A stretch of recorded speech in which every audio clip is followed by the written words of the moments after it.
वाहिगुरू जी का खालसा वाहिगुरू जी की फतेह। टीवी 84 ਦੇ ਸਾਰੇ ਦਰਸ਼ਕ ਤੇ ਸਰੋਤੇ ਜਿਹੜੇ ਇਸ ਵਕਤ ਸਾਡੇ ਨਾਲ ਨਾਰਥ ਅਮਰੀਕਾ ਦੇ ਵਿੱਚੋਂ ਜੁੜੇ ਹੋਏ ਆ ਜਾਂ ਫਿਰ ਸੋਸ਼ਲ ਮੀਡੀਆ ਦੇ ਰਾਹੀਂ ਸਾਨੂੰ ਦੁਨੀਆ ਭਰ ਦੇ ਵਿੱਚ ਦੇਖ ਰਹੇ ਆ, ਮੈਂ ਅਮਰਵੀਰ ਸਿੰਘ ਆਪ ਸਭ ਦਾ ਤਹਿ ਦਿਲੋਂ ਸਵਾਗਤ ਕਰਦਾ।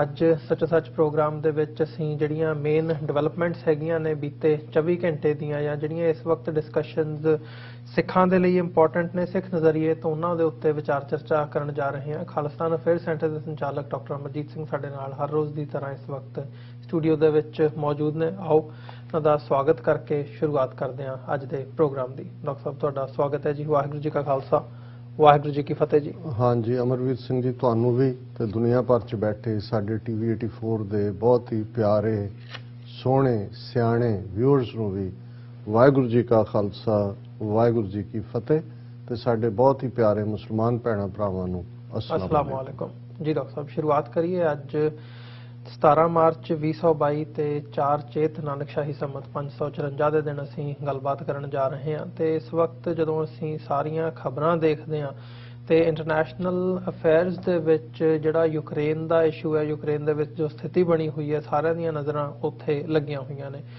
ਮਤਲਬ ਕਿੰਨੇ ਹਫ਼ਤੇ ਲੰਘ ਚੁੱਕੇ ਆ, ਯੂਕਰੇਨ ਇੱਕ ਹਿਸਾਬ ਨਾਲ ਇਹ ਸਿਚੁਏਸ਼ਨ ਬਣ ਗਈ ਹੈ ਯੂਕਰੇਨ ਦੀ ਕਿ ਉਹ ਗੋਡੇ ਭਰਨੇ ਹੋ ਕੇ ਹੁਣ ਉਹ ਕਰ ਰਹੇ ਆ ਵੀ ਠੀਕ ਹੈ ਸਾਡੇ ਨਾਲ ਸੈਟਲਮੈਂਟ ਕਰੋ ਤੇ ਅਸੀਂ ਇਹ ਸਾਰੇ ਪਾਰਟ ਨੂੰ ਜਿਹੜਾ ਆ ਕਿਸੇ ਕੰਢੇ ਲਾਈਏ। ਪਰ ਕਿਤੇ ਨਾ ਕਿਤੇ ਜਿਹੜੀ ਇਹ ਸਿਚੁਏਸ਼ਨ ਹੈ ਉਹ ਖਤਮ ਹੁੰਦੀ ਨਹੀਂ ਨਜ਼ਰ ਆ ਰਹੀ। ਕਿਵੇਂ ਦੇਖ ਰਹੇ ਹੋ ਕਿ ਇਹ ਸਮਝਿਆ ਜਾ ਸਕਦਾ ਵੀ ਜੇ ਯੂਕਰੇਨ ਇਸ ਪਾਸੇ ਨੂੰ ਅੱਗੇ ਵੱਧਦਾ ਆ ਤੇ ਰਸ਼ੀਆ ਨਹੀਂ ਹਟਦਾ ਤੇ ਨੈਟੋ ਜਾਂ ਅਮਰੀਕਾ ਵੀ ਇਸ ਜੰਗ ਦੇ ਵਿੱਚ ਇਨਵੋਲਵ ਹੋ ਸਕਦਾ? ਦੇਖੋ, ਅੱਜ 3 ਚੇਤ ਦਾ ਦਿਨ ਹੈ ਤੇ ਯੂਕਰੇਨ ਦੇ ਵਿੱਚ ਜੰਗ ਦਾ 22ਵਾਂ ਦਿਨ ਹੈ। ਜ਼ਾਹਰ ਹੈ ਬਹੁਤ ਕੁਝ ਇਹਨਾਂ 22 ਦਿਨਾਂ ਦੇ ਵਿੱਚ ਦੁਨੀਆ ਦੇ ਸਾਹਮਣੇ ਆਇਆ ਹੈ। ਇੱਕ ਪਾਸੇ ਰਸ਼ੀਆ ਦੀ ਬਾਰਬੈਰਿਟੀ, ਕਦੇ ਅਸੀਂ ਗ੍ਰੋਜ਼ਨੀ ਦੇ ਹਵਾਲੇ ਨਾਲ ਜਦੋਂ ਪੁਤਿਨ ਨੇ ਇਸ ਸਦੀ ਦੀ ਬਿਗਨਿੰਗ ਦੇ ਵਿੱਚ ਜੋ ਕੁਝ ਉੱਥੇ ਕੀਤਾ ਔਰ ਉਹਦਾ ਅੰਦਾਜ਼ਾ ਇਹ ਲਾਇਆ ਜਾਂਦਾ ਹੈ ਕਿ 2 ਮਿਲੀਅਨ ਤੋਂ 3 ਮਿਲੀਅਨ ਤੱਕ ਜਿਹੜੇ ਲੋਕ ਸੀ ਗ੍ਰੋਜ਼ਨੀ ਦੇ, ਖਾਸ ਤੌਰ ਤੇ ਚੈਚਨੀਅਨ ਮੁਸਲਮਾਨ ਜਿਹੜੇ ਆਪਣੀ ਆਜ਼ਾਦੀ ਲਈ ਲੜ ਰਹੇ ਸੀ, ਉਹਨਾਂ ਨੂੰ ਮਾਰਿਆ ਗਿਆ। ਔਰ ਗ੍ਰੋਜ਼ਨੀ ਦੀ ਕੋਈ ਇਮਾਰਤ ਐਸੀ ਨਹੀਂ ਸੀ ਜਿਹੜੀ ਸਾਬਤ ਹੋਏ, ਉਹਨੂੰ ਇਵੇਂ ਖੰਡਰਾਤ ਬਣਾ ਦਿੱਤਾ ਗਿਆ। ਸੋ ਇਹ ਜੋ ਅੱਜ ਅਸੀਂ ਵਰਤਾਰਾ 21 ਦਿਨਾਂ ਦੇ ਵਿੱਚ ਦੇਖ ਰਹੇ ਹਾਂ, ਇਹਦੇ 'ਚ ਕੋਈ ਸ਼ੱਕ ਨਹੀਂ ਹੈ ਕਿ ਜੋ ਵੀ ਕੈਲਕੂਲੇਸ਼ਨ ਹੋਏਗੀ ਰਸ਼ੀਅਨ ਐਕਸਪਰਟਸ ਦੀ ਤਾਂ ਸਾਨੂੰ ਪਤਾ ਨਹੀਂ, ਲੇਕਿਨ ਈਵਨ ਜਿਹੜੀ ਗੱਲ ਨੇ ਹੈਰਾਨ ਕੀਤਾ ਹੈ ਅਮਰੀਕਾ ਨੂੰ ਵੀ ਜਾਂ ਨੈਟੋ ਵਾਲਿਆਂ ਨੂੰ ਵੀ, ਜਿਵੇਂ ਯੂਕਰੇਨੀਅਨ ਰੈਜ਼ਿਸਟੈਂਸ ਹੋ ਰਹੀ ਹੈ। ਹਾਲਾਂਕਿ ਇਹਦੇ 'ਚ ਕੋਈ ਸ਼ੱਕ ਨਹੀਂ ਹੈ ਕਿ ਬਹੁਤ ਸਾਰੇ ਜਿਹੜੇ ਹਥਿਆਰ ਨੇ, ਮਿਜ਼ਾਈਲਾਂ ਨੇ ਔਰ ਬਾਕੀ ਇਕਵਿਪਮੈਂਟ ਹੈ ਉਹ ਵੈਸਟ ਵੱਲੋਂ ਜਾਂ ਅਮਰੀਕਾ ਵੱਲੋਂ ਹੀ ਪ੍ਰੋਵਾਈਡ ਕੀਤਾ ਜਾ ਰਿਹਾ ਜੀ।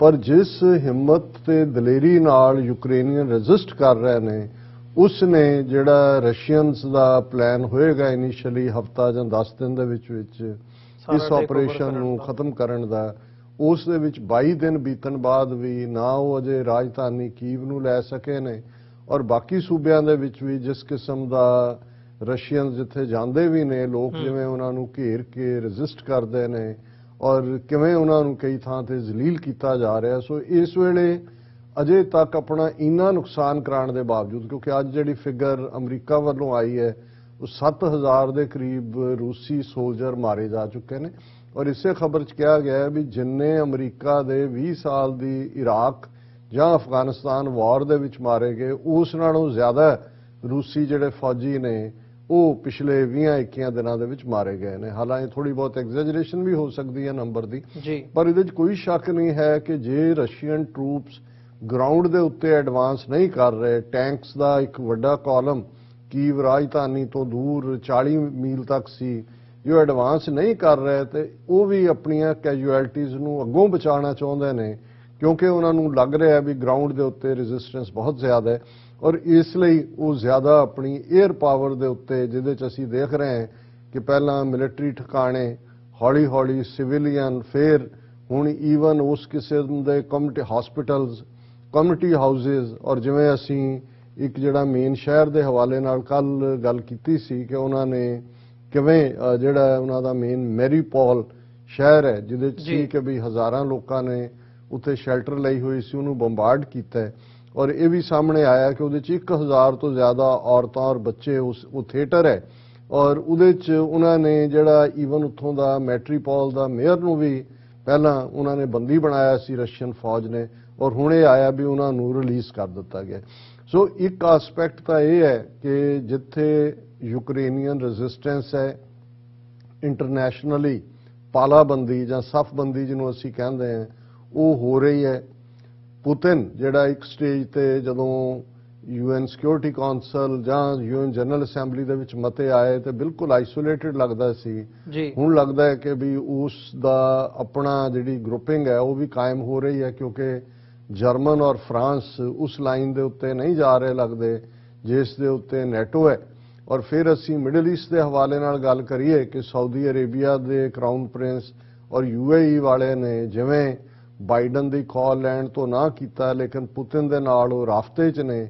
ਇਸ ਸਭ ਦਾ ਇਹ ਨਤੀਜਾ ਹੈ ਕਿ ਪੁਤਿਨ ਬੇਸ਼ੱਕ ਜਿਵੇਂ ਡਿਕਟੇਟਰਸ ਦੇ ਹਵਾਲੇ ਨਾਲ ਹੁੰਦਾ ਹੈ ਜਿਹਨੂੰ ਕਹਿੰਦੇ ਨੇ ਕਿ ਨੋਬਡੀ ਨੋਜ਼ ਕਿ what is in there minds ਕਿ ਉਹਨਾਂ ਦੇ ਦਿਮਾਗ 'ਚ ਕੀ ਦੌੜ ਰਿਹਾ ਹੈ, ਪਰ ਇਹਦੇ 'ਚ ਕੋਈ ਸ਼ੱਕ ਨਹੀਂ ਹੈ ਕਿ ਪੁਤਿਨ ਨੇ ਜਿਹੜਾ ਅਜੇ ਤੱਕ ਕੋਈ ਇਸ ਕਿਸਮ ਦਾ ਵਰਤਾਰਾ ਹਾਲਾਂ ਤੁਸੀਂ ਜਿਵੇਂ ਕਿਹਾ ਜ਼ੈਲੈਂਸਕੀ ਦੇ ਹਵਾਲੇ ਨਾਲ ਵੀ ਔਰ ਉਹਨਾਂ ਦੇ ਫੋਰਨ ਮਿਨਿਸਟਰ ਦੇ ਹਵਾਲੇ ਨਾਲ ਰਸ਼ੀਅਨ ਫੋਰਨ ਮਿਨਿਸਟਰ ਦੇ ਇਹ ਗੱਲ ਸਾਹਮਣੇ ਆਈ ਸੀ ਕਿ ਜੀ ਗੱਲਬਾਤ ਹੁਣ ਸਾਰਥਕ ਹੋ ਰਹੀ ਹੈ ਔਰ ਕੁਆਇਟ ਪੋਸਿਬਿਲਿਟੀ ਹੈ ਕਿ ਜਿਵੇਂ ਰਸ਼ੀਆ ਦੀਆਂ ਇਨੀਸ਼ੀਅਲ ਡਿਮਾਂਡ ਸੀ ਕਿ ਯੂਕਰੇਨ ਆਪਣੇ ਆਪ ਨੂੰ ਨਿਊਟਰਲ ਡਿਕਲੇਅਰ ਕਰੇ ਔਰ ਨੈਟੋ ਦੀ ਮੈਂਬਰਸ਼ਿਪ ਨਾ ਲਏ ਪਲੱਸ ਜਿਹੜੇ ਈਸਟਰਨ ਪ੍ਰੋਵਿੰਸ ਨੇ ਉਹਨੂੰ ਰੂਸ ਦਾ ਹਿੱਸਾ ਮੰਨ ਲਏ, ਕ੍ਰਾਈਮੀਆ ਨੂੰ ਰੂਸ ਦਾ ਮੰਨ ਲਏ ਔਰ ਡੀਮਿਲਟਰਾਈਜ਼ ਕਰਨ ਦੀ ਲਾਈਨ ਤੇ ਪੀਸ ਹੋ ਸਕਦੀ ਹੈ। ਪਰ ਜਿਵੇਂ ਅੱਜ ਹੀ ਅਮਰੀਕਨ ਵਾਈਟ ਹਾਊਸ ਨੇ ਕਿਹਾ ਕਿ ਇਸ ਵੇਲੇ ਤੱਕ ਕੋਈ ਐਸੀਆਂ ਇੰਡੀਕੇਸ਼ਨਸ ਨਹੀਂ ਨੇ ਕਿ ਜਿਹੜੀ ਪੀਸਫੁਲ ਨੈਗੋਸ਼ੀਏਸ਼ਨ ਹੈ ਉਹ ਕਿਸੇ ਕੰਢੇ ਲੱਗ ਰਹੀ ਹੈ। ਪਰ ਇਸ ਸਾਰੇ ਦੇ ਕਿਉਂਕਿ ਜਦੋਂ ਇੱਕ ਵਾਰੀ ਵਾਰ ਸ਼ੁਰੂ ਹੋ ਜਾਂਦੀ ਹੈ ਔਰ ਜ਼ਾਹਰ ਹੈ ਕਿ ਵੀ ਅਮਰੀਕਾ ਜਾਂ ਨੈਟੋ ਨੇ ਬਿਗਨਿੰਗ 'ਚ ਇਹ ਕਹਿ ਦਿੱਤਾ ਸੀ ਵੀ ਅਸੀਂ ਇਕਵਿਪਮੈਂਟ ਦੇਵਾਂਗੇ, ਪੈਸਾ ਦੇਵਾਂਗੇ। ਜ਼ਾਹਰ ਹੈ ਅਮਰੀਕਾ ਨੇ $10 ਬਿਲੀਅਨ ਵੀ ਦਿੱਤਾ ਹੈ ਔਰ ਵੱਡੀ ਮਦਦ ਹਥਿਆਰਾਂ ਦੀ ਖੇਪ ਔਰ ਦੂਸਰੇ ਪਾਸਿਓਂ ਵੀ ਆ ਰਹੀ ਹੈ। ਪਰ ਮਿਲੀਟੈਰਲੀ ਵੀ ਅਸੀਂ ਦੇਖਦੇ ਹਾਂ ਜਿੱਥੇ ਪੋਲੈਂਡ ਨੇ ਆਫਰ ਕੀਤਾ ਸੀ ਕਿ ਅਸੀਂ ਜਿਹੜੇ ਮਿਗ ਜਹਾਜ਼ ਉਹਨਾਂ ਦੇ ਕੋਲ ਨੇ ਭਾਵੇਂ ਸੈਕੰਡ ਹੈਂਡ ਹੀ ਨੇ ਉਹ ਅਸੀਂ ਜਰਮਨ ਪਹੁੰਚਾ ਦਿੰਦੇ ਹਾਂ ਤੇ ਉੱਥੋਂ ਜਿਹੜਾ ਉਹ ਤੁਸੀਂ ਉਹਨਾਂ ਨੂੰ ਯੂਕਰੇਨ ਪਹੁੰਚਾ ਦਿਓ ਔਰ ਇਨ ਰਿਟਰਨ ਸਾਨੂੰ F-16 ਅਮਰੀਕਨ ਦੇ ਦਿਓ। ਲੇਕਿਨ ਅਮਰੀਕਾ ਨੇ ਉਸ ਪ੍ਰਪੋਜ਼ਲ ਨੂੰ ਸ਼ੂਟ ਡਾਊਨ ਕਰ ਦਿੱਤਾ ਕਿਉਂਕਿ ਰਸ਼ੀਆ ਨੇ ਉਸ ਦੇ ਉੱਤੇ ਵੀ ਜਿਹੜੀ ਹੈ ਸਖਤ ਲਾਈਨ ਲਈ ਸੀ ਕਿ ਇਹ ਵੀ ਇੱਕ ਐਕਟ ਆਫ ਵਾਰ ਸਮਝਿਆ ਜਾ ਸਕਦਾ ਹੈ। ਸੋ ਅਮਰੀਕਾ ਇਸ ਤੋਂ ਤੱਕ ਕੋਈ ਦੋ ਰਾਵਾਂ ਨਹੀਂ ਨੇ ਕਿ ਅਮਰੀਕਾ ਪੂਰੀ ਤਰ੍ਹਾਂ ਬਚ ਰਿਹਾ ਹੈ ਕਿ ਉਹ ਇਸ ਜੰਗ ਦੇ ਵਿੱਚ ਸਾਕਿਨ ਨਾ ਹੋਏ। ਜ਼ਾਹਰ ਹੈ ਜਿਸ ਦਾ ਮਤਲਬ ਫਿਰ ਨਿਊਕਲੀਅਰ ਹਥਿਆਰਾਂ ਤੱਕ ਪਹੁੰਚਣਾ ਔਰ ਤਬਾਹੀ ਦਾ ਰਸਤਾ ਹੋਏਗਾ। ਲੇਕਿਨ ਇਸ ਦੇ ਬਾਵਜੂਦ ਕਿ ਅਮਰੀਕਾ ਨੇ, ਨੈਟੋ ਨੇ, ਯੂਰਪੀਅਨ ਯੂਨੀਅਨ ਨੇ ਇਹ ਬੜੀ ਕਲੀਅਰ ਪੋਜੀਸ਼ਨ ਲਈ ਹੈ ਪਰ ਇਸ ਗੱਲ ਦੀ ਵੀ ਜਿਹੜੀ ਹੈ ਸਮਝ ਔਖੀ ਹੋ ਰਹੀ ਹੈ ਕਿ ਜ਼ੈਲੈਂਸਕੀ ਨੂੰ ਕੌਣ ਅਰੇਂਜ ਕਰ ਰਿਹਾ ਹੈ ਕਿ ਵੀ ਇੱਕ ਤੋਂ ਬਾਅਦ ਇੱਕ ਉਹਨੇ ਯੂਰਪੀਅਨ ਪਾਰਲੀਮੈਂਟ ਨੂੰ ਐਡਰੈਸ ਕੀਤਾ ਬੇਸ਼ੱਕ ਵਰਚੁਅਲ ਕਨੈਕਸ਼ਨ ਰਾਹੀਂ ਲੇਕਿਨ ਉਹਨਾਂ ਨੂੰ ਲਾਂਤਾਂ ਵੀ ਪਾਈਆਂ ਤੇ ਉਹਨਾਂ ਤੋਂ ਮਦਦ ਵੀ ਮੰਗੀ। ਫਿਰ ਬ੍ਰਿਟਿਸ਼ ਪਾਰਲੀਮੈਂਟ ਨੂੰ ਐਡਰੈਸ ਕੀਤਾ। ਪਰਸੋਂ ਕੈਨੇਡੀਅਨ ਪਾਰਲੀਮੈਂਟ ਨੂੰ ਵਰਚੁਅਲ ਜਿਹੜਾ ਉਹਦੇ ਨਾਲ ਉਹਨੇ ਐਡਰੈਸ ਕੀਤਾ। ਬੀਤੇ ਕੱਲ ਜਿਹੜੀ ਹੈ US ਕਾਂਗਰਸ ਔਰ ਸੈਨੇਟ ਉਹਨੂੰ ਐਡਰੈਸ ਕੀਤਾ ਔਰ ਅੱਜ ਜਦੋਂ ਅਸੀਂ ਗੱਲਬਾਤ ਕਰ ਰਹੇ ਹਾਂ ਜਰਮਨ ਦੀ ਪਾਰਲੀਮੈਂਟ ਨੂੰ ਐਡਰੈਸ ਕੀਤਾ।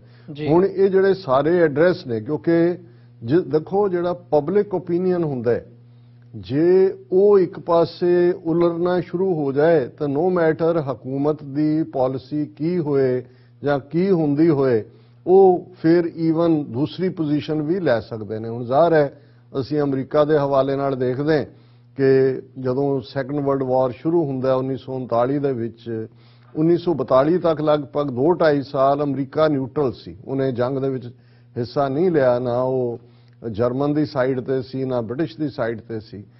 ਅਚਾਨਕ ਜਦੋਂ ਪਰਲ ਹਾਰਬਰ ਦੇ ਉੱਤੇ ਜੈਪਨੀਜ਼ ਅਟੈਕ ਹੁੰਦਾ ਕਿਉਂਕਿ ਉਦੋਂ ਅਮਰੀਕਾ ਦੇ ਵਿੱਚ ਜਿਹੜਾ ਪਬਲਿਕ ਓਪੀਨੀਅਨ ਵੀ ਸੀ ਕਿ ਇਹ ਯੂਰਪੀਅਨ ਵਾਰ ਹੈ, ਸਾਡੀ ਵਾਰ ਨਹੀਂ ਹੈਗੀ, ਅਸੀਂ ਇਹਦੇ 'ਚ ਨਹੀਂ ਜਾਣਾ ਔਰ ਅਸੀਂ ਖਾਮਖਾ ਕਿਉਂ ਆਪਣਾ ਨੁਕਸਾਨ ਕਰਵਾਈਏ। ਹਾਲਾਂਕਿ ਫਸਟ ਵਰਲਡ ਵਾਰ ਵੇਲੇ ਅਮਰੀਕਾ ਨੇ ਡਿਸਾਈਸਿਵ ਰੋਲ ਵੀ ਪਲੇ ਕੀਤਾ ਸੀ ਔਰ ਜਦੋਂ ਅਸੀਂ ਵੁਡਰੋ ਵਿਲਸਨ ਉਸ ਪੀਰੀਅਡ ਦੇ ਵਿੱਚ ਦੇਖਦੇ ਹਾਂ ਜਿਹੜੇ ਕਿ ਪ੍ਰੈਜ਼ੀਡੈਂਟ ਸੀ ਅਮਰੀਕਾ ਦੇ ਅਲਟੀਮੇਟਲੀ ਜਰਮਨ ਦੇ ਕਿਤੇ ਨਾ ਕਿਤੇ ਗੋਡੇ ਲਵਾਉਣ 'ਚ ਅਮਰੀਕਾ ਦਾ ਰੋਲ ਸੀ। 1914 ਤੋਂ 1918 ਤੱਕ ਚੱਲੀ ਉਸ ਵਰਲਡ ਵਾਰ। ਲੇਕਿਨ ਸੈਕੰਡ ਵਰਲਡ ਵਾਰ ਵੇਲੇ ਅਮਰੀਕਨਾਂ ਦਾ ਪਬਲਿਕ ਓਪੀਨੀਅਨ ਬਿਲਕੁਲ ਖਿਲਾਫ ਸੀ ਕਿ ਅਸੀਂ ਇਹਦਾ ਹਿੱਸਾ ਨਹੀਂ ਬਣਨਾ। ਪਰ ਜਿਉਂ ਹੀ ਪਰਲ ਹਾਰਬਰ ਦੇ ਉੱਤੇ ਅਟੈਕ ਹੁੰਦਾ ਬਿਲਕੁਲ ਸੌਖਾ ਹੋ ਜਾਂਦਾ ਹੈ ਔਰ ਜਿਹੜਾ ਰੂਜ਼ਵੈਲਟ ਨੇ ਪ੍ਰੈਜ਼ੀਡੈਂਟ ਉਹ ਵਾਰ ਡਿਕਲੇਅਰ ਕਰ ਦਿੰਦੇ ਨੇ ਜਾਪਾਨ ਦੇ ਉੱਤੇ। ਜ਼ਾਹਰ ਹੈ ਜਾਪਾਨ, ਜਰਮਨੀ, ਇਟਲੀ ਅਲਾਈ ਸੀ ਔਰ ਫਿਰ ਅਗਲੇ 2-2.5 ਸਾਲ ਕੀ ਹੁੰਦਾ ਹੈ ਉਹ ਤਾਰੀਖ ਉਸ ਦੀ ਗਵਾਹ ਹੈ। ਸੋ ਹੁਣ ਜਿਸ ਅੰਦਾਜ਼ ਦੇ ਵਿੱਚ ਜ਼ੈਲੈਂਸਕੀ ਜਿਹਨੂੰ ਐਡਰੈਸ ਕਰਦਾ ਹੈ ਉਹਨਾਂ ਨੂੰ ਉਹਨਾਂ ਦੀ ਹਿਸਟਰੀ ਯਾਦ ਕਰਵਾਉਂਦਾ ਹੈ। ਅਮਰੀਕਾ ਨੂੰ ਉਸਨੇ ਜਦੋਂ ਬੀਤੇ ਕੱਲ ਐਡਰੈਸ ਕੀਤਾ US ਕਾਂਗਰਸ ਨੂੰ, ਸੋ ਅਮਰੀਕਾ ਨੂੰ ਉਹਨੇ ਪਰਲ ਹਾਰਬਰ ਯਾਦ ਕਰਵਾਇਆ ਕਿ ਤੁਹਾਡੇ ਸਕਾਈਜ਼ ਦੇ ਉੱਤੇ ਜੋ ਕੁਝ ਉਦੋਂ ਹੋਇਆ ਸੀ ਅੱਜ ਯੂਕਰੇਨ ਦੀ ਸਕਾਈ ਤੋਂ ਜਿਹੜੀ ਆ ਉਹ ਅੱਗ ਵਰਸ ਰਹੀ ਹੈ ਔਰ ਅਸੀਂ ਤੁਹਾਨੂੰ ਅਪੀਲ ਕਰਦੇ ਹਾਂ। ਫਿਰ 9/11 ਯਾਦ ਕਰਵਾਇਆ। ਹੁਣ ਇਸੇ ਤਰ੍ਹਾਂ ਅੱਜ ਜਦੋਂ ਜਰਮਨ ਪਾਰਲੀਮੈਂਟ ਨੂੰ ਉਹਨਾਂ ਨੇ ਐਡਰੈਸ ਕੀਤਾ ਤੇ ਜਰਮਨ ਨੂੰ ਉਹਨਾਂ ਨੇ ਉਹਨਾਂ ਦੀ ਹਿਸਟਰੀ ਹੋਲੋਕਾਸਟ ਵੀ ਯਾਦ ਕਰਵਾਈ ਕਿ ਕੀ ਹੋਇਆ ਸੀ ਉਦੋਂ, ਦੁਨੀਆ ਕਿਉਂ ਨਹੀਂ ਸੀ ਬੋਲੀ, ਅੱਜ ਇਹੀ ਕੁਝ ਸਾਡੇ ਨਾਲ ਹੋ ਰਿਹਾ। ਔਰ ਇੱਕ ਕਨੈਕਸ਼ਨ ਜਿਹੜਾ ਜ਼ੈਲੈਂਸਕੀ ਦਾ ਜ਼ਾਹਰ ਹੈ ਯਹੂਦੀ ਹੋਣ ਦੇ ਨਾਤੇ ਹੈ ਔਰ ਜਿਹੜਾ ਰਸ਼ੀਅਨਸ ਨੇ ਇਨੀਸ਼ੀਅਲ ਬੰਬਾਰਡਮੈਂਟ ਕੀਤੀ ਹੋਲੋਕਾਸਟ ਮਿਊਜ਼ੀਅਮ ਜਿਹੜਾ ਉਹਨਾਂ ਦੇ ਮੇਨ ਸੀ ਉਹਦੇ ਤੇ ਵੀ ਅਟੈਕ ਹੋਇਆ। ਔਰ ਇਸ ਗੱਲ ਦਾ ਧਿਆਨ ਰਹੇ ਕਿ ਜਦੋਂ ਨਾਜ਼ੀਆਂ ਨੇ ਪਰਸੀਕਿਊਸ਼ਨ ਕੀਤੀ ਹੈ ਉਹਦੇ ਵਿੱਚ ਵੱਡੀ ਗਿਣਤੀ 'ਚ ਯਹੂਦੀ ਜਿਹੜਾ ਅੱਜ ਦਾ ਯੂਕਰੇਨ ਹੈ ਔਰ ਪੋਲੈਂਡ ਹੈ ਇਸ ਦੇ ਵਿੱਚ ਵੀ ਜਿਹੜੇ ਨੇ ਮਾਰੇ ਗਏ ਸੀ।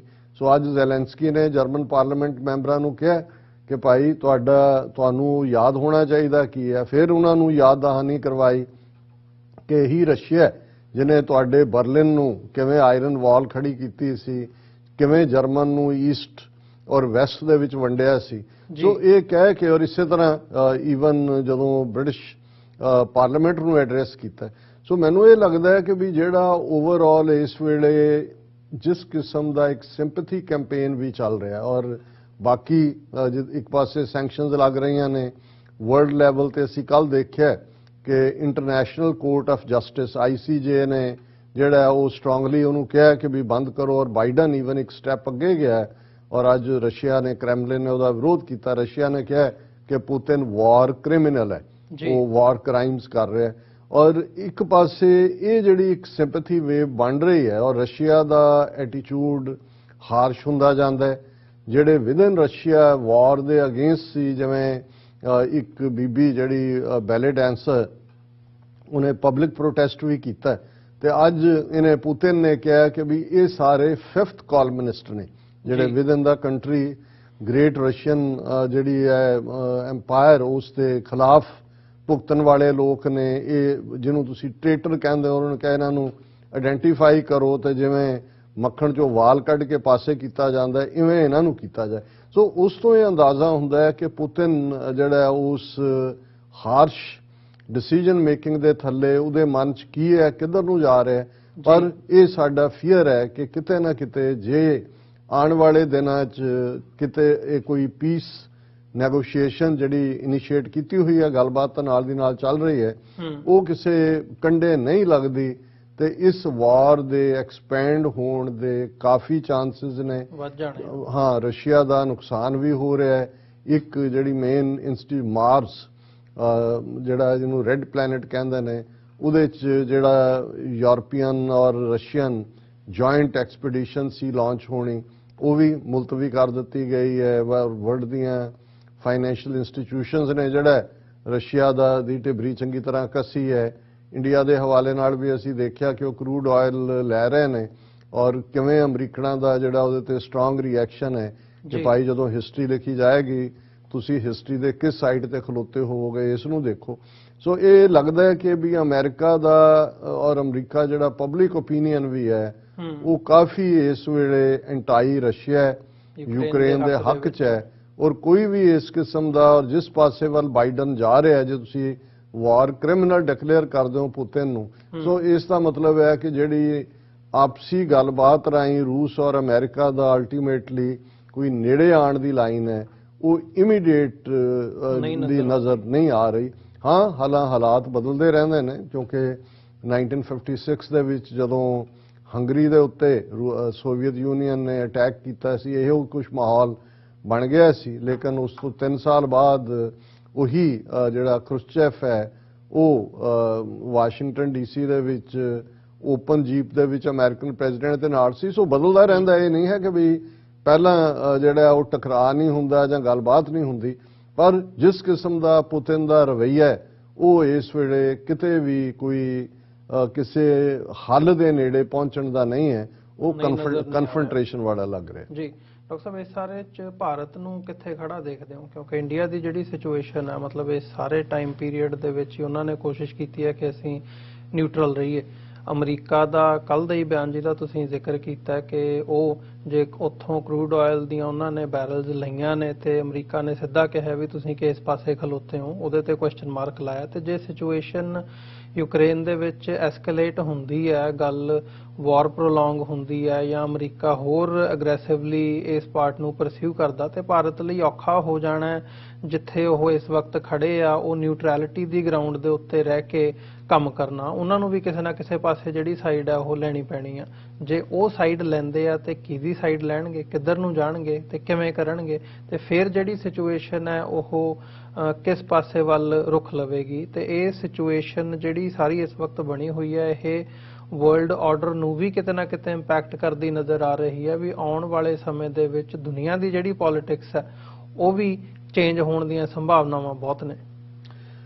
ਦੇਖੋ, ਪਿਛਲੇ ਦਿਨਾਂ 'ਚ ਅਸ਼ਰਫ ਗਨੀ ਜਿਹੜੇ ਅਫਗਾਨਿਸਤਾਨ ਦੇ ਪ੍ਰੈਜ਼ੀਡੈਂਟ ਰਹੇ, ਉਹਨਾਂ ਦਾ ਇੱਕ ਇੰਟਰਵਿਊ ਦਾ ਹਿੰਦੂ ਦੇ ਵਿੱਚ ਛਪਿਆ ਸੀ ਔਰ ਉਹਨਾਂ ਨੇ ਯੂਕਰੇਨ ਦੇ ਪ੍ਰੈਜ਼ੀਡੈਂਟ ਨੂੰ ਇਹ ਐਡਵਾਈਸ ਕੀਤਾ ਸੀ ਕਿ ਭਾਈ ਕਿਸੇ ਵੀ ਧਿਰ ਦੇ ਹੱਕ ਦੇ ਵਿੱਚ ਜਿਹੜਾ ਉਹ ਨਾ ਬਣੋ, ਉਹਨਾਂ ਦੇ ਹੱਥ ਠੋਕੇ। ਇਹ ਤਬਾਹੀ ਹੁੰਦੀ ਹੈ, ਇਹ ਆਪਣਾ ਇੰਟਰਸਟ ਕੱਢ ਕੇ ਨਿਕਲ ਜਾਂਦੇ ਨੇ। ਤੇ ਉਹਨੇ ਕਿਹਾ ਕਿ ਜੀ ਅਫਗਾਨਿਸਤਾਨ ਤੋਂ ਵੱਧ ਕੇ ਅਸੀਂ ਜਿਵੇਂ ਸਫ਼ਰ ਕੀਤਾ ਹੋਰ ਕਿਸੇ ਨੇ ਨਹੀਂ ਕੀਤਾ। ਸੋ ਅਸੀਂ ਇਹੀ ਐਡਵਾਈਸ ਦੇਣਾ ਚਾਹੁੰਦੇ ਹਾਂ ਕਿ ਭਾਈ ਆਪਣੇ ਬਲਬੂਤੇ ਤੇ ਰਹੋ ਜੋ ਤੁਸੀਂ ਹੈਗੇ ਹੋ, ਦੂਸਰਿਆਂ ਦੀ ਖੇਡ ਨਾ ਖੇਡੋ। ਹਾਲਾਂਕਿ ਜੇ ਇਸ ਨੂੰ ਤੁਸੀਂ ਭਾਰਤ ਦੇ ਕੰਟੈਕਸਟ ਦੇਖੋ, ਅਸੀਂ ਅੱਗੇ ਵੀ ਜ਼ਿਕਰ ਕੀਤਾ ਸੀ ਕਿ ਜਿਹੜੀ ਭਾਰਤ ਦੀ ਨੀਤੀ 47 ਤੋਂ ਬਾਅਦ ਨਾਨ ਅਲਾਈਨਮੈਂਟ ਦੀ ਸੀ, ਉਹ ਕੱਲੀ ਭਾਰਤ ਲਈ ਨਹੀਂ, ਦੁਨੀਆ ਦੇ ਡਿਵੈਲਪਿੰਗ ਨੇਸ਼ਨਸ ਔਰ ਅੰਡਰ ਡਿਵੈਲਪਡ ਨੇਸ਼ਨਸ ਜੀ, ਉਹਨਾਂ ਸਾਰਿਆਂ ਦੇ ਲਈ ਲਾਭਕਾਰੀ ਸੀ। ਇਹੀ ਕਾਰਨ ਹੈ ਕਿ ਇੱਕ ਸਟੇਜ ਤੇ ਲਗਭਗ 135 ਮੁਲਕ ਦੁਨੀਆ ਦੇ ਜਿਹੜੇ ਨੇ ਉਹ ਨਾਨ ਅਲਾਈਨਮੈਂਟ ਮੂਵਮੈਂਟ ਦਾ ਹਿੱਸਾ ਸੀ। ਤੇ ਨਾਨ ਅਲਾਈਨਮੈਂਟ ਦਾ ਮਤਲਬ ਇਹ ਹੈ ਵੀ ਦੋ ਤਰ੍ਹਾਂ ਦੀ ਕੋਲਡ ਵਾਰ ਸੀ, ਸੋਵੀਅਤ ਯੂਨੀਅਨ ਔਰ ਅਮਰੀਕਾ ਦੀ, ਤੇ ਉਹਨਾਂ ਦਾ ਸੀ ਕਿ ਅਸੀਂ ਕਿਸੇ ਦੇ ਨਾਲ ਵੀ ਨਹੀਂ ਖੜੇ। ਹੁਣ ਜ਼ਾਹਰ ਹੈ ਕਿ ਵੀ ਵੈਸੇ ਜਦੋਂ ਤੁਸੀਂ ਕੁਝ ਇਸ਼ੂਜ਼ ਦੇ ਉੱਤੇ ਮੋਰਲ ਪੋਜੀਸ਼ਨ ਦੇਖਦੇ ਹੋ ਤੇ ਤੁਹਾਨੂੰ ਇਹ ਲੱਗਦਾ ਵੀ ਹੈ ਕਿ ਭਾਈ ਧੱਕਾ ਹੋ ਰਿਹਾ। ਔਰ ਈਵਨ ਭਾਰਤ ਦੀ ਗੱਲ ਤਾਂ ਬਾਅਦ ਦੀ ਹੈ, ਅਸੀਂ ਈਵਨ ਜੇ ਸਿੱਖ ਪਰਸਪੈਕਟਿਵ ਤੋਂ ਦੇਖੀਏ, ਜਦੋਂ ਇਹ ਯੂਕਰੇਨ ਦੀ ਆਲਮੋਸਟ 22 ਦਿਨ ਪਹਿਲਾਂ ਗੱਲ ਸ਼ੁਰੂ ਹੋਈ ਤੇ ਜ਼ਾਹਰ ਹੈ ਸਰ ਸਿਮਰਨਜੀਤ ਸਿੰਘ ਮਾਨ ਹੋਰਾਂ ਦੀ statement I, Sikhs for justice ਨੇ ਇਸ ਦੇ ਉੱਤੇ ਕਲੀਅਰ ਲਾਈਨ ਲਈ, ਅਸੀਂ ਵੀ ਇਸ ਦੇ ਉੱਤੇ ਲਈ ਕਿ ਭਾਈ ਸਾਨੂੰ ਕਿਉਂਕਿ ਰਸ਼ੀਆ ਦੇ ਨਾਲ ਅਸੀਂ ਅਕਾਊਂਟ ਵੀ ਸੈਟਲ ਕਰਨਾ ਹੈ ਜੂਨ 84 ਦਾ, ਪਲੱਸ ਜਿਹੜਾ ਇੱਕ ਮੁਲਕ ਦੀ ਸੋਵਰਨਿਟੀ ਵਾਇਓਲੇਟ ਕਰਕੇ ਜਿਵੇਂ ਖੁੱਲ੍ਹੇਆਮ ਰਸ਼ੀਆ ਨੇ ਅਟੈਕ ਕੀਤਾ ਉਹ ਵੀ ਕੰਡੈਮਨੇਬਲ ਸੀ। ਔਰ ਜ਼ਾਹਰ ਹੈ ਕਿ ਸਾਡਾ ਪਾਰਟ ਹਮੇਸ਼ਾ ਵਿਕਟਮ ਦੇ ਨਾਲ ਹਮਦਰਦੀ ਖਰੋਣ ਦਾ ਹੁੰਦਾ ਹੈ, ਇਹ ਸਾਡੇ ਬਿਲਟ ਇਨ ਪ੍ਰੋਗਰਾਮਿੰਗ ਹੈ। ਬਟ ਵਕਤ ਪਾ ਕੇ, ਕਿਉਂਕਿ ਸਾਡੇ ਬਹੁਤ ਸਾਰੇ ਵਿਊਅਰਸ ਨੇ ਵੀ ਸਾਨੂੰ ਆਪਣੀ ਇਨਪੁਟ ਦਿੱਤੀ, ਸਾਨੂੰ ਇਹ ਵੀ ਪਤਾ ਸੀ ਕਿ ਜਿਸ ਹੱਦ ਤੱਕ ਪੁਤਿਨ ਨੂੰ ਪੁਸ਼ ਕੀਤਾ ਗਿਆ ਉਹਦੇ 'ਚ ਵੱਡਾ ਦੋਸ਼ ਨੈਟੋ ਔਰ ਅਮਰੀਕਾ ਦਾ ਹੈ, ਕਿਉਂਕਿ ਉਹਨਾਂ ਨੇ ਜਿਹੜੀ ਉਹਦੀ ਜੈਨੂਇਨ ਕੰਸਰਨ ਸੀ ਕਿ ਵੀ ਤੁਸੀਂ ਸਾਡੇ ਬੂਹੇ ਤੇ ਲਿਆ ਕੇ ਨਾ ਜਿਹੜਾ ਉਹ ਮਿਜ਼ਾਈਲਾਂ ਔਰ ਦੂਸਰੀਆਂ ਰੱਖੋ, ਯਾਨੀ ਇਹ ਸੀ ਕਿ ਨੈਟੋ ਦੇ ਮੈਂਬਰ ਨਾ ਬਣਾਓ ਯੂਕਰੇਨ ਔਰ ਜਾਰਜੀਆ ਨੂੰ, ਉਸ ਤੋਂ ਪਹਿਲਾਂ ਈਸਟਰਨ ਯੂਰਪ ਦੀਆਂ ਕੰਟਰੀਜ਼ ਨੂੰ ਬਣਾਇਆ। ਸੋ ਉਸ ਕੰਸਰਨ ਨੂੰ ਸਮਝਿਆ ਜਾ ਸਕਦਾ ਹੈ। ਸੋ ਅਸੀਂ ਵੀ ਇਸ ਸਾਰੇ ਨੂੰ ਦੇਖਣ ਤੋਂ ਬਾਅਦ ਦੂਸਰਾ ਪੱਖ ਜ਼ਾਹਰ ਹੈ ਵੀ ਹਿਊਮੈਨਿਟੇਰੀਅਨ ਹੈ ਔਰ ਉਹਦੇ 'ਚ ਅਸੀਂ ਐਪਰੀਸ਼ੀਏਟ ਕਰਦੇ ਹਾਂ highly United Sikhs, Khalsa aid ਔਰ ਸਿੱਖਸ ਫਾਰ ਜਸਟਿਸ, ਜਿਨ੍ਹਾਂ ਨੇ ਉੱਥੇ ਜਿਹੜਾ ਹਿਊਮੈਨਿਟੇਰੀਅਨ ਲੈਵਲ ਦੇ ਉੱਤੇ ਨਾ ਸਿਰਫ ਫੂਡ ਜਾਂ ਹੋਰ ਲੋੜੀਂਦੀਆਂ ਚੀਜ਼ਾਂ, ਯੂਨਾਈਟਿਡ ਸਿੱਖਸ ਨੇ ਖਾਸ ਤੌਰ ਤੇ ਜਿਹਦੀ BBC ਨੇ ਡੀਟੇਲ ਸਟੋਰੀ ਕੀਤੀ, ਵੱਡੇ ਟੈਂਟ ਜਿਹਦੇ ਵਿੱਚ 200 ਤੋਂ ਜ਼ਿਆਦਾ ਬੰਦਾ ਰਹਿ ਸਕਦਾ ਹੈ, ਵਾਰਮਥ ਦੇ ਨਾਲ ਉੱਥੇ ਟਿਕ ਸਕਦੇ ਨੇ। ਸੋ ਇਹ ਆਸਪੈਕਟ ਜਿਹੜਾ ਸੀ ਹਿਊਮੈਨਿਟੇਰੀਅਨ ਦਾ ਸਾਹਮਣੇ ਆਇਆ। ਪਰ ਦੂਸਰਾ ਪਾਸਾ ਜਦੋਂ ਅਸੀਂ ਮੁਲਕਾਂ ਦੇ ਹਵਾਲੇ ਨਾਲ ਗੱਲ ਕਰਦੇ ਹਾਂ, ਅਸੀਂ ਤਾਂ ਵਿਦਆਊਟ ਏ ਨੇਸ਼ਨ ਲੋਕ ਹੈ, ਅਸੀਂ ਜਿਹੜਾ ਸਿੱਖ ਐਜ਼ ਏ ਕੌਮ ਨੇਸ਼ਨ ਹੈ, ਪਰ ਸਾਡੇ ਕੋਲ ਕੋਈ ਲੈਂਡ ਨਹੀਂ ਹੈ, ਸਾਡੇ ਕੋਲ ਕੋਈ ਇਲਾਕਾ ਨਹੀਂ ਹੈ ਜਿਹਨੂੰ ਅਸੀਂ ਆਪਣਾ ਮੁਲਕ ਕਹਿ ਸਕੀਏ। ਸੋ ਸਾਡੇ ਲਈ ਜਿੱਥੇ ਜਿੱਥੇ ਵੀ ਸਿੱਖ ਬੈਠੇ ਸੀ ਉਹਨਾਂ ਨੇ ਉਸ ਪਾਸੇ ਵੱਲ ਪੇਸ਼ਕਦਮੀ ਕੀਤੀ, ਪਰ ਪੋਲੀਟੀਕਲੀ ਅਸੀਂ ਵੀ ਉਸ ਦੀ ਕੰਪਲੈਕਸਿਟੀ ਨੂੰ ਜਦੋਂ ਹੋਰ ਡੂੰਘਾਈ ਦੇ ਨਾਲ ਸਮਝਣ ਦੀ ਕੋਸ਼ਿਸ਼ ਕੀਤੀ ਤੇ ਸਾਨੂੰ ਲੱਗਾ ਕਿ ਵੀ ਇਹ ਸਿੰਪਲ ਇੱਕ ਲਾਈਨ ਖਿੱਚਣਾ ਨਹੀਂ ਹੈ ਕਿ ਫॉर ਅਸ ਔਰ ਅਗੇਂਸਟ ਅਸ। ਹੁਣ ਭਾਰਤ ਦਾ ਜਿਹੜਾ ਮੈਂ ਸਮਝਦਾ ਵੀ ਵੱਡਾ ਗੁਨਾਹ ਨਰਿੰਦਰ ਮੋਦੀ ਨੇ 2014 ਤੋਂ ਬਾਅਦ ਕੀਤਾ ਵਿਦ ਇਨ ਕੰਟਰੀ, ਤਾਂ ਜੋ ਕਰ ਹੀ ਰਹੇ ਨੇ ਘੱਟ ਗਿਣਤੀਆਂ ਦਾ, ਜਿਵੇਂ ਉਹਨਾਂ ਨੇ ਘਾਣ ਕੀਤਾ ਹੈ, ਜੋ ਜੰਮੂ ਕਸ਼ਮੀਰ ਦਾ ਕੀਤਾ ਹੈ, ਜੋ ਪੰਜਾਬ ਦੇ ਵਿੱਚ ਹੁਣ ਮਿੱਠੇ ਪਿਆਰੇ ਬਣ ਕੇ ਇਹ ਬੀ ਟੀਮ ਆਰਐਸਐਸ ਦੀ ਖੜੀ ਕਰਕੇ, ਪਰ ਉਸ ਤੋਂ ਪਹਿਲਾਂ 3 ਖੇਤੀ ਕਾਨੂੰਨਾਂ ਦੇ ਥੱਲੇ ਕਿਵੇਂ ਕਿੰਨੀ એનર્ਜੀ ਔਰ ਕਿੰਨਾ ਜਿਹੜਾ 800 ਤੋਂ ਜ਼ਿਆਦਾ ਕਿਸਾਨ ਜਿਹੜੇ ਨੇ ਉਹ ਸ਼ਹੀਦ ਹੁੰਦੇ ਨੇ। ਸੋ ਜਿੱਥੇ ਟੋਟਲ ਕਲੈਪਸ ਇਸ ਸਾਰੇ ਸਿਸਟਮ ਦਾ ਜਾਂ ਭਾਰਤ ਦਾ ਇੱਕ ਇਮੇਜ ਜਿਹੜਾ ਥੋੜਾ ਬਹੁਤ ਰਹਿੰਦਾ ਸੀ, ਹਾਲਾਂਕਿ ਇਮੇਜ ਤਾਂ 47 ਤੋਂ ਬਾਅਦ ਹੀ ਘੱਟ ਗਿਣਤੀਆਂ ਪ੍ਰਤੀ ਪਹਿਲਾਂ ਇੱਕ ਲਬਾਦੇ ਦੇ ਥੱਲੇ ਸੀ, ਹੁਣ ਖੁੱਲੇ ਆਮ ਹੈ।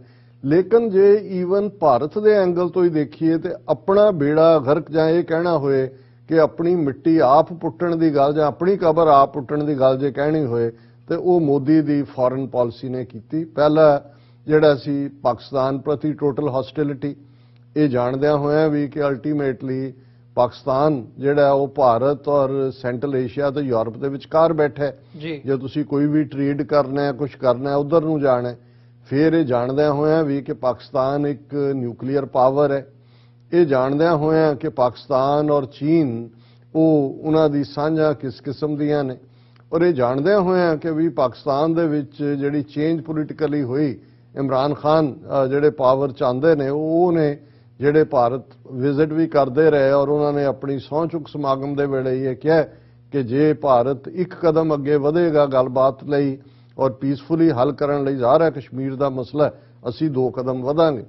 ਲੇਕਿਨ ਤੁਸੀਂ 2014 ਤੋਂ ਅਸੀਂ ਅੱਜ 2022 ਚ ਗੱਲ ਕਰ ਰਹੇ ਹਾਂ, ਕਿਵੇਂ ਇਹਨਾਂ ਨੇ ਪਹਿਲਾਂ 2019 ਤੋਂ ਪਹਿਲਾਂ ਸਰਜੀਕਲ ਸਟ੍ਰਾਈਕਸ ਦਾ ਡਰਾਮਾ, ਪਹਿਲੀਆਂ ਚੋਣਾਂ ਤੱਕ ਪਹੁੰਚਦੇ ਆ, ਦੂਸਰੀ ਵਾਰੀ ਤੱਕ ਪਹੁੰਚਦੇ ਆ, ਫਿਰ ਅਸੀਂ ਦੇਖਦੇ ਹਾਂ ਪੁਲਵਾਮਾ ਦੀ ਆੜ ਵਿੱਚ ਪਾਕਿਸਤਾਨ ਦੀ ਸੋਵਰਨਿਟੀ ਨੂੰ ਵਾਇਓਲੇਟ ਕਰਨਾ, ਐਂਡ ਵਿਦ ਇਨ ਕੰਟਰੀ ਜਿਵੇਂ ਜੰਮੂ ਕਸ਼ਮੀਰ ਦਾ ਔਰ ਦੂਸਰਾ ਰੁਤਬਾ ਖਤਮ ਕੀਤਾ। ਸੋ ਕੁੱਲ ਮਿਲਾ, ਔਰ ਅੱਜ ਕਰਨਾਟਕਾ 'ਚ ਹਿਸਾਬ ਦਾ ਮੁੱਦਾ, ਹੁਣ ਵਿਦ ਇਨ ਕੰਟਰੀ ਇਹ ਜਾਣਦਿਆਂ ਹੋਇਆਂ ਕਿ 57 ਮੁਲਕ OIC ਦੇ ਥੱਲੇ ਦੁਨੀਆ ਦੇ ਵਿੱਚ ਇਸਲਾਮਿਕ ਮੁਲਕ ਨੇ, 80% ਦੀ ਆਇਲ ਇੰਪੋਰਟ ਜਿਹੜੀ ਹੈ ਉਹ ਭਾਰਤ ਦੀ ਸਾਊਦੀ ਅਰੇਬੀਆ, UAE, ਈਰਾਨ ਤੋਂ ਹੈ, ਰਸ਼ੀਆ ਤੋਂ ਤਾਂ ਸਾਰਾ 2-3% ਹੈ। ਲੇਕਿਨ ਸਿਰਫ ਇੱਕ ਚੀਪ ਵੋਟ ਬੈਂਕ ਲਈ ਔਰ ਆਪਣੇ ਹਿੰਦੂਤਵਾ ਦੇ ਏਜੰਡੇ ਲਈ ਉਹਨਾਂ ਨੇ ਇਸਲਾਮਿਕ ਬਲਾਕ ਨੂੰ ਉਧਰ ਔਰ ਵਿਦ ਇਨ ਕੰਟਰੀ 200 ਮਿਲੀਅਨ ਮੁਸਲਮਾਨਾਂ ਨੂੰ ਐਲੀਨੇਟ ਕੀਤਾ। ਹੁਣ ਅਸੀਂ ਗੱਲ ਸੁਪਰ ਪਾਵਰਸ ਦੇ ਜਾਂ ਸਾਨਾ ਦੇ ਉਸ ਭੇਡ ਦੀ ਕਰੀਏ। ਹੁਣ ਜ਼ਾਹਰ ਹੈ ਕਿ ਚਾਈਨਾ ਫਿਊਚਰ ਦੀ ਪਾਵਰ ਹੀ ਨਹੀਂ, ਅੱਜ current already with $15 trillion the economy, military might ਔਰ ਉਹ ਸਾਰੇ ਖਿੱਤੇ 'ਚ ਔਰ one belt one road initiative ਦੇ ਨਾਲ ਜਿਹੜਾ ਉਹ ਦੁਨੀਆ ਦੇ ਵਿੱਚ ਆਪਣੇ ਉਸ ਡ੍ਰੀਮ ਪ੍ਰੋਜੈਕਟ ਨੂੰ ਅੱਗੇ ਤੋਰ ਰਹੇ ਨੇ। ਸੋ ਉਸ ਇੱਕ ਪਾਸੇ ਪਾਕਿਸਤਾਨ ਨਾਲ ਹੌਸਟਿਲਿਟੀ ਕਰਕੇ ਸਾਰੇ ਟ੍ਰੇਡ ਰਾਊਟ ਬੰਦ ਹੈ, ਵਪਾਰ ਤੁਸੀਂ ਜਾ ਨਹੀਂ ਸਕਦੇ। ਹੁਣ ਜਿਹੜੀ ਓਪਰਚੁਨਿਟੀ ਸੀ ਕਿ ਵੀ ਵਨ ਬੈਲਟ ਵਨ ਰੋਡ ਰਾਹੀਂ ਤੁਸੀਂ ਆਪਣਾ ਟ੍ਰੇਡ ਅਪ ਟੂ ਯੂਰਪ ਲਿਜਾ ਸਕਦੇ ਹੋ, ਜੇ ਨੇਪਾਲ ਜੁਆਇਨ ਕਰਦਾ ਹੈ, ਸ੍ਰੀਲੰਕਾ ਕਰਦਾ ਹੈ, ਬੰਗਲਾਦੇਸ਼ ਕਰਦਾ ਹੈ, Pakistan of course, China Pakistan economic corridor ਬਣਦਾ ਹੈ, ਤੇ ਭਾਰਤ ਨੇ ਪੁੱਜ ਕੇ ਵਿਰੋਧਤਾ ਕੀਤੀ ਇਸ ਹੱਦ ਤੱਕ ਜਾ ਕੇ ਕਿ ਉਹਨੇ ਅਮਿਤ ਸ਼ਾਹ ਨੇ ਪਾਰਲੀਮੈਂਟ 'ਚ ਦਾਅਵਾ ਕੀਤਾ ਜੀ ਅਸੀਂ ਤਾਂ ਵਾਪਸ ਲਵਾਂਗੇ ਜਿਹੜਾ ਅਕਸਾਈ ਚਿੰਨ੍ਹ ਵੀ ਸਾਡਾ ਹੈ, ਔਰ ਜਿੱਥੋਂ ਗਿਲਗਿਤ ਬਾਲਟਿਸਤਾਨ ਤੋਂ ਇਹ ਲੰਘਣਾ ਹੈ ਉਹ ਵੀ ਜਿਹੜਾ ਉਹ ਸਾਡਾ, ਉਹ ਪਾਕਿਸਤਾਨ ਆਕੂਪਾਈਡ ਕਸ਼ਮੀਰ ਹੈ।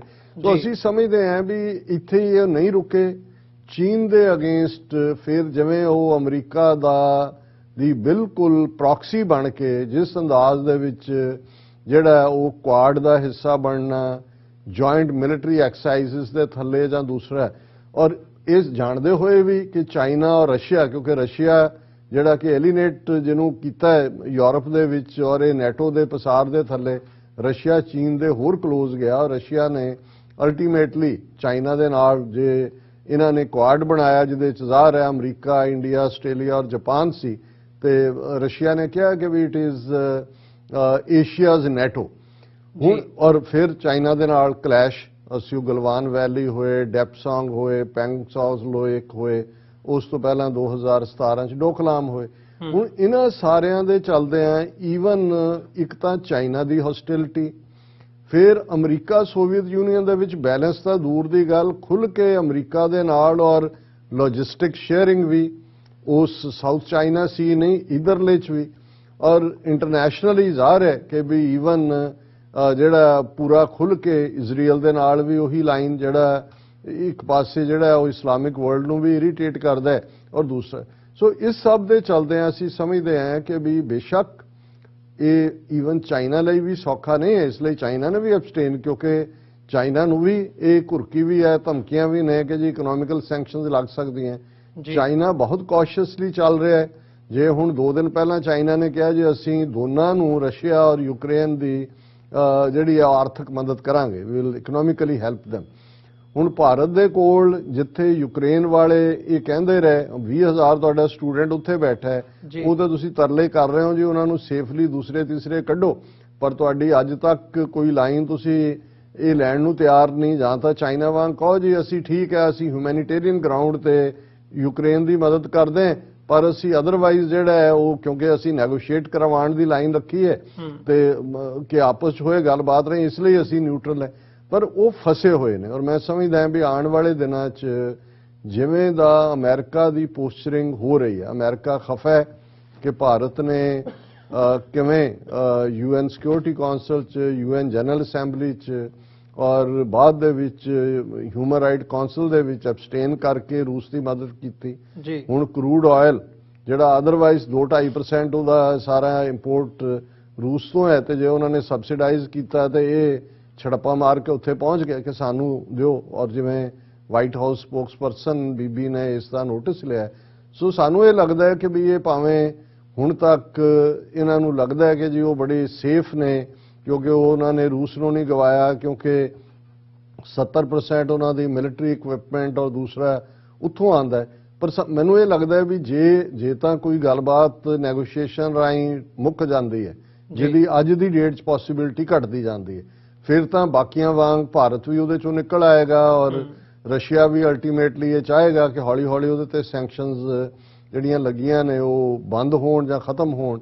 ਲੇਕਿਨ ਜੇ ਇਹ ਐਸਕੇਲੇਟ ਕਰ ਗਿਆ ਜਾਂ ਪ੍ਰੋਲੋਂਗ ਹੋਇਆ ਜਾਂ ਯੂਕਰੇਨ ਦੇ ਵਿੱਚ ਪ੍ਰੌਕਸੀ ਵਾਰ ਲੌਂਗ ਟਰਮ ਜਿਹੜੀ ਹੈ ਉਹ ਸ਼ੁਰੂ ਹੋਈ, ਜਿਵੇਂ ਉਹਨਾਂ ਨੇ ਇੰਟਰਨੈਸ਼ਨਲ ਲੀਜਨ ਬਣਾਇਆ, ਬਾਹਰੋਂ ਵੀ ਜਾ ਕੇ ਲੋਕ ਮਰਸਨਰੀ ਉੱਥੇ ਲੜਨ ਲਈ ਤਿਆਰ ਨੇ, ਰਸ਼ੀਆ ਨੇ ਆਪਣੀ ਥਾਂ ਤੇ ਸੀਰੀਅਨ ਭਰਤੀ ਕੀਤੇ ਨੇ, ਚੈਚਨੀਅਨਸ ਲਿਆਂਦੇ ਨੇ, ਤੇ ਜੇ ਉਸ ਲੈਵਲ ਤੇ ਜਾਂਦਾ ਫਿਰ ਭਾਰਤ ਦੇ ਲਈ ਜਿਹੜਾ ਇਹ ਜਿਹੜਾ ਔਖਾ ਹੋਏਗਾ ਇਸ ਲਾਈਨ ਨੂੰ ਟੋ ਕਰਨਾ ਔਰ ਉਹਨਾਂ ਨੂੰ ਖੱਬੇ ਜਾਂ ਸੱਜੇ ਰੂਸ ਜਾਂ ਅਮਰੀਕਾ, ਰੂਸ ਅਮਰੀਕਾ ਹੀ ਨਹੀਂ, ਜਦੋਂ ਅਸੀਂ ਅਮਰੀਕਾ ਕਹਿੰਦੇ ਉਹਦੇ 'ਚ ਯੂਰਪ ਵੀ ਉਹਦੇ 'ਚ ਆ ਜਾਂਦਾ ਹੈ, ਇਹਦੇ 'ਚੋਂ ਇੱਕ ਚੁਣਨਾ ਹੀ ਪਏਗਾ।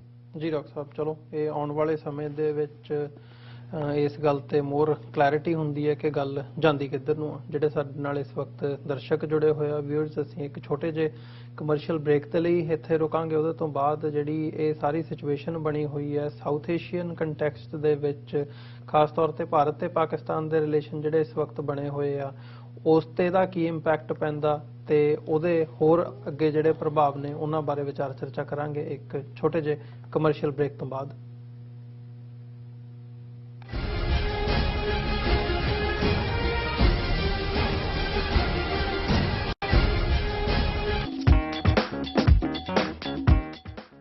ਜੈਕਸਨ ਹਿਊਇਟ ਟੈਕਸ ਕੰਪਨੀ ਅਮਰੀਕਾ ਦੀ ਸਭ ਤੋਂ ਭਰੋਸੇਯੋਗ ਅਤੇ ਤੇਜ਼ੀ ਨਾਲ ਅੱਗੇ ਵਧਣ ਵਾਲੀ ਕੰਪਨੀ, ਤੁਹਾਡੇ ਬਿਲਕੁਲ ਨਜ਼ਦੀਕ। ਹਰ ਤਰ੍ਹਾਂ ਦੇ ਟੈਕਸ ਫਾਈਲ ਕਰਨ ਲਈ ਤਜਰਬੇਕਾਰ ਅਤੇ ਮਾਹਿਰ ਕਰਮਚਾਰੀ ਜੋ ਤੁਹਾਡੀ ਮਦਦ ਕਰਦੇ ਨੇ ਹਰ ਤਰ੍ਹਾਂ ਦੇ ਸੌਖੀ ਤੋਂ ਸੌਖੀ ਅਤੇ ਮੁਸ਼ਕਿਲ ਟੈਕਸ ਫਾਈਲ ਕਰਨ ਦੇ ਵਿੱਚ। ਬੜੇ ਵਧੀਆ ਢੰਗ ਨਾਲ ਡੀਲ ਕਰਦੇ ਨੇ ਤੇ ਹਰ ਕਸਟਮਰ ਜਿਹੜਾ ਹੈ ਉਹ ਇਹਨਾਂ ਤੋਂ ਖੁਸ਼ ਜਾਂਦਾ ਹੈ। 100% ਸਹੀ ਅਤੇ ਵੱਧ ਤੋਂ ਵੱਧ ਰੀਫੰਡ ਦੀ ਗਾਰੰਟੀ। ਅਸੀਂ ਤੁਹਾਨੂੰ ਤੁਹਾਡੇ ਕੰਮ ਦੇ ਹਿਸਾਬ ਨਾਲ ਟੈਕਸ ਭਰਨ ਵਿੱਚ ਮਦਦ ਕਰਦੇ ਹਾਂ। ਕੋਈ ਅਪਾਇੰਟਮੈਂਟ ਦੀ ਲੋੜ ਨਹੀਂ। ਫ੍ਰੈਂਡਲੀ ਸਰਵਿਸ ਅਤੇ $50 ਗਿਫਟ ਕਾਰਡ ਦੇ ਨਾਲ। ਸਾਨੂੰ ਬਿਜ਼ਨਸ ਦੇਣ ਲਈ ਤੁਹਾਡਾ ਧੰਨਵਾਦ। Jackson Hewitt, where taxes are less tax.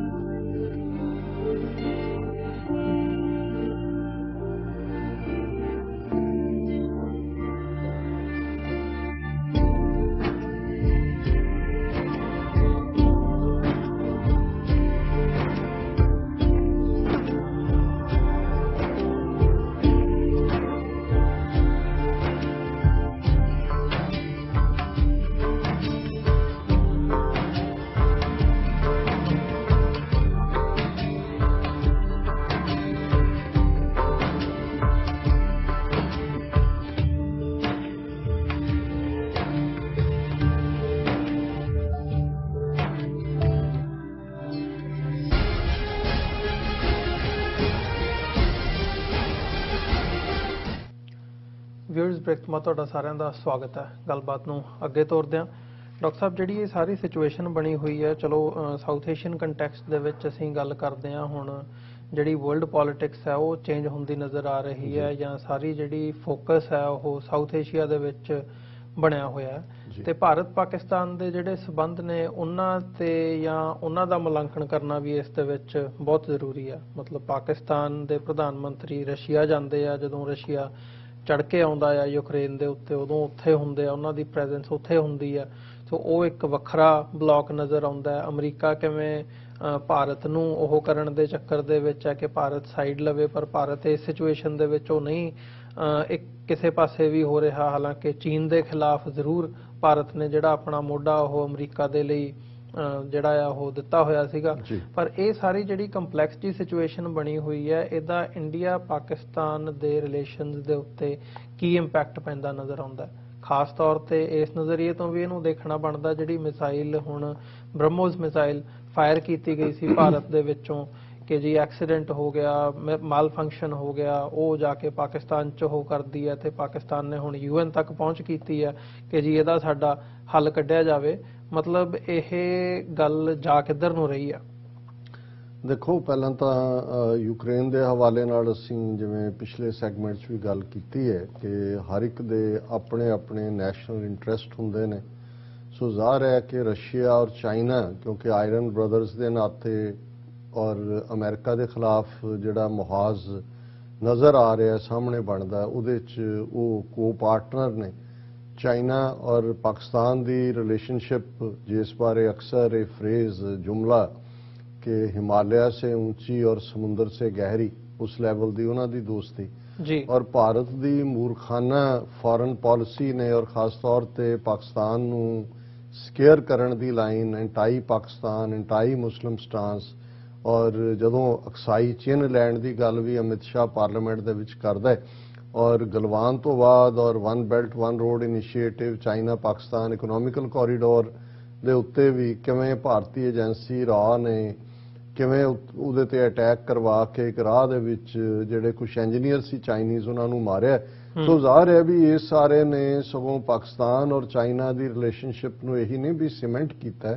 ਜੇ ਅਸੀਂ ਜਿਹੜੇ ਫੌਜੀ ਰਿਹਾ ਔਰ ਐਕਸਪਰਟ ਹੈ ਪ੍ਰਵੀਨ ਸਾਨੀ, ਇੱਕ ਐਨਾਲਿਸਟ ਹੈ ਜੀ, ਉਸ ਦੇ ਗੱਲ ਨੂੰ ਦੇਖੀਏ ਤਾਂ ਉਹਨੇ ਕਿਹਾ ਕਿ ਭਾਈ ਜਿਹੜੇ ਫੀਲਡਸ ਦੇ ਵਿੱਚ ਉਹਨਾਂ ਦੀ ਪਹਿਲਾਂ ਨਹੀਂ ਵੀ ਜਿਹੜੀ ਕੋਆਪਰੇਸ਼ਨ ਸੀ, ਖਾਸ ਤੌਰ ਤੇ ਹਾਇਰ ਕਿਸ ਲੈਵਲ ਦੇ ਉੱਤੇ ਗਿਲਗਿਤ ਬਾਲਟਿਸਤਾਨ 'ਚ ਬੈਠੇ ਨੇ ਜਾਂ ਉਸ K2 ਮਾਊਂਟੇਨਸ ਤੋਂ ਲੈ ਕੇ, ਉਹਨਾਂ ਨੇ ਕਿਹਾ ਜੀ ਵੀ ਉਹਨਾਂ ਨੇ ਬਿਲਕੁਲ ਚਾਈਨਾ ਔਰ ਪਾਕਿਸਤਾਨ ਉਹਨਾਂ ਦੀ ਨਾ ਸਿਰਫ ਕੋਆਪਰੇਸ਼ਨ ਹੈ ਬਲਕਿ ਜੁਆਇੰਟ ਉਹਨਾਂ ਦਾ ਹੁਣ ਹੋਏਗਾ। ਜਦੋਂ ਵੀ ਇੰਡੀਆ ਕਿਸੇ ਪਾਸੇ ਵੀ ਮੂਵ ਕਰੇਗਾ, ਇਕੱਲੇ ਪਾਕਿਸਤਾਨ ਨਾਲ ਹੀ ਨਹੀਂ, ਉਹਨੂੰ ਚਾਈਨਾ ਦੇ ਨਾਲ ਵੀ ਜਿਹੜਾ ਉਸ ਦੀ ਟੱਕਰ ਹੋਏਗੀ, ਤੇ ਜੇ ਚਾਈਨਾ ਵੱਲ ਹੋਏਗਾ ਤੇ ਪਾਕਿਸਤਾਨ ਵੀ, ਕਿਉਂਕਿ ਚਾਈਨਾ ਪਾਕਿਸਤਾਨ ਇਕਨੋਮਿਕਲ ਕੋਰੀਡੋਰ ਜਾਂ one belt one road initiative, ਉਹਨੂੰ ਚਾਈਨਾ ਕਿਸੇ ਲੈਵਲ ਤੇ ਵੀ ਜਿਹੜਾ ਉਸ ਨੂੰ ਕੋਈ ਨੁਕਸਾਨ ਹੁੰਦਾ ਨਹੀਂ ਦੇਖੇਗਾ।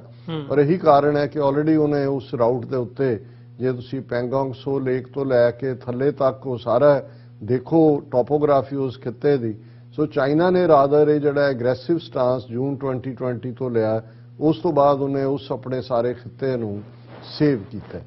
ਹੁਣ ਯੂਕਰੇਨ ਦੇ ਹਵਾਲੇ ਨਾਲ ਇਸ ਬਾਰੇ ਕੋਈ ਦੋ ਰਾਇ ਨਹੀਂ ਨੇ ਕਿ ਪ੍ਰਾਈਮ ਮਿਨਿਸਟਰ ਇਮਰਾਨ ਖਾਨ ਦੀ ਰੂਸ ਵਿਜ਼ਿਟ ਨੂੰ ਜਿਹੜਾ ਰੱਖਣ ਦੇ ਵਿੱਚ ਜਾਂ ਉਹਦੀ ਟਾਈਮਿੰਗ, ਉਹ ਇਹਦੇ ਵਿੱਚ ਚੀਨ ਨੇ ਮੇਨ ਰੋਲ ਪਲੇ ਕੀਤਾ ਹੋਏਗਾ। ਹਾਲਾਂ ਪਾਕਿਸਤਾਨ ਦੇ ਉੱਤੇ ਪ੍ਰੈਸ਼ਰ ਵੀ ਸੀ, ਔਰ ਜ਼ਾਹਰ ਹੈ ਬਾਅਦ ਦੇ ਵਿੱਚ ਤਾਂ ਕਿੰਨੇ ਸ਼ਾਇਦ 22 ਜਾਂ 24 ਜਿਹੜੇ ਡਿਪਲੋਮੈਟ ਐਂਬੈਸਡਰ ਮੁਲਕਾਂ ਦੇ, ਜਿਨ੍ਹਾਂ 'ਚ ਜ਼ਿਆਦਾ ਯੂਰਪੀਅਨ ਯੂਨੀਅਨ ਦੇ ਸੀ, ਪਾਕਿਸਤਾਨ ਬੇਸਡ ਇਸਲਾਮਾਬਾਦ, ਉਹਨਾਂ ਨੇ ਲੈਟਰ ਵੀ ਲਿਖਿਆ ਪਾਕਿਸਤਾਨ ਦੇ ਪ੍ਰਾਈਮ ਮਿਨਿਸਟਰ ਨੂੰ ਕਿ ਜੀ ਤੁਸੀਂ ਇਹ ਠੀਕ ਨਹੀਂ ਕਰ ਰਹੇ ਔਰ ਰੂਸ ਐਗਰੈਸਰ ਹੈ। ਔਰ ਦੂਸਰਾ ਹਾਲਾਂ ਉਹਦਾ ਉਹਨੇ ਇਮਰਾਨ ਖਾਨ ਉਹਨਾਂ ਨੇ ਕਾਫੀ ਸਖਤੀ ਦੇ ਨਾਲ ਉਹਨਾਂ ਨੂੰ ਯਾਦ ਕਰਵਾਇਆ ਕਿ ਜਦੋਂ ਕਸ਼ਮੀਰ ਨੂੰ ਉਹਦਾ ਰੁਤਬਾ ਖਤਮ ਕੀਤਾ ਗਿਆ ਸੀ ਔਰ ਜੋ ਜ਼ੁਲਮ ਕਸ਼ਮੀਰ 'ਚ ਚੱਲ ਰਹੇ ਨੇ, ਉਦੋਂ ਤੁਸੀਂ ਕਿਉਂ ਮੂੰਹ 'ਚ ਘੁੰਗਣੀਆਂ ਪਾਈਆਂ ਹੋਈਆਂ ਨੇ। ਪਰ ਇਹਦੇ 'ਚ ਕੋਈ ਦੋ ਰਾਵਾਂ ਨਹੀਂ ਨੇ ਕਿ ਪਾਕਿਸਤਾਨੀ ਪ੍ਰਾਈਮ ਮਿਨਿਸਟਰ ਇਮਰਾਨ ਖਾਨ ਜਦੋਂ ਮਾਸਕੋ ਜਾਂਦੇ ਨੇ, ਉਹਨਾਂ ਨੂੰ 2-3 ਡਿਫਰੈਂਟ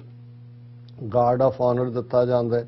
ਫਿਰ ਉੱਥੋਂ ਦੇ ਸਿਸਟਮ 'ਚ ਇਹ ਵੀ ਦੇਖਿਆ ਜਾਂਦਾ ਹੈ ਕਿ ਜੇ ਕਿਹੜੇ ਮੁਲਕ ਦਾ, ਫਰਾਂਸ ਦਾ ਕਿ ਕੌਣ ਪ੍ਰੈਜ਼ੀਡੈਂਟ ਜਾਂਦਾ ਤੇ ਉਹ 2 ਮੀਲ ਲੰਬਾ ਮੇਜ਼ ਹੈ, ਇੱਕ ਤੋਂ ਦੂਜੇ ਸਿਰੇ ਤੇ ਬਿਠਾਇਆ ਹੁੰਦਾ ਤੇ ਇੱਥੇ ਇਮਰਾਨ ਖਾਨ ਦੇ ਨਾਲ ਇੱਕ ਛੋਟੇ ਟੇਬਲ ਦੇ ਅਰਾਊਂਡ ਡਿਸਕਸ਼ਨ ਹੋ ਰਹੀ ਹੈ। ਸੋ ਇਹ ਦੱਸਣ ਲਈ ਵੀ ਰਿਲੇਸ਼ਨਸ ਕਿੰਨੇ ਵਾਰਮ ਨੇ। ਔਰ ਉਸ ਤੋਂ ਪਹਿਲਾਂ ਇਹ ਵੀ ਆਇਆ ਕਿ ਕਰਾਚੀ ਤੋਂ ਸ਼ਾਇਦ ਸਿਆਲਕੋਟ ਤੱਕ ਪਾਈਪਲਾਈਨ, ਔਰ ਦੂਸਰਾ ਔਰ ਉਸ ਤੋਂ ਪਹਿਲਾਂ ਪਾਕਿਸਤਾਨ ਦੀਆਂ ਇੱਕ ਦੋ ਵਾਰ ਮਿਲਟਰੀ ਐਕਸਰਸਾਈਜ਼ਸ ਵੀ ਜੁਆਇੰਟ ਪਾਕਿਸਤਾਨ, ਚਾਈਨਾ, ਰਸ਼ੀਆ ਇਹ ਹੋਈਆਂ ਨੇ। ਸੋ ਇਹਦੇ ਚ ਕੋਈ ਦੋ ਰਾਵਾਂ ਨਹੀਂ ਨੇ ਕਿ ਜੇ ਪਾਕਿਸਤਾਨ ਅੱਜ ਉਸ ਲੈਵਲ ਤੇ, ਹਾਲਾਂ ਪਾਕਿਸਤਾਨ ਦੇ ਆਪਣੇ ਹਿੱਤ 'ਚ ਵੀ ਹੈ ਜਿਹੜੀ ਗੱਲ ਅਸੀਂ ਪਹਿਲਾਂ ਕਹੀ ਹੈ ਕਿ ਜੇ ਤੁਸੀਂ ਕਿਸੇ ਬਲਾਕ 'ਚ ਨਹੀਂ ਹੁੰਦੇ ਤੇ ਉਹ ਤੁਹਾਡੀ ਬਿਹਤਰੀ ਲਈ ਹੁੰਦਾ ਹੈ, ਕਿਉਂਕਿ ਇਹਦੇ 'ਚ ਵੀ ਕੋਈ ਦੋ ਰਾਵਾਂ ਨਹੀਂ ਨੇ ਕਿ ਪਾਕਿਸਤਾਨ ਦੀ ਇਕਨੋਮੀ ਕੋਈ ਬਹੁਤ ਸਟਰੋਂਗ ਨਹੀਂ ਹੈ ਜੀ, ਤੇ ਜੇ ਤੁਸੀਂ IMF ਔਰ ਦੂਸਰਿਆਂ ਦੇ ਲੋਨਸ ਦੇ ਉੱਤੇ ਡਿਪੈਂਡ ਕਰਦੇ ਹੋ, ਦੂਸਰੀ ਤੁਹਾਡੀ ਐਕਸਪੋਰਟ ਜੇ ਯੂਰਪ ਦੇ ਵਿੱਚ ਹੈ, ਜਾਂ ਤੁਸੀਂ ਉਸ ਸਾਰੇ ਨੂੰ ਆਪਣਾ ਬੈਲੈਂਸ ਕਰਨਾ ਚਾਹੁੰਦੇ ਹੋ, ਤੇ ਪਾਕਿਸਤਾਨ ਨੂੰ ਵੀ ਇਹ ਸੂਟ ਨਹੀਂ ਕਰਦਾ ਕਿ ਉਹ ਅਮਰੀਕਾ ਜਾਂ ਯੂਰਪੀਅਨ ਮੁਲਕਾਂ ਨਾਲੋਂ ਟੋਟਲ ਜਿਹੜਾ ਉਹ ਵਿੱਥ ਡਿਵੈਲਪ ਕਰੇ। ਪਰ ਮੈਂ ਸਮਝਦਾ ਵੀ ਉਹਦੇ 'ਚ ਪਾਕਿਸਤਾਨ ਨਾਲੋਂ ਜ਼ਿਆਦਾ ਕਸੂਰ ਅਮਰੀਕਾ ਦਾ ਲੱਗਦਾ ਹੈ ਕਿ ਅਮਰੀਕਾ ਨੇ ਹਰ, ਜੇ ਅਸੀਂ ਪਿਛਲੇ ਆਲਮੋਸਟ 1979 ਤੋਂ ਹੀ ਦੇਖੀਏ, 40 ਸਾਲ ਆਲਮੋਸਟ 40+ ਈਅਰਸ ਬਣ ਜਾਂਦੇ ਨੇ, 10 ਸਾਲ ਪਾਕਿਸਤਾਨ ਜਿਹੜਾ ਉਹ ਅਮਰੀਕਾ ਦਾ ਇਹੀ ਨਹੀਂ ਵੀ ਸਾਥੀ ਰਿਹਾ ਹੈ, ਰਾਦਰ ਸੋਵੀਅਤ ਯੂਨੀਅਨ ਕਦੇ ਨਾ ਟੁੱਟਦਾ ਜੇ ਅਫਗਾਨਿਸਤਾਨ ਦੇ ਵਿੱਚ ਉਹਨੂੰ ਹਰਾਉਣ 'ਚ ਪਾਕਿਸਤਾਨ ਨੇ ਆਪਣਾ ਰੋਲ ਨਾ, ਕਿਰਦਾਰ ਨਾ ਪਲੇ ਕੀਤਾ ਹੁੰਦਾ ਜੀ। ਫਿਰ ਅਸੀਂ ਦੇਖਦੇ ਹਾਂ ਕਿ 9/11 ਤੋਂ ਬਾਅਦ ਬੇਸ਼ੱਕ ਇਹਦੇ 'ਚ ਵੀ ਕੋਈ ਦੋ ਰਾਵਾਂ ਨਹੀਂ ਨੇ ਕਿ ਨਾ ਜਿਹੜੇ ਅਟੈਕ ਕਰਨ ਵਾਲੇ ਸੀ 19 ਜਾਂ 20 ਦੇ ਕਰੀਬ ਉਹਨਾਂ 'ਚੋਂ ਕੋਈ ਪਾਕਿਸਤਾਨੀ ਜਾਂ ਕੋਈ ਅਫਗਾਨ ਨਹੀਂ ਸੀ, ਔਰ ਨਾ ਹੀ ਕੋਈ ਪਾਕਿਸਤਾਨ ਨੇ ਇਸ ਕਿਸਮ ਦੀ, ਰਾਦਰ ਜੂਨੀਅਰ ਬੁਸ਼ ਦੇ ਪੀਰੀਅਡ 'ਚ ਫਿਰ ਇਸ ਮੁਹਿੰਮ ਦੇ ਵਿੱਚ ਵੀ ਪਾਕਿਸਤਾਨ ਅਮਰੀਕਾ ਦੇ ਨਾਲ ਲੱਗਦਾ ਹੈ। ਔਰ ਜਦੋਂ ਅਸੀਂ ਉਸ ਪੀਰੀਅਡ ਨੂੰ ਦੇਖਦੇ ਹਾਂ, ਜੇ ਪਾਕਿਸਤਾਨੀ ਫਿਗਰਸ ਦੇਖੀਏ ਤੇ 70,000 ਤੋਂ ਜ਼ਿਆਦਾ ਉਹਨਾਂ ਦੀਆਂ ਸ਼ਹਾਦਤਾਂ ਹੁੰਦੀਆਂ ਨੇ, ਫੌਜੀਆਂ ਦੀਆਂ, ਸਿਵਲਿਅਨਸ ਦੀਆਂ, $100 ਬਿਲੀਅਨ ਤੋਂ ਜ਼ਿਆਦਾ ਦਾ ਨੁਕਸਾਨ ਹੁੰਦਾ ਹੈ। ਲੇਕਿਨ ਜਿਵੇਂ ਅਮਰੀਕਾ ਨੇ ਪਾਕਿਸਤਾਨ ਦੇ ਨਾਲ, ਖਾਸ ਤੌਰ ਤੇ ਬਾਈਡਨ ਐਡਮਿਨਿਸਟ੍ਰੇਸ਼ਨ ਨੇ, ਹਾਲਾਂਕਿ ਟਰੰਪ ਨੇ ਵੀ ਉਹਨੇ ਚੁੱਪ ਰਹਿ ਕੇ ਨੁਕਸਾਨ ਕੀਤਾ ਹੈ, ਜੋ ਜੰਮੂ ਕਸ਼ਮੀਰ ਦਾ ਰੁਤਬਾ ਦਾ ਉਸ ਪੀਰੀਅਡ 'ਚ ਘਟਾਇਆ ਗਿਆ, ਔਰ ਅਮਰੀਕਾ ਨੇ ਕੋਈ ਇੰਡੀਆ ਨੂੰ ਤਾੜਿਆ ਨਹੀਂ, ਕਿਉਂਕਿ ਕਿੱਥੇ ਪਾਕਿਸਤਾਨ ਦੇ ਨਾਲ ਕਿਸ ਕਿਸਮ ਦੇ ਪੈਕਟ ਅਮਰੀਕਾ ਦੇ ਸੀ। ਲੇਕਿਨ ਪਾਕਿਸਤਾਨ ਤੋੜਿਆ ਜਾਂਦਾ 1971 'ਚ, ਅਮਰੀਕਾ ਦਾ 7ਵਾਂ ਬੇੜਾ ਰਾਹ 'ਚ ਹੀ ਰਹਿ ਜਾਂਦਾ, ਕਿਤੇ ਪਹੁੰਚਦਾ ਹੀ ਨਹੀਂ ਹੈ। ਔਰ 9/11 ਤੋਂ ਬਾਅਦ ਇਹੀ ਨਹੀਂ ਕਿ ਵੀ ਡੀ-ਹਾਈਫਨੇਟ ਉਹਨਾਂ ਨੇ ਕਿਹਾ ਜੀ ਅਸੀਂ ਇੰਡੀਆ ਪਾਕਿਸਤਾਨ ਦੀ ਰਿਲੇਸ਼ਨਸ਼ਿਪ ਕਰ ਦਿੱਤੀ ਹੈ ਜੀ, ਪਰ ਉਹਨਾਂ ਨੇ ਬਿਲਕੁਲ ਪਾਕਿਸਤਾਨ ਨੂੰ ਜਿਹਨੂੰ ਕਹਿੰਦੇ ਨੇ ਛਟਕ ਕੇ ਸੁੱਟ ਦੇਣਾ। ਔਰ ਉਸ ਦਾ ਸਬੂਤ ਹੈ ਕਿ ਸਾਲ ਤੋਂ ਜ਼ਿਆਦਾ ਹੋ ਗਿਆ ਬਾਈਡਨ ਨੇ ਇੰਨਾ ਵੀ ਇੰਪੋਰਟੈਂਟ ਨਹੀਂ ਸਮਝਿਆ ਕਿ ਭਾਈ ਉਹ ਇੱਕ ਕਟਸੀ ਕਾਲ ਜਿਹੜਾ ਉਹ ਪ੍ਰਾਈਮ ਮਿਨਿਸਟਰ ਇਮਰਾਨ ਖਾਨ ਨੂੰ ਕਰੇ। ਹੁਣ ਇਹਦੇ ਬਾਵਜੂਦ ਕਿ ਇਹ ਨਹੀਂ, ਅਸੀਂ ਕੋਈ 20 ਸਾਲ ਪੁਰਾਣੀਆਂ ਗੱਲਾਂ ਨਹੀਂ ਕਰ ਰਹੇ ਜੇ ਪਾਕਿਸਤਾਨ ਨੇ ਮਦਦ ਕੀਤੀ। ਜਦੋਂ 15 ਅਗਸਤ 2021 ਨੂੰ ਤਾਲਿਬਾਨ ਕਾਬਲ 'ਚ ਟੇਕ ਓਵਰ ਕਰਦੇ ਨੇ, ਜਿਹੜਾ ਕਿ ਮਿਲਟਰੀ ਹਿਸਟਰੀ ਦਾ ਦੁਨੀਆ ਦੀ ਇੱਕ ਵੱਡਾ ਸਰਪ੍ਰਾਈਜ਼ ਸੀ, ਖਾਸ ਤੌਰ ਤੇ ਅਮਰੀਕਨਾਂ ਔਰ ਯੂਰਪੀਅਨਸ ਲਈ, ਤੇ ਉੱਥੇ ਫਸੇ ਹੋਏ ਹਜ਼ਾਰਾਂ ਅਮਰੀਕਨ ਸੋਲਜਰ ਔਰ ਲੱਖਾਂ ਲੋਕ, ਜੇ ਪਾਕਿਸਤਾਨ ਜਿਹੜਾ ਹੈਲਪਿੰਗ ਹੈਂਡ ਨਾ ਦਿੰਦਾ, ਆਪਣੇ ਸਾਰੇ 에ਅਰਪੋਰਟ ਨਾ ਖੋਲਦਾ, ਆਪਣੇ ਸਾਰੇ ਹੋਟਲ ਔਰ ਦੂਜੇ, ਔਰ ਬਿਨਾਂ ਨੁਕਸਾਨ ਕਰਵਾਏ, ਫਿਰ ਇਹ ਸਾਰੇ ਸੇਫਲੀ ਨਹੀਂ ਸੀ ਆ ਸਕਦੇ। ਤਾਂ ਅਸੀਂ ਸਮਝਦੇ ਹਾਂ ਵੀ ਇਹ ਨਹੀਂ ਹੈ ਵੀ ਪਾਕਿਸਤਾਨ ਦੇ ਵਿੱਚ ਵੀ ਉਹਨਾਂ ਦੀ ਅਜੇ ਵੀ ਬਹੁਤ ਸਾਰੀ ਜਿਹੜਾ ਇਕਵਿਪਮੈਂਟ ਹੈ ਉਹ ਅਮਰੀਕਨ ਮਿਲੀਟੈਰੀਲੀ ਹੈ, ਉਹਨਾਂ ਦੇ ਜਿਹੜੀਆਂ ਟ੍ਰੇਨਿੰਗਸ ਔਰ ਦੂਸਰੀਆਂ, ਔਰ ਪਾਕਿਸਤਾਨ ਚਾਹੁੰਦਾ ਹੈ ਕਿ ਵੀ ਅਸੀਂ ਉਵੇਂ ਹੀ ਰਿਲੇਸ਼ਨਸ਼ਿਪ, ਜਿਵੇਂ ਇੱਕ ਪੀਰੀਅਡ ਦੇ ਵਿੱਚ ਪਾਕਿਸਤਾਨ ਸਾਈਮਲਟੇਨੀਅਸਲੀ ਚਾਈਨਾ ਔਰ ਅਮਰੀਕਾ ਦੋਨਾਂ ਦੇ ਨਾਲ ਹੀ ਜਿਹੜਾ ਉਹ ਕਰ ਰਿਹਾ ਸੀ, ਪਰ ਅਮਰੀਕਾ ਦੀ ਜਾਂ ਵੈਸਟਰਨ ਪਾਵਰਸ ਦੀ ਦੋ ਪਾਸਿਓਂ ਫੇਲਿਅਰ ਹੋਈ। ਇੱਕ ਉਹਨਾਂ ਨੇ ਪਾਕਿਸਤਾਨ ਨੂੰ ਅਦਰਵਾਈਜ਼ ਡੰਪ ਕੀਤਾ, ਦੂਸਰਾ ਜਦੋਂ ਇੰਡੀਆ ਦਾ ਐਸਪੈਕਟ ਆਇਆ, ਖਾਸ ਤੌਰ ਤੇ ਜੰਮੂ ਕਸ਼ਮੀਰ ਦਾ ਮੁੱਦਾ ਜਿਹੜਾ ਬੋਨ ਆਫ ਕੰਟੈਂਸ਼ਨ ਹੈ, ਤੇ ਉਸ ਮਾਮਲੇ 'ਚ ਜਿਵੇਂ ਇੰਡੀਆ ਨੇ ਜਿਹੜਾ ਉਹ ਯੂਨੀਲੈਟਰਲੀ ਇਹ ਕਰਕੇ ਕਸ਼ਮੀਰ ਦੇ ਵਜੂਦ ਨੂੰ ਹੀ ਖਤਮ ਕਰ ਦਿੱਤਾ ਸੂਬੇ ਦੇ ਨੂੰ, ਔਰ ਕੋਈ ਜਿਹੜੀ ਹੈ ਇਸ ਪਾਸਿਓਂ ਲਾਈਨ ਨਾ ਲਈ ਜਾਣੀ ਇੰਡੀਆ ਦੇ ਖਿਲਾਫ। ਉਸ ਦਾ ਨਤੀਜਾ ਹੈ ਕਿ ਪਾਕਿਸਤਾਨ ਦੇ ਵਿੱਚ ਅਮਰੀਕਾ ਦੀਆਂ ਨੀਤੀਆਂ ਪ੍ਰਤੀ, ਕਿਸੇ ਹੱਦ ਤੱਕ ਯੂਰਪ ਪ੍ਰਤੀ ਵੀ ਇੱਕ ਕਿਸਮ ਦਾ ਇਹੀ ਨਹੀਂ ਕਿ ਵੀ ਉਦਾਸੀ ਹੈ ਜਾਂ ਨਾਰਾਜ਼ਗੀ ਹੈ, ਇਹ ਨਫ਼ਰਤ ਦੇ ਵਿੱਚ ਬਦਲਦੀ ਜਾਂਦੀ ਹੈ।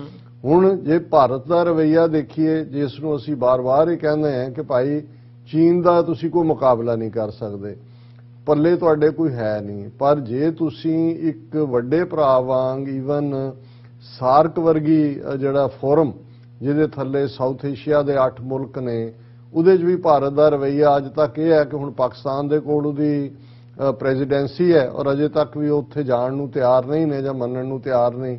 ਔਰ ਉਹਨਾਂ ਦੀਆਂ ਨੀਤੀਆਂ ਜੋ ਅਫਗਾਨਿਸਤਾਨ 'ਚ ਜਿਵੇਂ ਉਹਨਾਂ ਨੇ ਦਹਿਸ਼ਤਗਰਦੀ ਅਫਗਾਨਿਸਤਾਨ ਦੇ ਬਾਰਡਰ ਤੋਂ ਪਾਕਿਸਤਾਨ 'ਚ ਲਿਆਂਦੀ ਜਾਂ ਉਹਦਾ ਅਕਸਰ ਜ਼ਿਕਰ ਹੁੰਦਾ ਹੈ। ਹੁਣ ਜਿਹੜੀ ਘਟਨਾ 9 ਮਾਰਚ ਨੂੰ ਹੁੰਦੀ ਹੈ, ਕਿਉਂਕਿ ਤੁਸੀਂ ਸੈਕੰਡ ਪਾਰਟ ਤੁਹਾਡੇ ਸਵਾਲ ਦਾ ਇਹ ਹੈ, ਬ੍ਰਹਮੋਸ ਮਿਸਲ ਪਹਿਲਾਂ ਤਾਂ ਇਹ ਆਂਦਾ ਸੀ ਰਸ਼ੀਅਨ ਮੇਡ ਹੈ, ਫਿਰ ਆਇਆ ਜੀ ਇਹਨਾਂ ਦੀ ਬ੍ਰਹਮੋ ਮਿਸਲ ਹੈ। ਮੇਰਾ ਖਿਆਲ ਹੈ ਬ੍ਰਹਮੋ ਇਹਨਾਂ ਨੇ ਹੀ ਇੰਡੀਆ ਮੇਡ ਹੈ ਇਹਨਾਂ ਦੇ ਕਹਿਣ ਮੁਤਾਬਕ।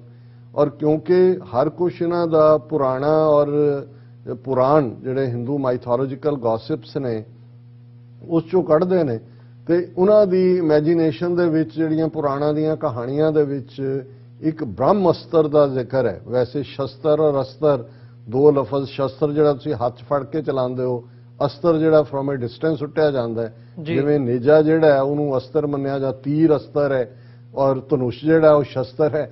ਇਸੇ ਤਰ੍ਹਾਂ ਇਹਨਾਂ ਨੇ ਜਦੋਂ ਉਹਦਾ ਨਾਮ ਬ੍ਰਹਮੋਸ ਰੱਖਿਆ ਤਾਂ ਉਹ ਬ੍ਰਹਮ ਅਸਤਰ ਦੇ ਨਾਲ ਜੋੜ ਕੇ ਜਿਹੜਾ ਇੱਕ ਇਮੇਜਿਨਰੀ ਹੈ।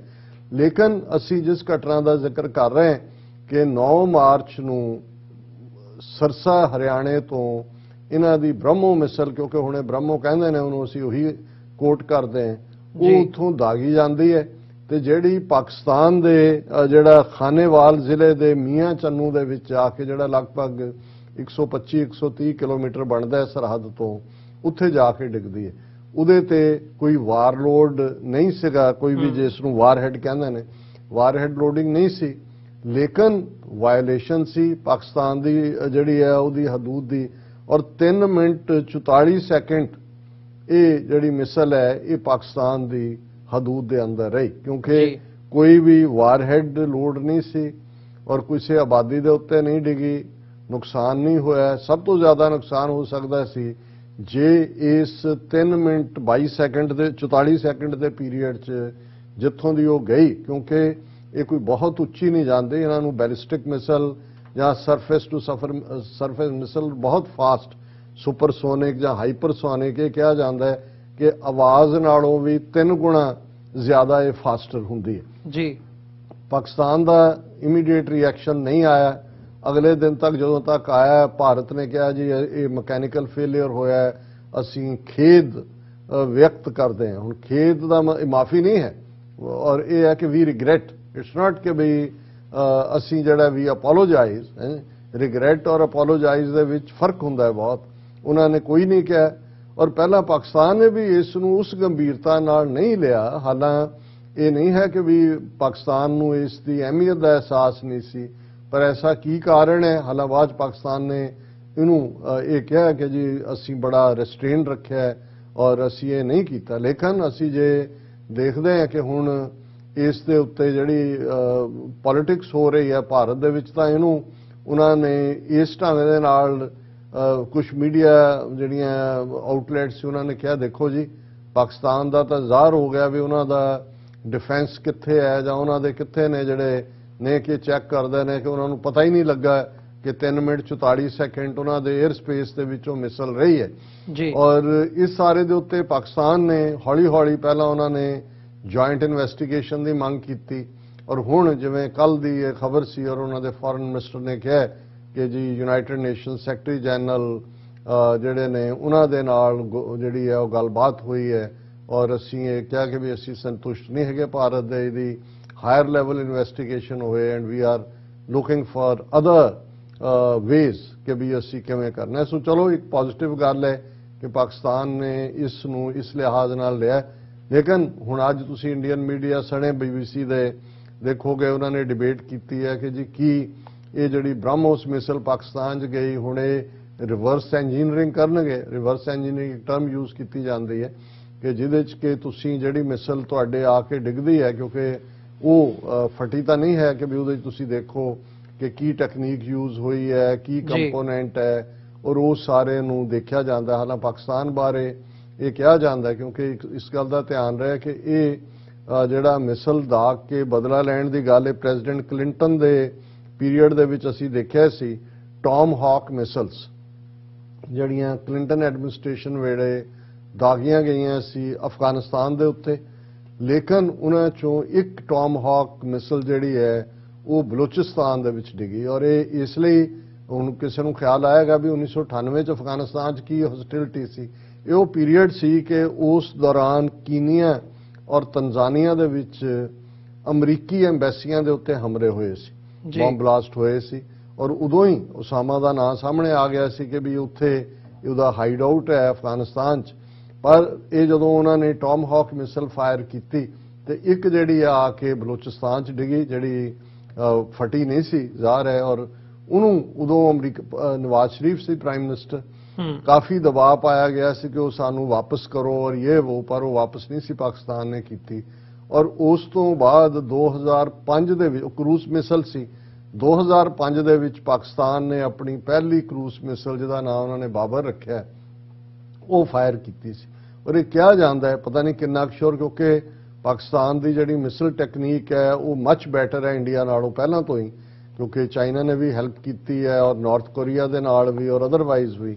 ਪਰ ਇਹ ਕਿਹਾ ਜਾਂਦਾ ਹੈ ਕਿ ਇਹ ਜਿਹੜੀ 2005 ਦੇ ਵਿੱਚ 11 ਅਗਸਤ ਨੂੰ ਕਰੂਜ਼ ਮਿਸਲ ਦਾਗੀ ਸੀ ਪਾਕਿਸਤਾਨ ਨੇ, ਇਹ ਰਿਵਰਸ ਇੰਜੀਨੀਅਰਿੰਗ ਨਾਲ ਤਿਆਰ ਕੀਤੀ ਗਈ ਸੀ ਜਿਹੜੀ ਕਿ ਟੌਮਹਾਕ ਮਿਸਲ ਸੀ। ਹੁਣ ਦੂਜਾ ਜਿਹੜਾ ਇਹ ਬ੍ਰਹਮਸ ਦਾ ਰਿਵਰਸ ਇੰਜੀਨੀਅਰਿੰਗ ਹੈ, ਕਿੱਡਾ ਕੁ ਪੀਸ ਆਫ ਟੈਕਨੋਲੋਜੀ ਹੈ, ਕਿਉਂਕਿ ਇਹ ਤਾਂ ਆਮ ਜਿਵੇਂ ਹਵਾਈਆਂ ਹੁੰਦੀਆਂ ਉਸ ਵਾਂਗ ਹੀ ਇਹਨੂੰ ਕਿਹਾ ਜਾਂਦਾ। ਪਿੱਛੇ ਹੀ ਇਹਨਾਂ ਨੇ ਇਹਨੂੰ ਵੇਚਿਆ ਵੀ ਹੈ ਬ੍ਰਹਮੋਸ ਨੂੰ ਫਿਲੀਪੀਨਸ ਨੂੰ।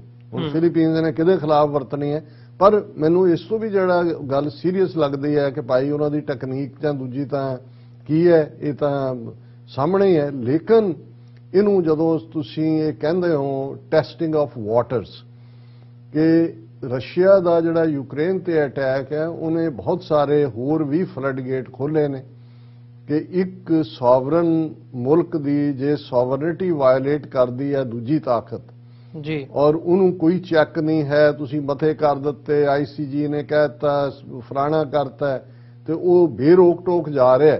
ਤੇ ਭਾਰਤ ਦੇ ਵਿੱਚ ਖਾਸ ਤੌਰ ਤੇ ਅੱਜ ਜਿਸ ਕਿਸਮ ਦਾ ਫਤੂਰੀ ਤਬਕਾ, ਹਿੰਦੂਤਵਾ ਦੇ ਫਤੂਰ ਵਾਲਾ ਰੂਲਰ ਨੇ, ਉਹਨਾਂ ਦੇ ਦਿਮਾਗ 'ਚ ਕੀ ਚੱਲ ਰਿਹਾ ਹੈ, ਉਹ ਜਿਹੜੇ ਕਿ ਅੰਦਰੂਨੀ ਤੌਰ ਦੇ ਉੱਤੇ ਫੇਲ ਹੋ ਰਹੇ ਨੇ ਪੂਰੀ ਤਰ੍ਹਾਂ, ਔਰ ਉਹਨਾਂ ਦੀ ਇਕਨੋਮੀ ਦਾ ਵੀ ਥੱਲਾ ਲੱਗ ਰਿਹਾ ਹੈ। ਔਰ ਕਿਉਂਕਿ ਆਲਮੋਸਟ 80% ਆਇਲ ਉਹ ਇੰਪੋਰਟ ਕਰਦੇ ਨੇ ਔਰ ਆਇਲ ਪ੍ਰਾਈਸਿਸ ਸ਼ੂਟ ਕਰਕੇ ਕਿਤੇ ਦੀਆਂ ਕਿਤੇ ਜਾ ਰਹੀਆਂ ਨੇ, ਤੇ ਆਪਣੇ ਲੋਕਾਂ ਨੂੰ ਕੁਛ ਨਾ ਕੁਛ ਦੱਸਣ ਦੇ ਲਈ, ਹਾਲਾਂ ਇਸ ਗੱਲ ਦਾ ਧਿਆਨ ਰਹੇ ਕਿ ਪਾਕਿਸਤਾਨ ਇੱਕ ਨਿਊਕਲੀਅਰ ਪਾਵਰ ਹੈ, ਪਰ ਕਈ ਵਾਰ ਦਿਲਵਦੀ ਦਾ ਤਾਂ ਕੋਈ ਪਤਾ ਨਹੀਂ ਹੁੰਦਾ ਕਿ ਭਾਈ ਕੌਣ ਕਿੱਧਰ ਨੂੰ ਜਾਏ। ਸੋ ਸਾਨੂੰ ਇਹ ਲੱਗਦਾ ਹੈ ਵੀ ਪਾਕਿਸਤਾਨ ਨੇ ਆਲਮੋਸਟ ਇੱਕ ਹਫ਼ਤਾ ਲਿਆ 9 ਮਾਰਚ ਤੋਂ ਲੈ ਕੇ ਜਦੋਂ ਤੱਕ ਅਸੀਂ ਗੱਲ ਕਰ ਰਹੇ ਹਾਂ ਕਿ ਭਾਈ ਉਸ ਸਾਰੇ ਨੂੰ ਸੀਰੀਅਸਲੀ ਲੈਣ 'ਚ। ਲੇਕਿਨ ਇਹ ਡੈਲੀਬਰੇਟ ਫਾਇਰਿੰਗ ਹੈ, ਕੋਈ ਮਕੈਨੀਕਲ ਕੋਈ ਉਸ ਟਾਈਪ ਦਾ ਇਹ ਤਾਂ ਨਹੀਂ ਹੈ ਵੀ ਬਾਹਰ ਨਿਕਲ ਕੇ ਤੁਸੀਂ ਬੋਤਲ 'ਚ ਪਾ ਕੇ ਹਵਾਈ ਚਲਾ ਰਹੇ ਹੋ ਤੇ ਉਹ ਉੱਤੇ ਨਹੀਂ ਗਈ, ਜਿਹੜਾ ਚਲਾਉਣ ਵਾਲਾ ਉਹਦੀ ਪੈਂਟ 'ਚ ਹੀ ਵੜ ਗਈ ਜਿਵੇਂ ਉਹ ਮਿਸ ਫਾਇਰ ਹੁੰਦਾ ਸੀ। ਸੋ ਇਹ ਇੱਕ ਸੀਰੀਅਸ ਮੈਟਰ ਹੈ ਔਰ ਪਾਕਿਸਤਾਨ ਨੂੰ ਇਸ ਇਸ਼ੂ ਨੂੰ ਡਾਈ ਡਾਊਨ ਨਹੀਂ ਹੋਣ ਦੇਣਾ ਚਾਹੀਦਾ। ਇਸ ਦੇ ਉੱਤੇ ਈਵਨ ਪੁਸ਼ ਕਰਨਾ ਚਾਹੀਦਾ ਚਾਈਨਾ ਰਾਹੀਂ ਕਿ UN ਸਿਕਿਉਰਿਟੀ ਕਾਉਂਸਲ ਦਾ ਸੈਸ਼ਨ ਸੱਦਿਆ ਜਾਏ ਕਿ ਭਾਈ ਇਹ ਆਲਮੋਸਟ ਡੈਕਲੇਰੇਸ਼ਨ ਆਫ ਵਾਰਸ ਹੁੰਦੀ ਹੈ ਜਦੋਂ ਤੁਸੀਂ ਕਿਸੇ ਦੀ ਸੋਵਰਨਿਟੀ ਵਾਇਲੇਟ ਕਰਦੇ ਹੋ। ਜੇ ਪਾਕਿਸਤਾਨ ਨੇ ਜਵਾਬੀ ਕਾਰਵਾਈ ਕੀਤੀ ਹੁੰਦੀ ਉਹਦੇ 'ਚ ਇੰਡੀਆ ਦਾ ਜਾਨੀ ਨੁਕਸਾਨ ਵੀ ਹੁੰਦਾ ਤੇ ਵਾਰ ਦੀ ਸ਼ੁਰੂਆਤ ਇਵੇਂ ਹੀ ਹੁੰਦੀ ਹੈ ਕਈ ਵਾਰੀ on A super of A moment. ਜੀ ਡਾਕਟਰ ਸਾਹਿਬ, ਬਿਲਕੁਲ ਇਸ ਨੂੰ ਵੀ ਆਉਣ ਵਾਲਾ ਟਾਈਮ ਦੱਸੂਗਾ ਕਿ ਸਿਚੁਏਸ਼ਨ ਕਿਸ ਪਾਸੇ ਜਾਂਦੀ ਹੈ। ਵਿਊਅਰਸ, ਇੱਕ ਛੋਟੇ ਜਿਹੇ ਕਮਰਸ਼ੀਅਲ ਬ੍ਰੇਕ ਦੇ ਲਈ ਰੁਕਾਂਗੇ ਤੇ ਬ੍ਰੇਕ ਤੋਂ ਬਾਅਦ ਜਿਹੜੀ ਪੰਜਾਬ ਦੇ ਵਿੱਚ ਇਸ ਵਕਤ ਤਬਦੀਲੀ ਹੋਈ ਹੈ, ਸੱਤਾ ਤਬਦੀਲੀ, ਆਮ ਆਦਮੀ ਪਾਰਟੀ ਦੀ ਸਰਕਾਰ ਬਣੀ ਹੈ, ਉਸ ਬਾਰੇ ਵਿਚਾਰ ਚਰਚਾ ਕਰਾਂਗੇ ਇੱਕ ਛੋਟੇ ਜਿਹੇ ਕਮਰਸ਼ੀਅਲ ਬ੍ਰੇਕ ਤੋਂ ਬਾਅਦ।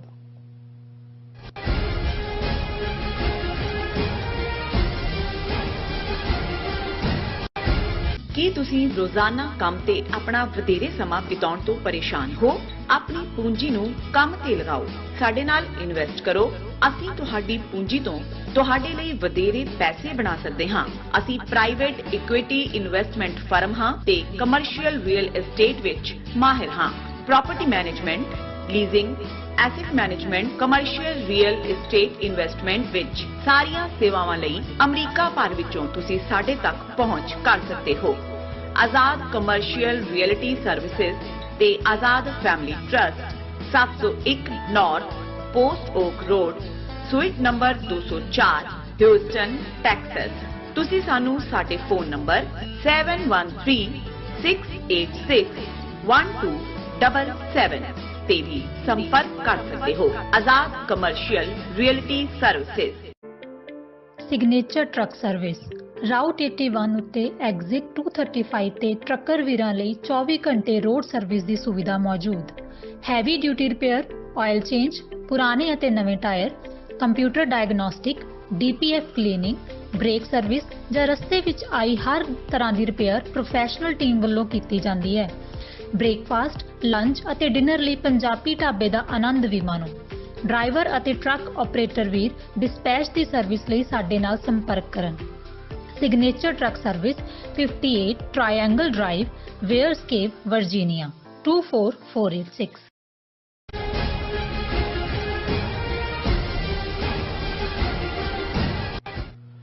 ਵਿਊਅਰਸ, ਬ੍ਰੇਕ ਤੋਂ ਬਾਅਦ ਤੁਹਾਡਾ ਸਾਰਿਆਂ ਦਾ ਸਵਾਗਤ ਹੈ। ਗੱਲਬਾਤ ਨੂੰ ਅੱਗੇ ਤੋਰਦੇ ਹਾਂ। ਡਾਕਟਰ ਸਾਹਿਬ, ਹੁਣ ਗੱਲ ਕਰੀਏ ਪੰਜਾਬ ਦੀ। ਪੰਜਾਬ ਦੇ ਵਿੱਚ ਆਮ ਆਦਮੀ ਪਾਰਟੀ ਦੀ ਜਿਹੜੀ ਸਰਕਾਰ ਹੈ ਉਹ ਬਣ ਗਈ ਹੈ ਤੇ ਜਿਹੜੀਆਂ ਬਿਆਨਬਾਜ਼ੀਆਂ ਨੇ ਜਾਂ ਅਦਰਵਾਈਜ਼ ਉਹਨਾਂ ਦੇ ਕੰਮ ਕਰਨ ਦਾ ਉਹ ਹੈ ਸਿਲਸਿਲਾ ਉਹ ਸ਼ੁਰੂ ਹੋ ਗਿਆ ਤੇ ਇਹਦੇ ਵਿੱਚ ਮਤਲਬ ਆਮ ਆਦਮੀ ਪਾਰਟੀ ਨੂੰ ਮੁੱਖ ਰੱਖਦੇ ਜਿਵੇਂ ਕਿ ਪਹਿਲਾਂ ਤੋਂ ਹੀ ਇੱਕ ਪੰਥਕ ਨਜ਼ਰੀਏ ਤੋਂ ਜਦੋਂ ਦੇਖਿਆ ਜਾ ਰਿਹਾ ਤੇ RSS ਦੀ ਹੀ ਇੱਕ ਐਕਸਟੈਂਸ਼ਨ ਮੰਨੀ ਜਾ ਰਹੀ ਹੈ। ਸਿੱਖ ਚਿੰਤਕਾਂ ਵੱਲੋਂ ਜਿਹੜੇ ਸਕਾਲਰਸ ਨੇ ਉਹਨਾਂ ਦੇ ਵੀ ਬਿਆਨ ਆਏ ਆ ਤੇ ਇਹਦੇ ਤੇ ਹਰ ਇੱਕ ਗੱਲ, ਹਰ ਇੱਕ ਛੋਟੇ ਕਦਮ ਦੇ ਉੱਤੇ ਨਜ਼ਰ ਰੱਖੀ ਜਾ ਰਹੀ ਹੈ ਕਿ ਉਹ ਕੀ ਕਰ ਰਹੇ ਆ, ਕਿਸ ਹਿਸਾਬ ਨਾਲ ਕਰ ਰਹੇ ਆ ਤੇ ਸਿੱਖੀ ਨਜ਼ਰੀਏ ਤੋਂ ਉਹਦਾ ਜਿਹੜਾ ਇੰਪੈਕਟ ਹੈ ਉਹ ਕੀ ਆਉਂਦਾ ਹੈ। ਇਹਦੇ ਵਿੱਚ ਇੱਕ ਉਦਾਹਰਣ ਜਿਹੜੀ ਮਹਾਰਾਜਾ ਰਣਜੀਤ ਸਿੰਘ ਦਾ ਪੋਰਟਰੇਟ ਸੈਕਟਰੀਏਟ ਦੇ ਵਿੱਚੋਂ ਕੰਧ ਤੋਂ ਉਤਾਰਨ ਦੀ ਜਿਹੜੀ ਇੱਕ ਖਬਰ ਹੈ ਉਹ ਸਾਹਮਣੇ ਆਉਂਦੀ ਹੈ ਵੀ ਜੀ 3 ਕਮਰੇ ਨੇ ਉੱਥੇ ਜਿਹੜਾ ਭਗਵੰਤ ਮਾਨ ਕੋਲ ਹੈ ਉਹਨਾਂ ਨੇ ਉਤਾਰ ਕੇ ਉੱਥੇ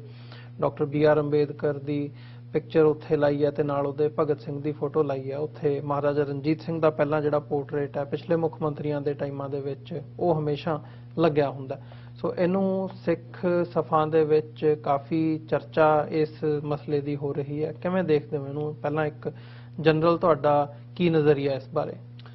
ਦੇਖੋ, ਅਸੀਂ ਕੰਸਿਸਟੈਂਟਲੀ 2014 ਦੇ ਪੀਰੀਅਡ ਤੋਂ ਹੀ, ਜਦੋਂ ਕਿ ਆਮ ਆਦਮੀ ਪਾਰਟੀ ਕੇਜਰੀਵਾਲ ਜਿਹੜਾ ਸਵਾਮੀ ਵਿਵੇਕਾਨੰਦ ਫਾਊਂਡੇਸ਼ਨ ਜਿਹਦਾ ਹੈਡ ਅਜੀਤ ਡੋਵਲ ਉਸ ਵੱਲੋਂ ਫਾਈਨੈਂਸ ਕੀਤਾ ਗਿਆ ਅੰਨਾ ਹਜ਼ਾਰੇ ਦਾ ਅੰਦੋਲਨ 24/7 ਅੰਬਾਨੀ ਅਡਾਨੀ ਦੀ ਮਲਕੀਅਤ ਵਾਲੇ ਮੀਡੀਆ ਵੱਲੋਂ ਇਹਨਾਂ ਨੂੰ ਪ੍ਰੋਜੈਕਟ ਕੀਤਾ ਜਾਣਾ ਔਰ ਉਸ ਸਾਰੇ ਤੋਂ ਬਾਅਦ ਇਹ ਮਾਰਚੂ ਜੇ ਕੱਦ ਵਾਲਾ ਇੱਕ ਉਹਨਾਂ ਦੇ IRS 'ਚ ਰਿਹਾ ਆਫੀਸਰ ਜਿਸ ਦੇ ਗਲ ਦੇ ਦੁਆਲੇ ਇੱਕ ਮਫਲਰ ਤੇ ਖੌਂ ਕਰਦਾ ਉਹਦਾ ਇੱਕ ਬਿਮਾਰ ਜਿਹਾ ਇਮੇਜ ਕਿ ਜਿਵੇਂ ਕਾਮਨਰ ਭਾਰਤ ਦਾ ਇੱਕ ਬਿਮਾਰ ਜਿਹਾ ਆਦਮੀ ਹੁੰਦਾ ਔਰ ਇਸ ਨੂੰ ਤੁਸੀਂ ਜੰਤਰ ਮੰਤਰ ਦੇ ਧਰਨਿਆਂ 'ਚ ਦੇਖ ਸਕਦੇ ਸੀ, ਇਸ ਨੂੰ ਤੁਸੀਂ ਗੁਰਦੁਆਰਿਆਂ ਦੇ ਵਿੱਚ ਲਾਈਨ 'ਚ ਲੱਗਾ ਦੇਖ ਸਕਦੇ ਸੀ, ਇਸ ਨੂੰ ਹਰ ਥਾਂ ਦੇ ਉੱਤੇ ਮਾਈਨੋਰਿਟੀ ਔਰ ਦੂਸਰਿਆਂ ਦੀ ਗੱਲ ਕਰਦਾ ਦੇਖ ਸਕਦੇ ਸੀ ਔਰ ਬਾਹਰ ਆ ਕੇ ਵੀ ਇਹ ਚੁੱਪ-ਚੁਪੀਤੇ ਕਿਸੇ ਗੁਰਦੁਆਰੇ 'ਚ ਚਲਾ ਗਿਆ, ਕਿਤੇ ਹੋਰ ਚਲਾ ਗਿਆ।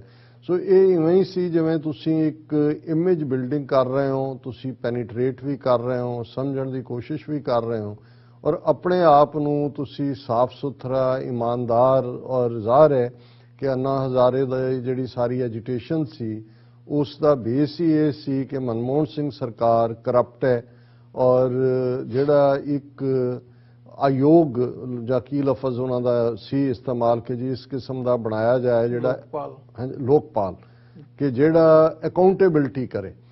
ਹੁਣ ਜ਼ਾਹਰ ਹੈ ਕਿ ਉਸ ਸਿਸਟਮ ਦੇ ਵਿੱਚ ਕਰਪਸ਼ਨ ਦੀ ਫਿਲਟਰਿੰਗ ਲਈ ਜਾਂ ਕਰਪਸ਼ਨ ਦੇ ਅਗੇਂਸਟ ਬਹੁਤ ਸਾਰੇ ਕਾਨੂੰਨ ਨੇ। ਗੱਲ ਤਾਂ ਇਹ ਹੈ ਕਿ ਵੀ ਜਿਹਨੂੰ ਅਮਰੀਕਨ ਕਹਿੰਦੇ ਨੇ ਕਿ ਯੂ ਕਾਂਟ ਲੈਜਿਸਲੇਟ ਹਿਊਮਨ ਨੇਚਰ।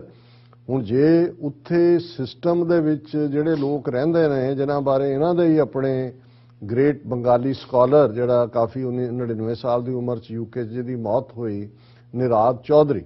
ਹੁਣ ਜੇ ਨਿਰਾਦ ਚੌਧਰੀ ਕਹਿੰਦਾ every Indian is genetically corrupt ਕਿ ਇਹਨਾਂ ਦੇ ਜੀਨਸ ਦੇ ਵਿੱਚ ਹੈ, ਤੁਸੀਂ ਕਿਹੜਾ ਸਿਸਟਮ, ਕਿਹੜਾ ਕਾਨੂੰਨ ਉੱਥੇ ਰਿਸ਼ਵਤ ਲੈਣ ਜਾਂ ਰਿਸ਼ਵਤ ਦੇਣ ਨੂੰ ਗੈਰ ਕਾਨੂੰਨੀ ਨਹੀਂ ਐਲਾਨਦਾ? ਕਿਹੜਾ ਕਾਨੂੰਨ ਐਗਜ਼ਿਸਟ ਨਹੀਂ ਕਰਦਾ ਜਿਹਦੇ ਥੱਲੇ ਲੇਕਿਨ ਤੁਸੀਂ ਜਦੋਂ ਇੱਕ ਆਪਣਾ ਨੈਰੇਟਿਵ ਬਿਲਟ ਕਰਕੇ ਆਪਣੇ ਬੰਦਿਆਂ ਨੂੰ ਤੁਸੀਂ ਇੱਕ ਸਾਫ਼ ਸੁਥਰੇ ਪ੍ਰੋਜੈਕਟ ਕਰਨਾ ਤੇ ਉਹ ਬੜਾ ਕੇਅਰਫੁਲੀ ਪਲੈਨਡ, ਹਿਡੀਅਸਲੀ ਇੰਪਲੀਮੈਂਟਡ ਕਿ ਉਹਦੇ ਬਿਹਾਈਂਡ ਕੀ ਹੈ ਔਰ ਉਹ इस किस्म का सी अन्ना हजारे का। पहला तो अन्ना हजारे की इमेज बिल्डिंग की गई भी वो एक जिहड़ा फौज का ड्राइवर रहा बंदा जिहदा कोई पिछोकड़ नहीं, उन्होंने महात्मा गांधी बना के पेश कर दिता गया। वो वर्त भी रख रहा दूजा, और उसकी मदद के लिए खब्बियों सज्जियों उस तो पहला स्वामी रामदेव जिन्होंने RSS ने पब्लिकली ऐलानिया होया कि ये साडा हिंदुत्व का एंबेसडर है, और उहदे नाल श्री श्री श्री रवि शंकर जिहड़ा अगेन RSS का ही उस लैवल का बंदा। सो इन्होंने वो ग्राउंड तैयार की। अन्ना हजारे ने वो अपना जिहड़ी है वो स्टेज के उत्ते आके बैठा, और उहदे नाल नाल असीं जिन्हां ने बाद दे विच खुल के उन्हां दे विच किरण बेदी भी है उस जिहड़े बेशक उस अंदोलन वेले जिहड़े लोग बिगनिंग दे विच आए भी शशि भूषण, प्रशांत भूषण जां ईवन बॉम्बे फिल्म इंडस्ट्री के कई एक्टर बड़े बड़े नां दूजे जिन्होंने ये नज़र नहीं सी आया कि भी इहदे बिहाइंड कौन है, उन्होंने लग्या कि भी वाकई सोसाइटी दे विच करप्शन बड़ी ढूंगे लैवल ते है, और जे जिहड़ा लोकपाल जां इस किस्म के थल्ले इनू कोई चैक किया जा सके, क्योंकि जदों तक तुसी किसी चीज़ का ओरिजिन नहीं समझोगे, जिहड़े साडे सियाणे बजुर्ग सी वो कहंदे सी गल दी तह तक जाओ जां उस तो भी जड़ तक जाओ, कि जदों तुसी जड़ नूं समझोगे, क्योंकि जड़ उसे बीज चों निकल तुसी बीज तुहानूं समझ आ जाएगा, तो जे तुहानूं बीज दी खसूसियात, बीज दा असला, बीज दा मुड ये समझ आ जाए तो फिर वो प्लांट 500 फुट उच्चा जाता है कि 50 फुट उच्चा जाता है, उसनूं फल की लग उहदे बीज दे विच निहित कीता होया। सो ये समझना बड़ा जरूरी है कि भी जिस तरीके दे नाल अरविंद केजरीवाल नूं बिल्ट किया गया, और जिहड़े लोग पहले झलकारे दे विच सचमुच करप्शन नूं हटाण दे लई आए सी, शशि भूषण, शांति भूषण दूजे, वो बहुत जल्दी उस तो किनारा कर गए, क्योंकि उन्होंने नज़र आ गया कि भी ये तो एजेंडा होर है। और फिर जिवें अरविंद केजरीवाल की पोलिटिकल पार्टी बनाई गई, उदों तो पार्टी नहीं। सो उस सारे अन्ना हजारे कैंपेन की जे कोई प्राप्ति है उन्हों के लिहाज नाल जिन्होंने उन्होंने बड़ा सक्सैसफुली फिर जदी मार्केटिंग की, वो आम आदमी पार्टी अरविंद केजरीवाल है बंदा, उहदे राही आम आदमी पार्टी। फिर असी देखते हैं भी यही आम आदमी पार्टी का सब तो, क्योंकि देखो RSS बारे बेशक वो एक साड़ी दुश्मन जमात है, और असी जिहड़ा उहदे खिलाफ उन्होंने लॉक स्टॉक एंड बैरल उसनूं डिस्ट्रॉय करन दे लई लड़ रहे हैं, पर दुश्मन की भी जे गल करनी होए तो उन्हां दे कोल बहुत वधिया थिंकिंग सिस्टम है, थिंक टैंक्स का एग्जीक्यूट किवें प्रोजेक्ट नूं करना है, उहदे लई ग्राउंड वर्क किवें करना है, कदों स्टैप बैक करना है ताकि 2 स्टैप अगे जाया जा सके। लेटेस्ट उदाहरण तुसी देख सकते हो, ईवन सानू भी अंदाजा नहीं सी कि मोदी 3 खेती कानून वापस लै सकता है, कि भी ये तो उन्होंने डिफीट है पूरे तौर पर, जिन्होंने उन्होंने एक जिहड़ा एक क्राउंड किंग के तौर पर जिहड़ा झुकदा नहीं, लेकिन उन्होंने जो हिसाब ला लिया कि भी ये तो खालिस्तान की स्ट्रगल नूं नेड़े ले आया काम, और दुनिया भर उन्होंने बिल्कुल कोई वो झिझके नहीं है, उन्होंने किहड़ी कोई अरदास की हुंदी है। जदों असीं सिखां दे मामले च देखते हैं भी साडा कोई भी लीडर जदों कोई ओथ लैके तुरदा है तो भावें वो पोलिटिकली कोई प्राप्ति भी कर ले, पर जो उन्हें ओथ लई है जो उस तो एक स्टैप पिछे रहा तो असीं उहनूं कुट-कुट के आप ही मार दिंदे। असीं कहंदे अरदास ये कीती सी, असीं देखिआ मास्टर तारा सिंह का की हाल होया, दूजा कि जी वर्त रख के मुकर गए। हुण क्योंकि वो अरदास का इन्हां दी तां जो भी इन्हां ने लाइन लई गांधीयन लाइन जिहनूं अरविंद केजरीवाल प्रोजेक्ट गांधीयन दे थल्ले होया, हौली हौली हौली असीं देखते हैं कि किवें जिहड़ा हिंदुत्व दा राष्ट्रवाद है, हिंदुत्व दा सावरकर दा बिल्कुल उस दी RSS की डेफिनेशन तो नैक्सट जे कोई डेफिनेशन दे के लोकां दे विच और पंजाब च घुसपैठ करन च ही नहीं, पंजाब दी हुकूमत हथियाण च भी कामयाब होया तो वो अरविंद केजरीवाल है। और इस हिंदुत्व दी बी टीम दी फाइनैंसिंग जिहड़ी पहली स्टेज दे उत्ते हुंदी है, जे बाहर असीं जाणदे हैं भी किन्ना पैसा गया, किवें पैसा लुटाया गया, किवें जहाज़ां दे जहाज़ भर के जिहड़े ने उहदे वलंटीयर्स भी गए, पर हालां दूसरी टर्म पहुंचदिआं तक 2019 तक जां हुण 2022 ਦੀਆਂ इलैक्शनां तक डायस्पोरा का एक वड्डा हिस्सा समझ गया सी, लेकिन ऑलरेडी उन्होंने फिर उस पैसे की बहुती लोड़ भी नहीं सी रही, ਆਲਰੇਡੀ ਦਿੱਲੀ ਦੇ ਵਿੱਚ ਉਹਨਾਂ ਦੀ ਹਕੂਮਤ ਔਰ ਪੰਜਾਬ 'ਚ ਉਹਨਾਂ ਨੇ ਉਸ ਕਿਸਮ ਦੀਆਂ ਭੇਡਾਂ ਆਪਣੇ ਮਗਰ ਲਾ ਲਈਆਂ ਸੀ ਜਿਨ੍ਹਾਂ ਨੂੰ ਅੱਜ ਅਸੀਂ ਦੇਖਦੇ ਹਾਂ ਕਿ ਭਾਈ ਜਿਹੜਾ ਉਹ ਜਿਵੇਂ ਅੱਜ ਕਿਸੇ ਨੇ ਕਿਹਾ ਸੀ ਕਿ ਭਾਈ ਇਹ ਇਸ ਕਿਸਮ ਦਾ ਵੀ ਕੋਈ ਦੇਖਿਆ ਕਿ ਜਿਹੜੇ ਆਪਣੀ ਕਬਰ ਖੁਦਣ ਦੇ ਉੱਤੇ ਹੀ ਭੰਗੜੇ ਪਾ ਰਹੇ ਹੋਣ। ਸਾਡਾ ਹਾਲ ਤਾਂ ਅੱਜ ਇਹੀ ਹੈ। ਹੁਣ ਦੋ ਗੱਲਾਂ ਜਿਵੇਂ ਅਸੀਂ ਜੜ ਦੀ ਗੱਲ ਕੀਤੀ ਹੈ, ਕੇਜਰੀਵਾਲ ਸਟੈਂਡ ਕਰਦਾ ਹੈ ਉਸ ਭਾਰਤ ਮਾਤਾ ਕੀ ਜੈ ਦਾ ਨਾਰਾ ਹਰ ਥਾਂ ਲਵਾਉਣਾ ਉਹਦਾ ਹਿੱਸਾ ਹੈ। ਇੰਡੀਆ ਦੀ ਯੂਨਿਟੀ ਇੰਟੈਗ੍ਰਿਟੀ ਦਾ ਪ੍ਰਤੀਕ ਇਹਨਾਂ ਦੇ ਕਹਿਣ ਮੁਤਾਬਕ ਤਿਰੰਗਾ ਝੰਡਾ, ਹਰ ਥਾਂ ਤਿਰੰਗੇ ਦੇ ਵਿੱਚ ਲਪੇਟ ਕੇ ਤਿਰੰਗਾ ਯਾਤਰਾਵਾਂ ਕਰਵਾਉਣਾ ਉਸ ਦਾ ਪਾਰਟ ਹੈ ਜੀ। ਮਾਈਨੋਰਿਟੀ ਦੇ ਹੱਕ 'ਚ ਜਦੋਂ ਤੋਂ ਦਿੱਲੀ ਦਾ ਇਹ ਚੀਫ ਮਿਨਿਸਟਰ ਬਣਦਾ ਹੈ ਕਦੇ ਹਾਂ ਦਾ ਨਾਰਾ ਨਾ ਮਾਰਨਾ, ਜੰਤਰ ਮੰਤਰ ਦੇ ਉੱਤੇ, ਦੂਸਰੀ ਥਾਂ ਦੇ ਸ਼ਾਹੀਨ ਬਾਗ ਜਿੱਥੇ CAA ਔਰ ਦੂਸਰਿਆਂ ਦੇ ਖਿਲਾਫ ਕਿੰਨੀ ਐਜੀਟੇਸ਼ਨ ਚੱਲੀ ਦਿੱਲੀ ਦੇ ਵਿੱਚ ਹੈ, ਉੱਥੇ ਪਹੁੰਚਦਾ ਤੱਕ ਨਹੀਂ, ਆਉਂਦਾ ਤੱਕ ਨਹੀਂ ਹੈ ਜੀ। ਈਵਨ ਕਿਸਾਨ ਜਿਹੜਾ ਸਿੰਘੂ ਬਾਰਡਰ ਜਾਂ ਗਾਜ਼ੀਪੁਰ ਔਰ ਟਿਕਰੀ ਉੱਥੇ ਵੀ ਉਹ ਨਹੀਂ ਜਾਂਦਾ ਹੈ। ਹੁਣ ਇਹ ਸਾਰਾ ਜਦੋਂ ਤੁਸੀਂ ਦੇਖੋਗੇ ਔਰ ਜੰਮੂ ਕਸ਼ਮੀਰ ਦਾ ਜਦੋਂ ਰੁਤਬਾ ਖਤਮ ਕੀਤਾ ਜਾਂਦਾ ਹੈ, ਕੇਜਰੀਵਾਲ ਸਰਕਾਰ ਦੇ ਫੈਸਲੇ ਦੀ ਹਮਾਇਤ ਕਰਦਾ ਹੈ, ਭਗਵੰਤ ਮਾਨ ਇੱਕੋ ਇੱਕ MP ਜਿਹੜਾ ਉਹ ਉਸ ਦੇ ਖਿਲਾਫ ਵੋਟ ਨਹੀਂ ਪਾਉਂਦਾ ਹੈ। ਹੁਣ ਹੋਰ RSS ਦਾ ਕੀ ਏਜੰਡਾ ਹੈ? ਟ੍ਰਿਪਲ ਤਲਾਕ ਦਾ ਮੁੱਦਾ ਹੁੰਦਾ ਹੈ, ਕੇਜਰੀਵਾਲ RSS ਦੇ ਨਾਲ ਖਲੋਤਾ ਹੈ, ਮੋਦੀ ਦੇ ਨਾਲ। ਜੰਮੂ ਕਸ਼ਮੀਰ ਦਾ ਸਟੇਟਸ ਖਤਮ ਹੁੰਦਾ ਹੈ, ਉਹਦੇ ਨਾਲ ਖਲੋਤਾ ਹੈ। ਪੰਜਾਬ ਦੇ ਦਰਿਆਈ ਪਾਣੀਆਂ ਦਾ ਮੁੱਦਾ ਉਹ ਜਿਹੜਾ ਉਹ ਯੂਨੀਫਿਕੇਸ਼ਨ ਆਫ ਰਿਵਰਸ ਦੇ ਕਨਸੈਪਟ ਨਾਲ ਖਲੋਤਾ ਹੈ। ਪੰਜਾਬ ਦੀ ਸਰਹੱਦ ਤੋਂ ਲੈ ਕੇ ਆਲਮੋਸਟ 25,000 ਸਕੁਅਰ ਕਿਲੋਮੀਟਰ ਦੇ ਵਿੱਚ ਜਿਹੜੀ ਹੈ ਉਹ ਫੌਜ ਤਾਇਨਾਤ ਕਰਨ ਦੀ ਲਾਈਨ ਆਂਦੀ ਹੈ, ਉਹਨਾਂ ਦੇ ਹਵਾਲੇ ਬਾਰਡਰ ਸਿਕਿਉਰਿਟੀ ਦੇ, ਕੇਜਰੀਵਾਲ ਉਸ ਦੇ ਹੱਕ 'ਚ ਖਲੋਤਾ ਹੈ ਜੀ। ਬੰਦੀ ਸਿੰਘਾਂ ਦੀ ਰਿਹਾਈ ਦਾ ਮੁੱਦਾ ਪ੍ਰੋਫੈਸਰ ਭੁੱਲਰ ਔਰ ਦੂਸਰਾ ਉਹ ਅਸੀਂ ਜ਼ਿਕਰ ਕੀਤਾ ਹੈ ਕਿਤੇ। ਹੁਣ ਇਸ ਸਭ ਤੋਂ ਬਾਅਦ ਐਸਾ ਕਿਹੜਾ ਕੰਮ ਹੈ? ਔਰ ਦੇਖੋ ਇਹ ਆਪਣੇ ਆਪ ਨੂੰ ਮੈਂ ਹੁਣ ਬੇਸ਼ੱਕ ਅਸੀਂ ਗੱਲ ਵੀ ਕਰ ਰਹੇ ਹਾਂ, ਸ਼ਰਮ ਵੀ ਮੈਂ ਮਹਿਸੂਸ ਕਰ ਰਿਹਾ ਕਿ ਕਿੱਥੇ ਸਾਡੇ ਕੋਲ ਅੱਜ ਜਿਹੜਾ ਪਿਛਲੇ 24 ਜਾਂ 48 ਘੰਟੇ 'ਚ ਕਾਫੀ ਡਿਸਕਸਿੰਗ ਪੁਆਇੰਟ ਬਣਿਆ ਕਿ ਵੀ ਔਰ ਉਹ ਪਿਕਚਰ ਖੁਦ ਹੀ ਉਹਨਾਂ ਨੇ ਟਵੀਟ ਕੀਤੀ ਜਾਂ ਮੀਡੀਆ ਨੂੰ ਦਿੱਤੀ ਕਿ ਭਗਵੰਤ ਮਾਨ ਆਪਣੀ ਕੁਰਸੀ ਤੇ ਬੈਠਾ, ਪਿੱਛੇ ਮਹਾਰਾਜਾ ਰਣਜੀਤ ਸਿੰਘ ਦੀ ਫੋਟੋ ਜਿਹੜੀ ਹੁੰਦੀ ਸੀ ਕੈਪਟਨ ਅਮਰਿੰਦਰ ਵੇਲੇ ਵੀ, ਬਾਦਲ ਵੇਲੇ ਵੀ, ਉਸ ਦੀ ਥਾਂ ਦੇ ਉੱਤੇ ਭਗਤ ਸਿੰਘ ਔਰ BR ਅੰਬੇਦਕਰ ਦੀ ਹੈ, ਲੇਕਿਨ ਮਹਾਰਾਜਾ ਰਣਜੀਤ ਸਿੰਘ ਦੀ ਪੋਰਟਰੇਟ ਲਾ ਦਿੱਤੀ ਗਈ ਹੈ। ਹੁਣ ਦੇਖੋ ਕਿਸੇ ਕੌਮ ਦੇ ਲਈ ਪ੍ਰਾਈਡ ਕਿੱਥੋਂ ਨਿਕਲਦਾ?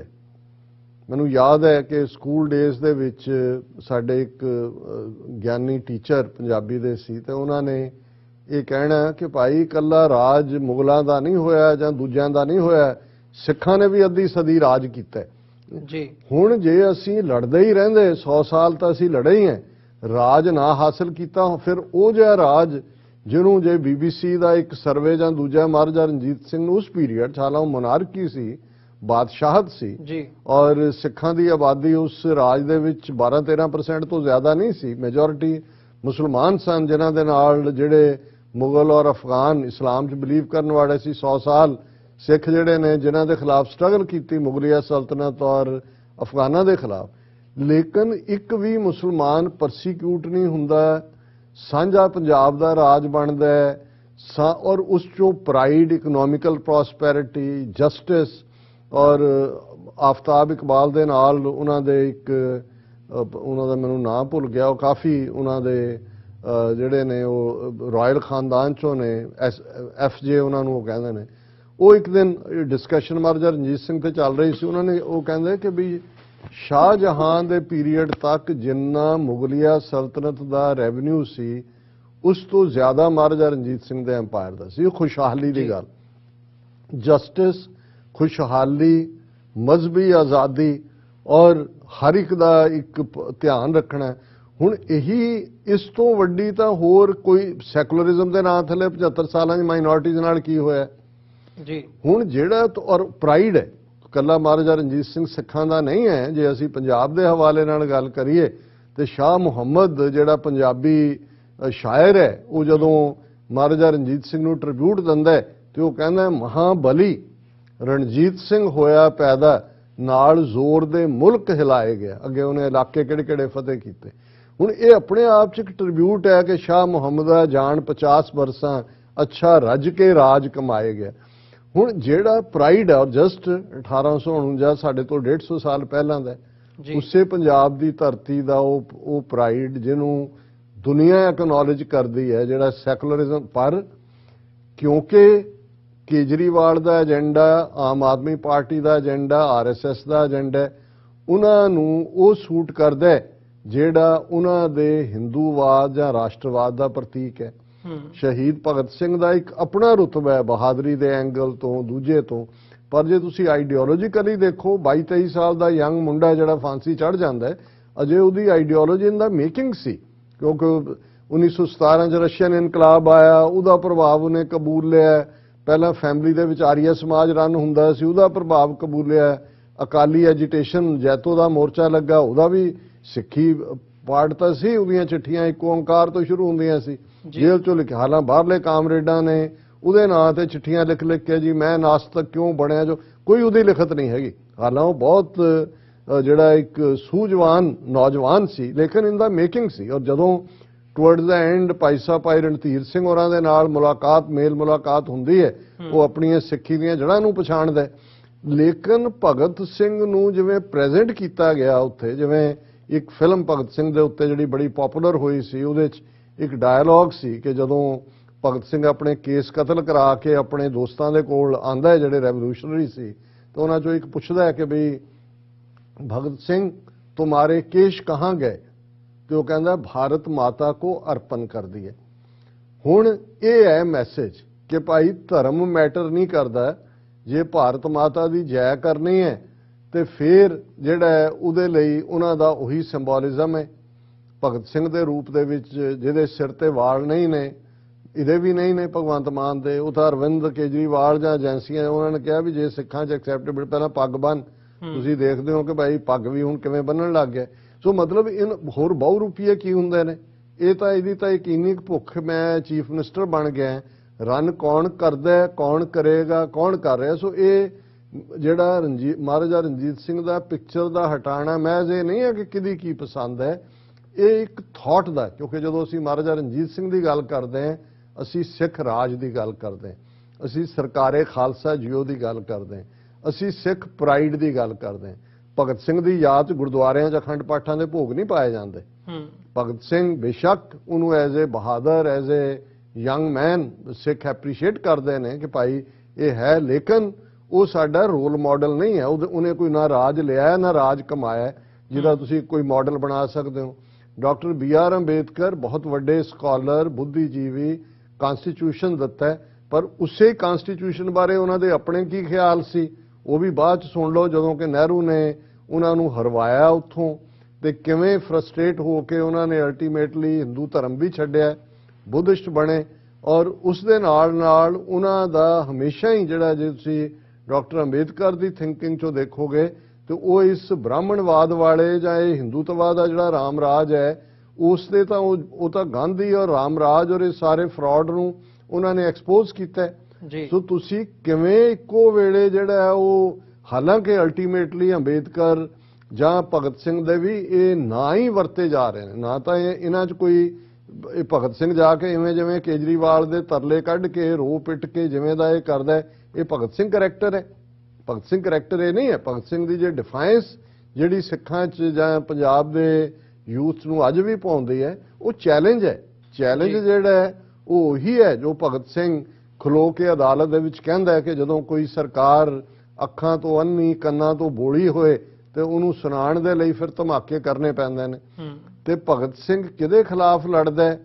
ਉਸ ਟਿਰਨੀ ਦੇ, ਜ਼ੁਲਮ ਦੇ ਜਿਹੜੇ ਅੰਗਰੇਜ਼ ਕਰ ਰਹੇ ਨੇ। ਪਰ ਜੋ ਅੱਜ ਦੇਸੀ ਅੰਗਰੇਜ਼ਾਂ ਨੇ ਪਿਛਲੇ 75 ਸਾਲ 'ਚ ਔਰ ਸਿੱਖਾਂ ਦੇ ਪੰਜਾਬ 'ਚ ਕੀ ਭਗਵੰਤ ਮਾਨ ਨੇ ਜੂਨ 84 ਦੇ ਘੱਲੂਘਾਰੇ ਤੋਂ ਹੁਣ ਤੱਕ ਬਾਰੇ ਆਪਣੀ ਕਿਸੇ ਵੀ ਸਪੀਚ ਦੇ ਵਿੱਚ ਸਿੱਖਾਂ ਦੀ ਨਸਲਕੁਸ਼ੀ ਦੀ ਗੱਲ ਕੀਤੀ ਹੈ? ਕਿ ਉਹਨੂੰ ਨਜ਼ਰ ਨਹੀਂ ਆ ਰਿਹਾ ਕਸ਼ਮੀਰ ਦੇ ਵਿੱਚ ਕੀ ਜ਼ੁਲਮ ਹੋ ਰਿਹਾ? ਕੇਜਰੀਵਾਲ ਨੇ ਕੋਈ ਉਸ ਦੀ ਗੱਲ ਕੀਤੀ? ਇਹਦੇ ਉਲਟ ਉਹੀ ਕੇਜਰੀਵਾਲ ਤਿਰੰਗਿਆਂ ਦੇ ਨਾਲ ਲੈਸ ਹੋ ਕੇ ਸਰਕਾਰੀ ਖਰਚੇ ਦੀਆਂ ਗੱਡੀਆਂ ਲੈ ਕੇ ਅੰਮ੍ਰਿਤਸਰ 'ਚ ਆ ਕੇ ਤਿਰੰਗਿਆਂ ਨਾਲ ਰੋਡ ਸ਼ੋਅ ਕਰਕੇ ਕਹਿੰਦੇ ਕਿ ਜਿਹੜਾ ਵੀ ਫੌਜੀ ਮਰੇਗਾ ਸਰਹੱਦ ਦੇ ਉੱਤੇ ਉਹਨੂੰ ਵੀ 1 ਕਰੋੜ, ਜਿਹੜਾ ਪੰਜਾਬ ਪੁਲਿਸ ਦਾ ਕੋਈ ਫੌਜੀ ਸਿਪਾਹੀ ਮਰੇਗਾ ਕਿਸੇ ਆਪਰੇਸ਼ਨ 'ਚ ਉਹਨੂੰ ਵੀ 1 ਕਰੋੜ ਰੁਪਈਆ। ਹੁਣ ਇਹ ਗਰਾਊਂਡ ਤਿਆਰ ਕਰ ਲਈ ਗਈ ਹੈ। ਪੰਜਾਬ ਪੁਲਿਸ 'ਚ ਵੀ 80% ਤੋਂ ਜ਼ਿਆਦਾ ਸਿੱਖਾਂ ਦੇ ਮੁੰਡੇ ਨੇ, ਉਹ ਮਾਰਨਗੇ ਤੇ ਮਾਰਨ ਵਾਲੇ ਨੂੰ ਵੀ 1 ਕਰੋੜ ਤੇ ਜਿਨ੍ਹਾਂ ਦਾ ਮਾਰਿਆ ਗਿਆ ਉਹਨਾਂ ਦਾ ਟੱਬਰ ਰੋਲਣਗੇ। ਸੋ ਇਹਦੇ ਬਾਰੇ ਕੋਈ ਭੁਲੇਖਾ ਇਹ ਮੈਚ ਇਹ ਨਹੀਂ ਹੈ ਕਿ ਕਿਹੜੀ ਫੋਟੋ ਲਾ ਲਈ ਤੇ ਕਿਹੜੀ ਲਾ ਦਿੱਤੀ। ਇਹ ਇੱਕ ਸੋਚ ਦਾ ਮੈਸੇਜ ਦਿੱਤਾ ਗਿਆ ਹੈ ਕਿ ਪੰਜਾਬ ਵਾਲਿਓ ਸਿੱਖੋ, ਭੁੱਲ ਜਾਓ ਤੁਸੀਂ ਰਾਜ ਕਰਨ ਦੀ ਗੱਲ ਨੂੰ। ਹੁਣ ਜਿਹੜਾ ਤੁਸੀਂ ਹਿੰਦੂਤਵਾਦ ਦੇ ਝੰਡੇ ਥੱਲੇ ਅਸੀਂ ਜਿਹੜਾ ਮਰਜ਼ੀ ਤੁਹਾਡਾ ਆਈਕਨ ਬਣਾ ਕੇ ਤੁਹਾਡੇ ਸਾਹਮਣੇ ਪੇਸ਼ ਕਰੀਏ। ਜੀ ਡਾਕਟਰ ਸਾਹਿਬ, ਬਿਲਕੁਲ ਸੁਨੇਹਾ ਕੀ ਦਿੱਤਾ ਗਿਆ ਇਹ ਮੈਟਰ ਕਰਦਾ। ਸੋ ਵਿਊਅਰਸ, ਇੱਕ ਛੋਟੇ ਜਿਹੇ ਕਮਰਸ਼ੀਅਲ ਬ੍ਰੇਕ ਦੇ ਲਈ ਇੱਥੇ ਰੁਕਾਂਗੇ। ਇਸ ਬ੍ਰੇਕ ਤੋਂ ਬਾਅਦ ਆਉਣ ਵਾਲੇ ਸਮੇਂ ਦੇ ਵਿੱਚ ਜਿਹੜੀ ਪੰਜਾਬ ਦੀ ਨਵੀਂ ਬਣੀ ਸਰਕਾਰ ਹੈ ਉਸ ਦੀ ਕਾਰਗੁਜ਼ਾਰੀ ਬਾਰੇ ਜਾਂ ਇਸੇ ਦਾ ਅਗਲਾ ਜਿਹੜਾ ਪ੍ਰਭਾਵ ਹੋਣਗੇ ਉਹ ਕੀ ਹੋਣਗੇ ਉਹਦੇ ਤੇ ਵਿਚਾਰ ਚਰਚਾ ਕਰਾਂਗੇ ਕਮਰਸ਼ੀਅਲ ਬ੍ਰੇਕ ਤੋਂ ਬਾਅਦ।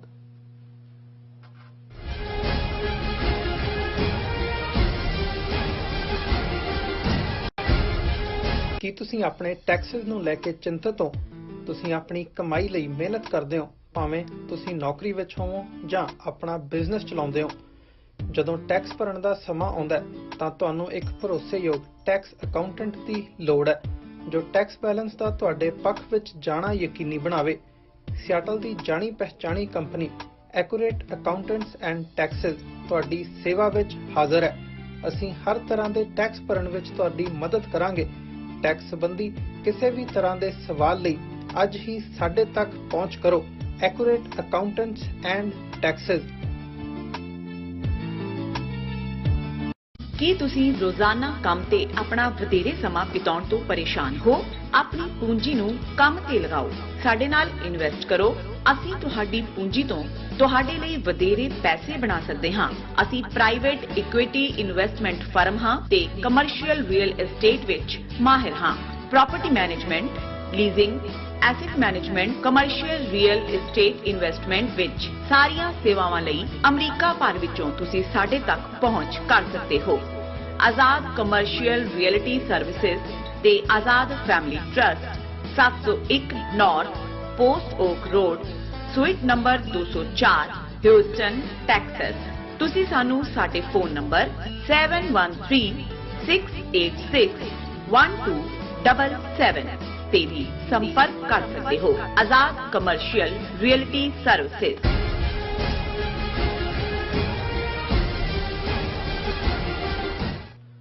ਵਿਊਅਰਸ, ਬ੍ਰੇਕ ਤੋਂ ਬਾਅਦ ਤੁਹਾਡਾ ਸਾਰਿਆਂ ਦਾ ਸਵਾਗਤ ਹੈ। ਗੱਲਬਾਤ ਨੂੰ ਅੱਗੇ ਤੋਰਦੇ ਹਾਂ। ਡਾਕਟਰ ਸਾਹਿਬ, ਜਿਵੇਂ ਤੁਸੀਂ ਸਾਰਾ ਜਿਹੜਾ ਕੇਜਰੀਵਾਲ ਦਾ ਵਰਤਾਰਾ ਹੈ ਜਾਂ ਜਿਹੜੀ ਸੋਚ ਬਿਹਾਈਂਡ ਰਨ ਕਰ ਰਹੀ ਹੈ ਉਸ ਦੇ ਉੱਤੇ ਜਿਹੜੇ ਆ ਵਿਚਾਰ ਸਾਂਝੇ ਕੀਤੇ ਆ, ਪਰ ਗੱਲ ਇਹ ਵੀ ਹੈ ਵੀ ਇਹਦਾ ਅੱਗੇ ਜੇ ਦੇਖਣਾ ਹੋਵੇ, ਹੁਣ ਤੱਕ ਤੇ ਅਸੀਂ ਪਿਛਲਾ ਪਾਰਟ ਡਿਸਕਸ ਕੀਤਾ ਤੇ ਅੱਗੇ ਆਉਣ ਵਾਲੇ ਸਮੇਂ ਦੇ ਵਿੱਚ ਕੀ ਨਜ਼ਰ ਆ ਰਿਹਾ ਹੈ। ਕੇਜਰੀਵਾਲ ਪਹਿਲਾਂ ਟਰਾਈ ਕੀਤੀ ਗਈ, ਕੇਜਰੀਵਾਲ ਆਪ ਮੁੱਖ ਮੰਤਰੀ ਬਣਨਾ ਚਾਹੁੰਦੇ ਸੀ ਪੰਜਾਬ ਦੇ ਤੇ ਹੁਣ ਭਗਵੰਤ ਮਾਨ ਬਣੇ ਆ। ਉਹ ਸਾਰੀ ਜਿਹੜੀ ਮੈਨੀਪੂਲੇਸ਼ਨ ਜਾਂ ਸਾਰਾ ਕਿਵੇਂ ਉਹ ਪਿੱਛੇ ਜਿਹੜੀ ਸਟ੍ਰੈਟਜੀ ਹੈ ਜਾਂ ਸੋਚ ਉਹਦਾ ਕੀ ਉਹਨੇ ਕੰਮ ਕੀਤਾ ਉਹ ਤੁਸੀਂ ਬਿਆਨ ਕੀਤਾ, ਪਰ ਹੁਣ ਅੱਗੇ ਕੀ ਨਜ਼ਰ ਆ ਰਿਹਾ ਹੈ? ਮਤਲਬ ਉਹਨਾਂ ਨੇ ਬਾਕੀ ਸੂਬਿਆਂ ਦੇ ਵਿੱਚ ਵੀ ਚੋਣਾਂ ਲੜੀਆਂ ਨੇ, ਗੋਆ ਤੋਂ ਲੈ ਕੇ ਯੂਪੀ ਤੱਕ, ਤੇ ਫਿਰ ਪੰਜਾਬ ਦੇ ਵਿੱਚ ਹੁਣ ਸਰਕਾਰ ਬਣੀ ਹੈ, ਦਿੱਲੀ ਦੇ ਵਿੱਚ ਆਲਰੇਡੀ ਗਵਰਨਮੈਂਟ ਆ। ਕੀ ਅੱਗੇ ਵੱਧ ਕੇ ਮਤਲਬ ਅਰਵਿੰਦ ਕੇਜਰੀਵਾਲ ਨੂੰ ਆਉਣ ਵਾਲੀਆਂ ਇਲੈਕਸ਼ਨਸ ਦੇ ਵਿੱਚ 2024 ਦੇ ਵਿੱਚ ਪ੍ਰਾਈਮ ਮਿਨਿਸਟਰੀਅਲ ਕੈਂਡੀਡੇਟ ਦੇ ਤੌਰ ਦੇ ਉੱਤੇ ਵੀ ਉਭਾਰਿਆ ਜਾ ਸਕਦਾ ਹੈ? ਇਹ ਇੱਕ ਵੱਡਾ ਸਵਾਲ ਹੈ। ਦੇਖੋ, ਇੱਕ ਗੱਲ ਸਾਨੂੰ ਸਮਝਣੀ ਪਏਗੀ, ਆਰਐਸਐਸ ਦੇ ਪਿੱਛੇ 100 ਸਾਲ ਦੀ ਥਿੰਕਿੰਗ, ਆਰਗੇਨਾਈਜੇਸ਼ਨ ਔਰ ਉਹਨਾਂ ਦਾ ਹੁਣ ਤਾਂ ਰਿਸੋਰਸ ਜਿੰਨਾ ਪੈਸਾ ਇਸ ਵੇਲੇ ਉਹਨਾਂ ਦੇ ਕੋਲ ਹੈ ਦੁਨੀਆ 'ਚ ਕਿਸੇ ਵੀ ਆਰਗੇਨਾਈਜੇਸ਼ਨ ਤਾਂ ਦੂਰ ਦੀ ਗੱਲ, ਕੁਝ ਹਕੂਮਤਾਂ ਵੀ ਦੁਨੀਆ ਦੀਆਂ ਹੋਣਗੀਆਂ ਉਹਨਾਂ ਨਾਲੋਂ ਵੀ ਜ਼ਿਆਦਾ ਉਹਨਾਂ ਦੇ ਕੋਲ ਇਸ ਵੇਲੇ ਧਨ ਦੇ ਅੰਬਾਰ ਲੱਗੇ ਹੋਏ ਨੇ ਹੁਣ। ਔਰ ਉਹ ਇਹ ਚੰਗੀ ਤਰ੍ਹਾਂ ਸਮਝਦੇ ਨੇ ਕਿ ਕੋਈ ਵੀ ਹਕੂਮਤ, ਬੇਸ਼ੱਕ ਇਸ ਵੇਲੇ ਮੋਦੀ ਦੀ ਪਪੂਲੈਰਿਟੀ ਨੂੰ ਜਿਵੇਂ ਪ੍ਰੈਜ਼ੈਂਟ ਕੀਤਾ ਜਾਂਦਾ ਹੈ EVM ਮਸ਼ੀਨਾਂ ਰਾਹੀਂ ਜਿਵੇਂ ਇਹ ਐਕਟ ਕਰਦੇ ਨੇ, ਲੇਕਿਨ ਉਹ ਸਮਝਦੇ ਨੇ ਕਿ ਇੱਕ ਪੀਰੀਅਡ ਆਉਂਦਾ ਹੈ ਜਦੋਂ ਕਿ ਐਂਟੀ ਇਨਕੰਬੈਂਸੀ ਜਿਹਨੂੰ ਕਿਹਾ ਜਾਂਦਾ ਹੈ ਕਿ ਜਿਹੜੇ ਵੀ ਸੱਤਾਰੂੜ ਹੁੰਦੇ ਨੇ, ਸੱਤਾ 'ਚ ਹੁੰਦੇ ਨੇ, ਉਹਨਾਂ ਦੇ ਖਿਲਾਫ ਕੋਈ ਹਵਾ ਬਣ ਜਾਂਦੀ ਹੈ। ਤੇ ਉਹਦੇ ਲਈ ਪਹਿਲਾ ਜਿਹੜਾ ਉਹਨਾਂ ਨੇ ਬੜਾ ਕਲੈਵਰਲੀ ਤੁਸੀਂ ਇਹ ਦੇਖੋਗੇ ਔਰ ਜਿਹਨੂੰ ਬਹੁਤ ਸੀਰੀਅਸਲੀ ਐਜ਼ ਏ ਐਨਮੀ ਲੈਂਦੇ ਰਹੇ ਉਹ ਸੀ ਕਾਂਗਰਸ ਜੀ। ਕਿ ਕਾਂਗਰਸ ਦਾ ਇਹਦੇ ਬਾਵਜੂਦ ਕਿ ਰਾਹੁਲ ਗਾਂਧੀ, ਪ੍ਰਿਯੰਕਾ, ਉਹਨਾਂ ਨੇ ਲੋੜ ਤੋਂ ਵੱਧ ਮੋਰ ਲਾਇਲ ਦੈਨ ਦਾ ਕਿੰਗ ਵਾਂਗ ਜਨਊ ਵੀ ਪਾਇਆ, ਮੰਦਰਾਂ ਦੀਆਂ ਟੱਲੀਆਂ ਵੀ ਖੜਕਾਈਆਂ, ਪਰ ਉਹਨਾਂ ਨੂੰ ਇਹ ਸੀ ਕਿ ਜੇ ਭਾਰਤ ਭਰ 'ਚ ਕਿਸੇ ਪਾਰਟੀ ਦਾ ਬੇਸ ਹੈ ਜਿਨ੍ਹਾਂ ਨੇ ਰਾਜ ਕੀਤਾ ਹੈ 50-60 ਸਾਲ ਤੇ ਉਹ ਕਾਂਗਰਸ ਹੈ, ਵੀ ਇਹਦਾ ਸਫਾਇਆ ਕਰੋ ਹਰ ਪਾਸਿਓਂ। ਸੋ ਉਹਨਾਂ ਨੇ ਇਸ ਗੱਲ ਨੂੰ ਯਕੀਨੀ, ਉਹਨਾਂ ਨੇ ਨੰਬਰ 1 ਐਨੇਮੀ ਕਾਂਗਰਸ ਨੂੰ ਹੀ ਰੱਖਿਆ। ਫਿਰ ਉਹਨਾਂ ਨੂੰ ਇਹ ਸੀ ਕਿ ਵੀ ਰੀਜਨਲ ਇੱਕ ਪੀਰੀਅਡ ਸੀ ਜਦੋਂ ਕਿ ਸੰਯੁਕਤ ਵਿਧਾਇਕ ਦਲ 1960ਵਿਆਂ 'ਚ 8-9 ਸੂਬਿਆਂ 'ਚ ਉਹਨਾਂ ਦੀਆਂ ਸਰਕਾਰਾਂ ਬਣੀਆਂ ਔਰ ਹੌਲੀ-ਹੌਲੀ ਜਿਵੇਂ यूपी और बिहार ਜਿਹੜੀ ਹਿੰਦੂ ਕਾਊ ਬੈਲਟ ਸੀ ਇਹਨਾਂ ਦੇ ਹੱਥੋਂ ਨਿਕਲੀ ਕਿਉਂਕਿ ਸੋਸ਼ਲਿਸਟ ਪਾਰਟੀ ਮੁਲਾਇਮ ਸਿੰਘ ਯਾਦਵ ਦੀ यूपी 'ਚ ਪਾਵਰ 'ਚ ਆਈ, ਲਾਲੂ ਯਾਦਵ ਬਿਹਾਰ 'ਚ ਆਇਆ। ਇਹਨਾਂ ਨੂੰ ਲੱਗਾ ਵੀ ਇਹ ਤਾਂ ਖੇਰੂ ਹੋ ਗਿਆ। ਇਹਨਾਂ ਨੇ ਹਿੰਦੂਤਵਾ ਦੇ ਕਾਰਡ ਨੂੰ ਇਸ ਢੰਗ ਨਾਲ ਖੇਲਿਆ ਔਰ ਜਿਸ ਦੇ ਨਾਲ ਬੈਕਵਰਡ ਕਲਾਸਿਸ, ਸ਼ਡਿਊਲ ਕਾਸਟ ਆਪਣੇ ਨਾਲ ਲਾਣੇ ਸ਼ੁਰੂ ਕੀਤੇ ਕਿ ਹੁਣ ਤੁਸੀਂ यूपी ਦੀਆਂ ਚੋਣਾਂ ਦੇ ਨਤੀਜੇ ਦੇਖੋ, ਉਸ ਤੋਂ ਪਹਿਲਾਂ ਬਿਹਾਰ ਦਾ ਦੇਖੋ। ਹੁਣ ਜਿਵੇਂ यूपी 'ਚ ਮਾਇਆਵਤੀ ਬਿਲਕੁਲ ਗਾਇਬ ਹੋ ਗਈ ਔਰ ਕਿਵੇਂ ਉਹਨਾਂ ਨੇ ਇੱਕ ਨੂੰ ਦੂਜੇ ਦੇ ਅਗੇਂਸਟ ਕਲੈਵਰਲੀ ਵਰਤਿਆ। ਹੁਣ ਵੈਸੂਦੀਨ ਜਿਹੜਾ MP ਹੈ ਹੈਦਰਾਬਾਦ ਤੋਂ ਜੀ, ਕਿਵੇਂ ਉਹਦੀ ਪਾਰਟੀ ਨੂੰ यूपी 'ਚ ਉਭਾਰਨ ਵੇਲੇ ਯੋਗੀ ਨੇ यूपी ਦਾ ਉਹਨੂੰ ਬੜਾ ਆਨਰੇਬਲੀ ਐਡਰੈਸ ਕੀਤਾ, ਬੜਾ ਸੀਰੀਅਸ ਚੈਲੰਜ ਦੱਸਿਆ। ਔਰ ਮੈਂ 2-3 ਦਿਨ ਪਹਿਲਾਂ ਦੇਖ ਰਿਹਾ ਸੀ ਘੱਟੋ ਘੱਟ 20 ਤੋਂ 25 ਸੀਟਾਂ ਐਸੀਆਂ ਨੇ ਜਿਹੜੀਆਂ ਵੈਸੂਦੀਨ ਨੇ ਹਰਵਾ ਦਿੱਤੀਆਂ ਸੋਸ਼ਲਿਸਟ ਪਾਰਟੀ ਨੂੰ यूपी ਦੇ ਵਿੱਚ। ਜਿੰਨੀ ਵੋਟ ਮੁਸਲਮਾਨਾਂ ਦੀ ਉਹਨਾਂ ਨੂੰ ਮਿਲੀ, ਜੇ ਉਹੀ ਸੋਸ਼ਲਿਸਟ ਕੈਂਡੀਡੇਟ ਨੂੰ ਐਂਟਾਈ BJP ਵੋਟ ਸੀ ਜੀ, ਉਹ ਉਹਨਾਂ ਨੇ। ਸੋ ਜਦੋਂ ਤੁਸੀਂ ਉਹਨਾਂ ਦੀ ਮੈਟੀਕੂਲਸਲੀ ਪਲੈਨਿੰਗ ਦੇਖੋਗੇ, ਪੰਜਾਬ 'ਚ ਤੁਸੀਂ ਦੇਖੋ ਕਿ ਕਿਵੇਂ ਈਵਨ ਜਿਹੜੇ ਗੰਭੀਰ ਚਿੰਤਕ ਸੀ ਉਹਨਾਂ ਨੂੰ ਲੱਗਦਾ ਸੀ ਕਿ ਹੰਗ ਅਸੈਂਬਲੀ ਦੇ ਚਾਂਸਸ ਜ਼ਿਆਦਾ ਨੇ, ਇੰਨੀਆਂ ਸੀਟਾਂ ਕਾਂਗਰਸ ਹੀ, ਪਰ ਉਹਨਾਂ ਨੇ ਕਿਵੇਂ ਆਪਣੀ ਸਟ੍ਰੈਟਜੀ ਪਲੇ ਕੀਤੀ। ਉਹਨਾਂ ਨੂੰ ਪਤਾ ਸੀ ਕਿ ਵੀ BJP ਦੇ ਕੋਈ ਚਾਂਸ ਨਹੀਂ ਨੇ ਆਣ ਦੇ। ਔਰ ਇਹ ਚੋਣ नतीजों तो बाद मोदी ने स्टेटमेंट दी कि हमारा परफॉर्मेंस बहुत अच्छा रहा, 2024 में हम और भी पावरफुल होकर निकलेंगे। सो जाहिर है कि ਜਿਹੜਾ प्लॉट उन्होंने ले ਕੀਤਾ ਸੀ ਉਹ ਕਾਮਯਾਬ ਰਿਹਾ। सो उन्होंने कांग्रेस ਨੂੰ ਫਿਨਿਸ਼ ਕਰਕੇ ਰੀਜਨਲ ਪਾਰਟੀ ਸਿਰਫ ਮਮਤਾ ਬੈਨਰਜੀ ਦੇ ਸਾਹਮਣੇ ਉਹ ਟਿਕ ਨਹੀਂ ਸਕੇ ਹੈ, ਉਹ ਵੀ ਕਿੰਨੀ ਇੱਕ ਅੱਧੀ ਟਰਮ ਹੋਰ ਕੱਢ ਲਏਗੀ। ਇਵੈਂਚੁਅਲੀ ਐਜ਼ ਏ ਆਪੋਜੀਸ਼ਨ ਵੀ ਕੋਈ ਐਸੀ ਲਾਈਨ ਨਾ ਆ ਜਾਏ ਜਿਹੜੀ ਕਦੇ ਹਿੰਦੂਤਵਾਦ ਦੇ ਏਜੰਡੇ ਨੂੰ ਅਪੋਜ਼ ਕਰ ਸਕੇ। ਸੋ ਬੜੀ meticulously, very systematically and in a planned manner Aam Aadmi Party ਨੂੰ ਸਥਾਪਿਤ ਕੀਤਾ ਜਾ ਰਿਹਾ। ਹੁਣ ਤੁਸੀਂ ਦਿੱਲੀ ਦੇ ਹਵਾਲੇ ਨਾਲ ਦੇਖੋ, ਇਹ ਇਵੇਂ ਹੁਣ ਦਿੱਲੀ 'ਚ ਅਸੈਂਬਲੀ ਦੇ ਵਿੱਚ ਜਿੰਨੀਆਂ ਵੀ 70 ਉਹਨਾਂ ਦੀਆਂ ਸੀਟਾਂ ਨੇ, ਆਲਮੋਸਟ 67 ਇਹਨਾਂ ਦੇ ਕੋਲ ਨੇ ਆਮ ਆਦਮੀ ਪਾਰਟੀ ਦੇ। ਪਰ ਨਾ ਦਿੱਲੀ ਦੀ ਮਿਊਨਿਸਪੈਲਿਟੀ ਦੇ ਵਿੱਚ BJP ਦੀ ਮੈਜੋਰਿਟੀ ਹੈ ਔਰ ਜਿਹੜੀ ਉਹਨਾਂ ਦੀ ਪਾਰਲੀਮੈਂਟ ਦੇ ਮੈਂਬਰ ਨੇ ਜਿੰਨੇ ਵੀ ਉੱਥੋਂ 5-6 ਬਣਦੇ ਨੇ ਉਹ BJP ਦੇ ਨੇ। ਇਹਨਾਂ ਦਾ ਕੋਈ ਵੀ ਨਹੀਂ ਹੈ। ਇੱਕੋ ਇੱਕ MP ਭਗਵੰਤ ਮਾਨ ਸੀ, ਉਹਨੇ ਵੀ ਹੁਣ ਰਿਜ਼ਾਈਨ ਕਰਤਾ। ਇਹਨਾਂ ਦੀ ਪਾਰਲੀਮੈਂਟ ਦੇ ਵਿੱਚ ਕੋਈ ਰਿਪਰੈਜ਼ੈਂਟੇਸ਼ਨ ਨਹੀਂ ਹੈ। ਲੇਕਿਨ ਹੁਣ ਕਿਉਂਕਿ 92 ਕੈਂਡੀਡੇਟ ਇੱਥੋਂ ਬਣੇ ਨੇ, ਪੰਜਾਬ ਦੀਆਂ 6-7 ਸੀਟਾਂ ਅਗਲੇ 2-3 ਮਹੀਨੇ 'ਚ ਰਾਜ ਸਭਾ ਦੀਆਂ ਖਾਲੀ ਹੋਣੀਆਂ ਨੇ, ਇਹ ਉੱਥੇ ਆਪਣੀ ਪ੍ਰੈਜ਼ੈਂਸ ਰੱਖਣਗੇ। ਸੋ ਦਿੱਲੀ ਜਿਹਦੇ ਕੋਲ ਨਾ ਆਟੋਨਮੀ ਹੈ, ਲੈਫਟੀਨੈਂਟ ਗਵਰਨਰ ਡਿਸਾਈਡਿੰਗ ਫੈਕਟਰ ਹੈ, ਫੁੱਲ ਫਲੈਜ ਸਟੇਟ ਵੀ ਨਹੀਂ ਹੈ। ਹੁਣ ਉਸ ਤੋਂ ਬਾਅਦ ਦੂਸਰਾ ਸੂਬਾ ਪੰਜਾਬ ਦਾ ਜਿਹਦੀਆਂ 13 ਪਾਰਲੀਮੈਂਟ ਸੀਟਾਂ ਨੇ, ਜਿਹਦੇ ਪੈਸੇ ਨੂੰ, ਜਿਹਦੇ ਰਿਸੋਰਸ, ਜਿਹਦਾ ਸਿੱਖ ਡਾਇਸਪੋਰਾ ਜਿਹੜਾ ਇਹਨਾਂ ਦਾ ਮੇਨ ਉਹਨਾਂ ਦਾ ਧਨ ਦੇ ਉਹਨਾਂ ਦੇ ਖਜ਼ਾਨੇ ਭਰਦਾ ਰਿਹਾ। ਹੁਣ ਕੇਜਰੀਵਾਲ ਦੀ ਪ੍ਰੋਜੈਕਸ਼ਨ ਆਉਣ ਵਾਲੇ ਪੀਰੀਅਡ 'ਚ ਅਸੀਂ ਦੇਖਾਂਗੇ। ਆਲਰੇਡੀ ਅੱਜ ਮੈਂ ਦੇਖ ਰਿਹਾ ਸੀ ਕਿ ਸ੍ਰੀਨਗਰ ਦੀ ਕਿਸੇ ਕੌਂਸਲ ਦੇ ਵਿੱਚ ਇੱਕ ਮੁਸਲਮਾਨ ਨਾਂ ਦਾ ਸਿਰ ਤੇ ਉਹੀ ਟੋਪੀ ਪਾਈ ਹੋਈ ਉੱਤੇ ਆਮ ਆਦਮੀ ਪਾਰਟੀ ਲਿਖਿਆ, ਉਹ ਕੌਂਸਲਰ ਬਣਿਆ। ਹੁਣ ਇਹ ਪੰਜਾਬ ਮਾਡਲ ਜਿਹੜਾ, ਕਿਉਂਕਿ ਜੰਮੂ ਕਸ਼ਮੀਰ 'ਚ ਉਹਨਾਂ ਨੇ ਆਪਣੇ ਲਿਜਾ ਕੇ ਖੜੀ ਕਰਨ ਦੀ ਕੋਸ਼ਿਸ਼ ਕੀਤੀ, ਚੱਲਿਆ ਨਹੀਂ। ਤੁਸੀਂ ਆਉਣ ਵਾਲੇ ਪੀਰੀਅਡ 'ਚ ਦੇਖੋਗੇ ਕਿ ਆਲ ਆਫ ਏ ਸਡਨ ਅਪਸਰਜ ਹੋਏਗਾ ਕਸ਼ਮੀਰ ਵਾਦੀ ਦੇ ਵਿੱਚ ਵੀ, ਜੰਮੂ ਰੀਜਨ 'ਚ ਵੀ ਆਮ ਆਦਮੀ ਪਾਰਟੀ ਦਾ। ਔਰ ਇਹ ਉਸ ਗਰਾਊਂਡ ਨੂੰ ਤਿਆਰ ਕਰ ਰਹੇ ਨੇ ਜਿਹਦੇ ਥੱਲੇ ਕੇਜਰੀਵਾਲ ਅਲਟੀਮੇਟਲੀ ਪ੍ਰਾਈਮ ਮਿਨਿਸਟਰ ਜਿਹੜਾ ਉਹਦਾ ਖਾਬ ਵੀ ਹੈ, ਇੰਡੀਵਿਜੂਅਲ ਐਂਬੀਸ਼ਨ। ਜਿਵੇਂ ਭਗਵੰਤ ਮਾਨ ਦਾ ਸੀ ਕਿ ਇੱਕ ਵਾਰੀ CM ਦੀ ਕੁਰਸੀ ਤੇ ਮੈਂ ਬੈਠ ਜਾ, ਭਾਵੇਂ ਮੁੜ ਕੇ ਕੋਈ ਖਿੱਚ ਕੇ ਲਾ ਲੇ, ਕਿਉਂਕਿ ਅਲਟੀਮੇਟਲੀ ਇਹ ਵੀ ਪਤਾ ਹੈ ਵੀ ਅਸਲੀ CM ਤਾਂ ਕੇਜਰੀਵਾਲ ਹੈ। ਹੁਣ ਇਹੀ ਖਾਬ ਉਹ ਭਾਵੇਂ ਹਨੂਮਾਨ ਚਾਲੀਸਾ ਸੁਣਾ ਕੇ ਆਏ, ਉਹ ਭਾਵੇਂ ਹਿੰਦੂਆਂ ਨੂੰ ਤੀਰਥ ਯਾਤਰਾ ਕਰਾਉਣ ਲਈ ਮੁਫਤ ਬੱਸਾਂ ਪ੍ਰੋਵਾਈਡ ਕਰਨ ਦੀ ਲਾਈਨ ਹੋਏ, ਜੋ ਕੇਜਰੀਵਾਲ ਨੇ ਦਿੱਲੀ 'ਚ ਪਾਲਿਸੀਜ਼ ਲਿਆਂਦੀਆਂ। ਅਸੀਂ ਸਮਝਦੇ ਹਾਂ ਵੀ ਅਲਟੀਮੇਟਲੀ ਇਹ ਕੇਜਰੀਵਾਲ ਦੀ ਆਮ ਆਦਮੀ ਪਾਰਟੀ, RSS ਦੀ B ਟੀਮ ਮੁਲਕ ਭਰ ਦੇ ਵਿੱਚ ਖੜੀ ਕੀਤੀ ਜਾਏਗੀ ਆਉਣ ਵਾਲੇ ਪੀਰੀਅਡ ਦੇ ਵਿੱਚ। ਉਹਦੇ 'ਚ ਫਿਰ ਇਹ ਹੈ ਕਿ ਵੀ ਤੁਸੀਂ ਇੱਧਰ ਡਿਗੋ ਕਿ ਉੱਧਰ ਡਿਗੋ, ਜਿਸ ਬਾਰੇ ਅਕਸਰ ਇਹ ਹੁੰਦਾ ਹੈ ਕਿ ਭਾਈ ਛੁਰੀ ਖਰਬੂਜ਼ੇ ਤੇ ਡਿੱਗੇ ਕਿ ਖਰਬੂਜ਼ਾ ਛੁਰੀ ਤੇ ਸ਼ਾਮਤ ਤੇ ਬਦਕਿਸਮਤੀ ਖਰਬੂਜ਼ੇ ਦੀ ਏ।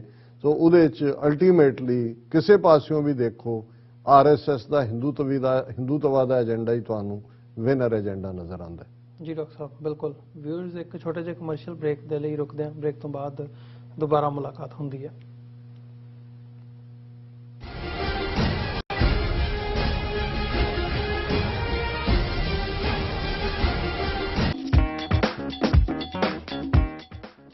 ਜੈਕਸਨ ਹਿਊਇਟ ਟੈਕਸ ਕੰਪਨੀ ਅਮਰੀਕਾ ਦੀ ਸਭ ਤੋਂ ਭਰੋਸੇਯੋਗ ਅਤੇ ਤੇਜ਼ੀ ਨਾਲ ਅੱਗੇ ਵਧਣ ਵਾਲੀ ਕੰਪਨੀ ਤੁਹਾਡੇ ਬਿਲਕੁਲ ਨਜ਼ਦੀਕ। ਹਰ ਤਰ੍ਹਾਂ ਦੇ ਟੈਕਸ ਫਾਈਲ ਕਰਨ ਲਈ ਤਜਰਬੇਕਾਰ ਅਤੇ ਮਾਹਿਰ ਕਰਮਚਾਰੀ ਜੋ ਤੁਹਾਡੀ ਮਦਦ ਕਰਦੇ ਨੇ ਹਰ ਤਰ੍ਹਾਂ ਦੇ ਸੌਖੀ ਤੋਂ ਸੌਖੀ ਅਤੇ ਮੁਸ਼ਕਿਲ ਟੈਕਸ ਫਾਈਲ ਕਰਨ ਦੇ ਵਿੱਚ। ਬੜੇ ਵਧੀਆ ਢੰਗ ਦੇ ਨਾਲ ਡੀਲ ਕਰਦੇ ਨੇ ਤੇ ਹਰ ਕਸਟਮਰ ਜਿਹੜਾ ਹੈ ਉਹ ਇਹਨਾਂ ਤੋਂ ਖੁਸ਼ ਜਾਂਦਾ ਹੈ। 100% ਸਹੀ ਅਤੇ ਵੱਧ ਤੋਂ ਵੱਧ ਰੀਫੰਡ ਦੀ ਗਾਰੰਟੀ। ਅਸੀਂ ਤੁਹਾਨੂੰ ਤੁਹਾਡੇ ਕੰਮ ਦੇ ਹਿਸਾਬ ਨਾਲ ਟੈਕਸ ਭਰਨ ਵਿੱਚ ਮਦਦ ਕਰਦੇ ਹਾਂ। ਕੋਈ ਅਪਾਇੰਟਮੈਂਟ ਦੀ ਲੋੜ ਨਹੀਂ। ਫ੍ਰੈਂਡਲੀ ਸਰਵਿਸ ਅਤੇ $50 ਗਿਫਟ ਕਾਰਡ ਦੇ ਨਾਲ। ਸਾਨੂੰ ਬਿਜ਼ਨਸ ਦੇਣ ਲਈ ਤੁਹਾਡਾ ਧੰਨਵਾਦ। Jackson Hewitt, where taxes are less taxing.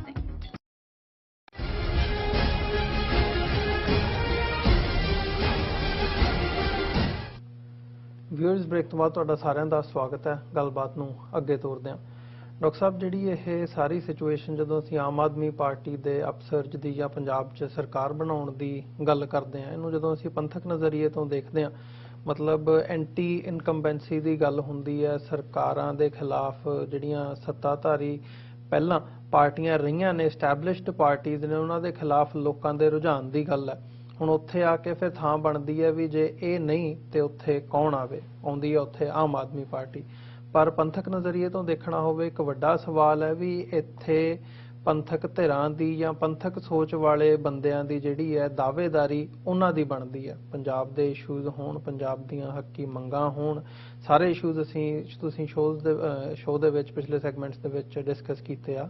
ਉੱਥੇ ਦਾਅਵੇਦਾਰੀ ਪੰਥਕ ਧਿਰਾਂ ਦੀ ਹੁੰਦੀ ਹੈ, ਪੰਥਕ ਸੋਚ ਦੀ ਹੁੰਦੀ ਹੈ, ਪਰ ਆਉਂਦੀ ਹੈ ਉੱਥੇ ਆਮ ਆਦਮੀ ਪਾਰਟੀ। ਇਹ ਇੱਕ ਬੜਾ ਹੀ ਕੰਪਲੈਕਸ ਜੀ ਸਿਚੁਏਸ਼ਨ ਹੈ। ਇਹਨੂੰ ਤੁਸੀਂ ਕਿਵੇਂ ਦੇਖਦੇ ਹੋ? ਮਤਲਬ ਕਮੀ ਕਿੱਥੇ ਰਹਿ ਰਹੀ ਹੈ ਪੰਥਕ ਸੋਚ ਵਾਲਿਆਂ ਦੇ ਲਈ? ਇਹ ਦੇਖਣ ਵਾਲੀ ਗੱਲ ਹੈ, ਆਪਾਂ ਪੜਚੋਲ ਦੀ ਗੱਲ ਹੈ ਕਿ ਅਸੀਂ ਕੀ ਹੋਰ ਉਦਮ ਕਰੀਏ ਜਾਂ ਅਸੀਂ ਕੀ ਅਜਿਹਾ ਕਰੀਏ ਕਿ ਅਸੀਂ ਪੰਜਾਬ ਦੇ ਵਿੱਚ ਇੱਕ ਸਾਰਥਕ ਲੀਡਰਸ਼ਿਪ ਜਾਂ ਪੰਜਾਬ ਦੇ ਵਿੱਚ ਉਹਨਾਂ ਇਸ਼ੂਜ਼ ਨੂੰ ਅਸੀਂ ਕਿਵੇਂ ਉਭਾਰ ਕੇ ਲੈ ਕੇ ਆਈਏ।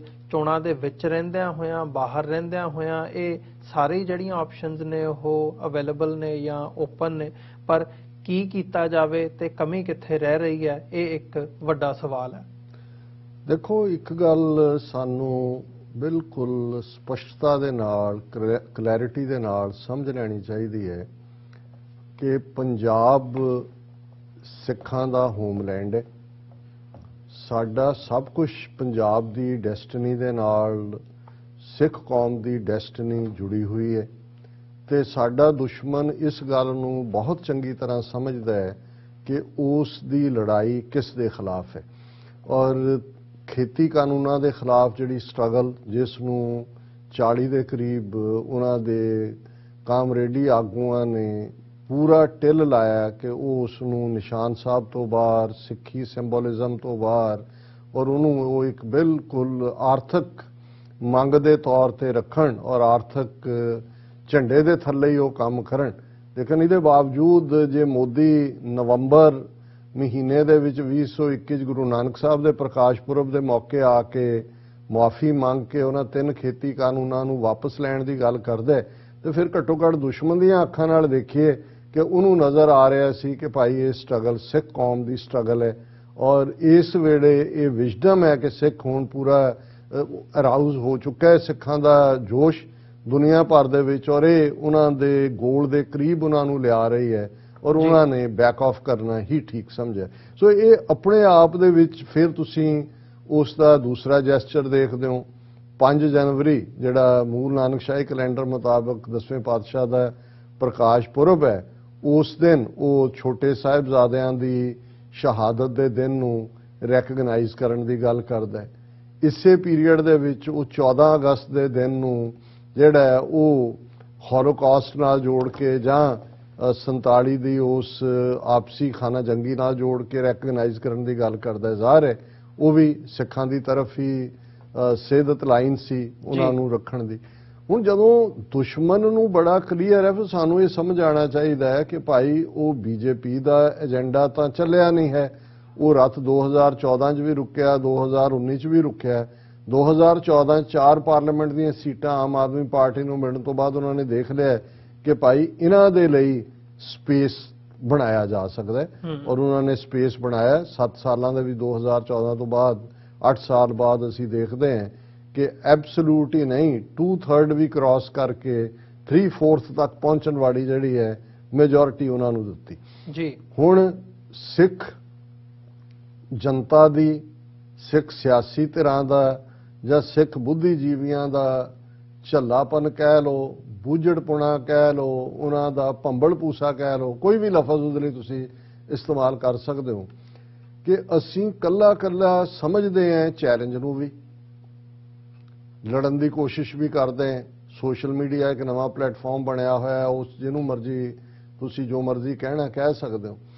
ਪਰ ਗੰਭੀਰਤਾ ਦੇ ਨਾਲ ਜੇ ਆਰਐਸਐਸ ਦੇ ਕੋਲ 100 ਸਾਲ ਦੀ ਬੈਕਗ੍ਰਾਉਂਡ ਟ੍ਰੇਨਿੰਗ ਦੂਜੇ ਹੈ ਤੇ ਸਾਡੀ ਅਕਾਲੀ ਪਾਰਟੀ ਤਾਂ ਉਸ ਤੋਂ ਵੀ ਪਹਿਲਾਂ 1920 ਦੇ ਵਿੱਚ ਪਹਿਲੀ ਪੋਲੀਟੀਕਲ ਪਾਰਟੀ ਜਿਹੜੀ ਇੰਡੀਜਨਸ ਲੋਕਾਂ ਦੀ ਹੈ ਜੀ। ਕਾਂਗਰਸ 1885 ਦੇ ਵਿੱਚ ਫਾਊਂਡ ਹੁੰਦੀ ਹੈ, ਇੱਕ ਗੋਰਾ ਫਾਊਂਡ ਕਰਦਾ ਉਹਨੂੰ ਸਾਰੇ ਹਿਊ ਰੋਜ਼, ਲੇਕਿਨ ਉਹ ਸਬ ਕੰਟੀਨੈਂਟ ਦੀ ਸਭ ਤੋਂ ਪੁਰਾਣੀ ਪਾਰਟੀ ਜਿਹਨੇ ਇਮੀਡੀਏਟ ਬਾਅਦ ਸਿਆਸੀ ਚੋਣਾਂ ਵੀ ਲੜੀਆਂ, ਉਹਨਾਂ ਦੇ ਪੰਜਾਬ ਦੇ ਵਿੱਚ ਉਹ ਆਪਣਾ ਉਹਨਾਂ ਦੇ ਨੁਮਾਇੰਦੇ ਵੀ ਰਹੇ ਔਰ ਬਹੁਤਿਆਂ ਨੂੰ ਲੱਗਦਾ ਹੁੰਦਾ ਜੀ ਮੁਸਲਮਾਨਾਂ ਦੇ ਨਾਲ ਅਸੀਂ ਹੌਸਟਿਲਿਟੀ ਇਹ ਉਹ, ਲੋਕ ਭੁੱਲ ਜਾਂਦੇ ਨੇ ਕਿ 1936-37 ਤੋਂ 1947 ਤੱਕ ਯੂਨੀਅਨਿਸਟ ਪਾਰਟੀ ਦਾ ਸਰ ਸਿਕੰਦਰ ਹਯਾਤ ਖਾਂ ਹੋਏ ਜਾਂ ਖਿਜਰ ਹਯਾਤ ਖਾਂ ਟਿਵਾਣਾ ਹੋਏ, ਉਹਦੀ ਮਿਨਿਸਟਰੀ ਦੇ ਵਿੱਚ ਸਿੱਖ ਨੁਮਾਇੰਦੇ ਅਕਾਲੀ ਦਲ ਦੀ ਕਮਾਂਡ ਥੱਲੇ ਜਿਨ੍ਹਾਂ 'ਚ ਗਿਆਨੀ ਕਰਤਾਰ ਸਿੰਘ, ਬਲਦੇਵ ਸਿੰਘ, ਸਵਰਨ ਸਿੰਘ ਮਿਨਿਸਟਰ ਵੀ ਰਹੇ ਫੁੱਲ ਫਲੈਜਡ। ਹੁਣ ਤੁਹਾਡੇ ਕੋਲ 100 ਸਾਲ ਦੀ ਜਿਹੜੀ ਹੈ ਉਹ ਸਟੈਂਡਿੰਗ ਹੋਏ ਜਿਹਦੇ 'ਚ ਕਿ ਤੁਸੀਂ ਪੋਲੀਟੀਕਲੀ ਆਪਣੀ ਆਈਡੈਂਟੀਟੀ, ਅਸੀਂ 47 'ਚ ਵੀ ਚੁੱਕ ਜਾਈਏ ਕਿ ਅਸੀਂ ਕਿਸੇ ਹੋਰ ਦੇ ਅੱਗੇ ਜਿਹੜਾ ਉਹ ਮੱਥਾ ਟੇਕ ਦਈਏ ਵੀ ਇਹ ਡਿਸਾਈਡ ਕਰਨਗੇ। ਅੱਜ ਦਾ ਹਾਲ ਇਹ ਹੋਏ ਵੀ ਪੰਜਾਬ 'ਚ ਪੰਜਾਬ ਦੀਆਂ ਧਿਰਾਂ ਨੂੰ ਇਹ ਲੱਗੇ ਕਿ ਵੀ ਦਿੱਲੀ ਦਾ ਇੱਕ ਲਾਲਾ ਆ ਕੇ ਉਹ ਸਾਨੂੰ ਦੱਸੇਗਾ ਕਿ ਰਾਜ ਕਿਵੇਂ ਕਰਨਾ ਹੈ ਔਰ ਸਾਡਾ ਕੰਪਲੈਕਸ ਦਾ ਇਹ ਹਾਲ ਹੋਏ ਕਿ ਅਸੀਂ ਆਪਣੇ ਗੌਰਵ, ਆਪਣੇ ਮਾਣ ਮਹਾਰਾਜਾ ਰਣਜੀਤ ਸਿੰਘ ਨੂੰ ਪਾਸੇ ਰੱਖ ਕੇ ਕਹੀਏ ਕਿ ਭਾਈ ਇਹ ਹੁਣ ਸਾਨੂੰ ਇਹ ਦੱਸਣਗੇ ਕਿ ਵੀ ਅਸੀਂ ਰਾਜ ਕਿਵੇਂ ਕਰਨਾ। ਹੁਣ ਇਹਦੇ 'ਚ ਕਿਤੇ ਨਾ ਕਿਤੇ ਉਹਨਾਂ ਨੇ over A period of time ਜਿੱਥੇ ਉਹਨਾਂ ਨੇ ਸਾਨੂੰ ਲੁੱਟਿਆ, ਕੁੱਟਿਆ, ਚੁੰਡਿਆ, ਉੱਥੇ ਉਹਨਾਂ ਨੇ ਸਾਨੂੰ ਅਹਿਸਾਸੇ ਕਮਤਰੀ ਵੀ ਦੇ ਦਿੱਤਾ ਇੱਕ ਵੱਡੇ ਤਬਕੇ ਨੂੰ, ਅਨਸਰਟਨਟੀ ਦੇ ਦਿੱਤੀ ਹੈ ਔਰ ਸਾਨੂੰ ਇਹ ਲੱਗਣ ਲੱਗ ਗਿਆ ਕਿ ਵੀ ਕੋਈ ਵੀ ਜਿਹੜਾ ਇਮੀਡੀਏਟ ਸਾਨੂੰ ਰਿਲੀਫ ਦਿੰਦਾ ਜਿਹਨੂੰ ਅਸੀਂ ਐਡਹੌਕਿਜ਼ਮ ਕਹਿੰਦੇ ਹਾਂ ਅਸੀਂ ਉਹਦੇ ਮਗਰ ਲੱਗ ਜਾਂਦੇ ਹਾਂ। ਔਰ ਇਹੀ ਕਾਰਨ ਸੀ ਕਿ ਯੂਪੀ, ਬਿਹਾਰ ਦੂਜੇ 'ਚ ਕੋਈ ਧੰਦੇ ਤਾਂ ਨਹੀਂ ਫ੍ਰੀ ਬੀਜ਼ ਉੱਥੇ ਵੀ ਥੋੜੀਆਂ ਬਹੁਤ ਗਰੀਬਾਂ ਨੂੰ, ਪਰ ਇਹ ਕੋਈ ਐਸਾ ਕੈਂਪੇਨ ਨਹੀਂ ਰਨ ਕੀਤਾ ਨਾ ਬੀਜੇਪੀ ਨੇ ਜਾਂ ਦੂਸਰੀਆਂ ਸਮਾਜਵਾਦੀ ਪਾਰਟੀ ਨੇ ਕਿ ਜੀ ਅਸੀਂ ਤੁਹਾਨੂੰ 1000 ਰੁਪਈਆ ਦੇ ਦੇਵਾਂਗੇ, 2000 ਦੇ ਦੇਵਾਂਗੇ, ਬਿਜਲੀ ਮੁਫਤ ਦੇ ਦੇਵਾਂਗੇ, ਫਲਾਣਾ ਕਰ ਦਿਆਂਗੇ।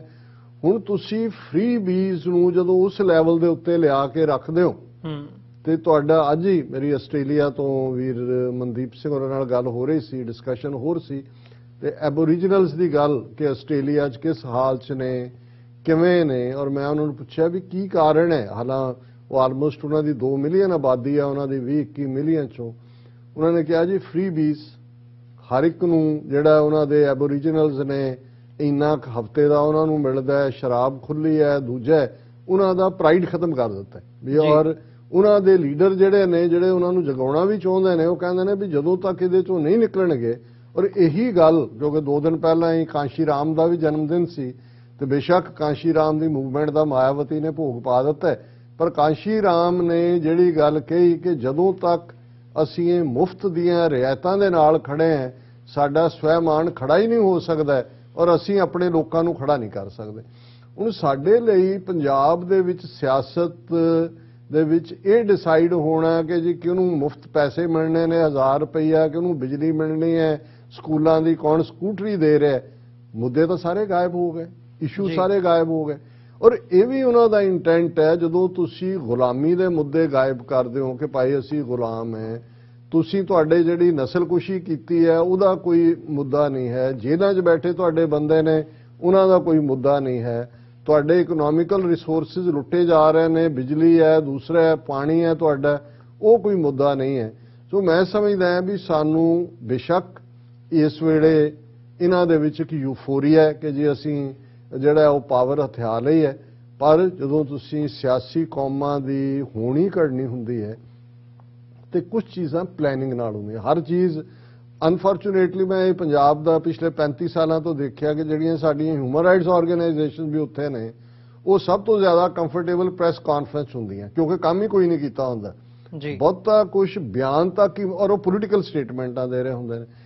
ਹੁਣ ਜੇ ਤੁਸੀਂ ਸੀਰੀਅਸਲੀ ਡਾਕੂਮੈਂਟੇਸ਼ਨ ਕਰਨੀ ਹੈ, ਹੁਣ ਅੱਜ ਜੇ ਸਾਨੂੰ 80 ਲੱਖ 1.5 ਲੱਖ ਗਿਣਤੀ ਕਹਿੰਦੇ ਆ ਸਾਡੇ ਮਾਰੇ ਗਏ, ਸ਼ਹੀਦ ਕੀਤੇ ਗਏ, ਜੇ ਸਾਨੂੰ ਕੋਈ ਡਾਟਾ ਮੰਗੇ ਤੇ ਜਸਵੰਤ ਸਿੰਘ ਖਾਲੜਾ ਹੋਰਾਂ ਨੇ ਜਿਹੜੇ 26-2700 ਕੱਢੇ, ਜਾਂ ਵੌਇਸ ਫਾਰ ਫਰੀडम ਨੇ ਐਡੀਸ਼ਨਲ ਜਿਹੜੇ ਨੇ ਫਿਊ 100 ਦਿੱਤੇ, ਜਾਂ ਇਨਸਾਫ ਵਾਲੇ ਅਜੇ ਵੀ ਕਰ ਰਹੇ ਨੇ, ਜਾਂ ਕੀ ਉਹਨਾਂ ਦਾ ਪ੍ਰੋਜੈਕਟ ਹੈ, ਤੁਹਾਡੇ ਕੋਲ ਫਿਗਰ ਕਿੱਥੇ ਹੈ? ਅਸੀਂ ਤਾਂ ਕੋਈ ਇਸ ਕਿਸਮ ਦਾ ਇੱਕ ਥੰਮ ਵੀ ਖੜਾ ਨਹੀਂ ਕਰ ਸਕੇ ਜਿਹਦੇ ਤੇ ਅਸੀਂ 10-15 ਹਜ਼ਾਰ ਨਾਂ ਲਿਖ ਦਈਏ ਕਿ ਭਾਈ ਇਹ ਮਾਰੇ ਗਏ ਨੇ। ਤੁਸੀਂ ਕਿਵੇਂ ਕਹੋਗੇ ਕਿ ਤੁਹਾਡੀ ਇੱਕ ਪੂਰੀ ਨਸਲ ਮਾਰ ਮੁਕਾਈ ਗਈ?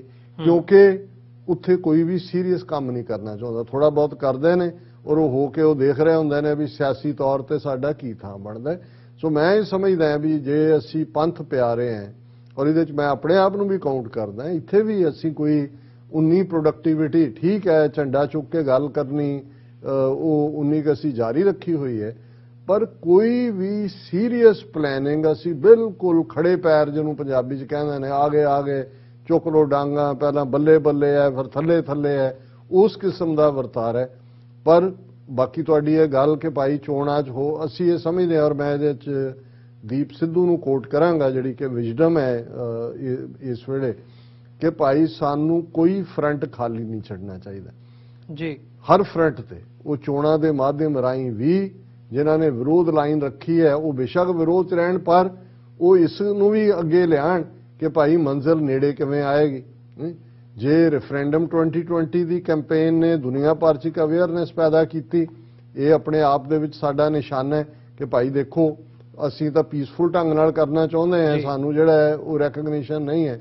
ਪਰ ਇਸ ਸਾਰੇ ਦੇ ਨਾਲ ਨਾਲ ਮੈਂ ਸਮਝਦਾ ਹਾਂ ਕਿ ਵੀ ਇਸ ਗੱਲ ਦਾ ਵੀ ਧਿਆਨ ਰਹੇ ਕਿ ਨਿਰਾਸ਼ਤਾ ਨਹੀਂ ਹੋਣੀ ਚਾਹੀਦੀ।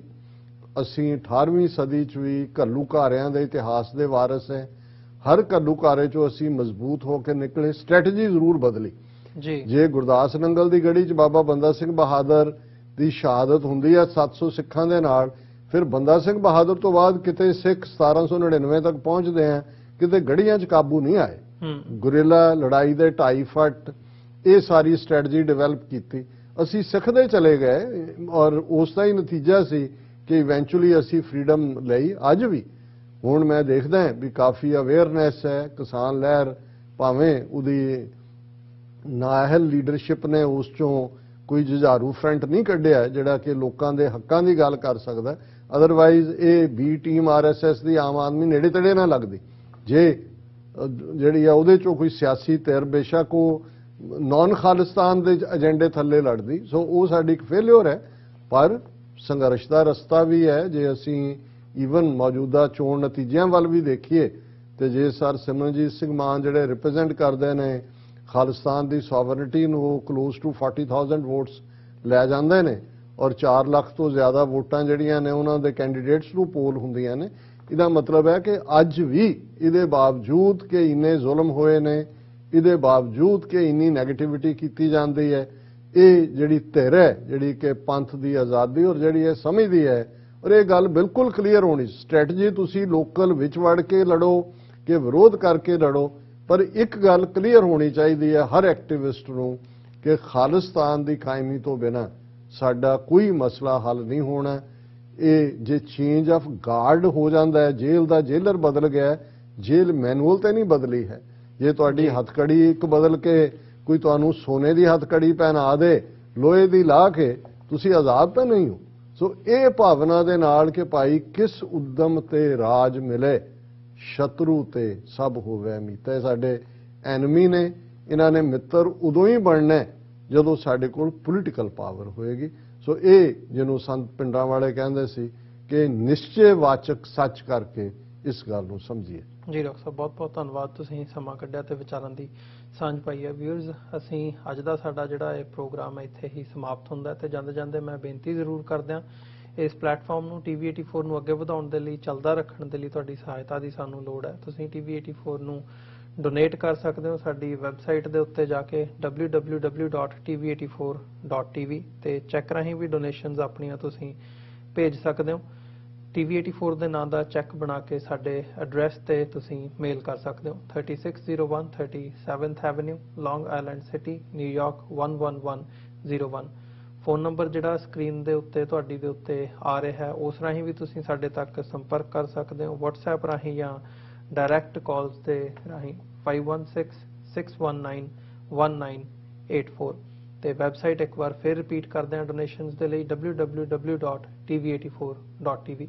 ਇਸੇ ਦੇ ਨਾਲ ਵਿਊਅਰਸ, ਅੱਜ ਦੇ ਇਸ ਪ੍ਰੋਗਰਾਮ ਦੇ ਵਿੱਚ ਇੱਥੇ ਹੀ ਇਜਾਜ਼ਤ ਚਾਹਾਂਗੇ। ਦੁਬਾਰਾ ਫਿਰ ਤੁਹਾਡੇ ਨਾਲ ਮੁਲਾਕਾਤ ਹੋਵੇਗੀ। ਫਤਿਹ ਦੀ ਸਾਂਝ ਪਾਈ ਅੰਤ ਦੇ ਵਿੱਚ। ਵਾਹਿਗੁਰੂ ਜੀ ਕਾ ਖਾਲਸਾ, ਵਾਹਿਗੁਰੂ ਜੀ ਕੀ ਫਤਿਹ ਜੀ।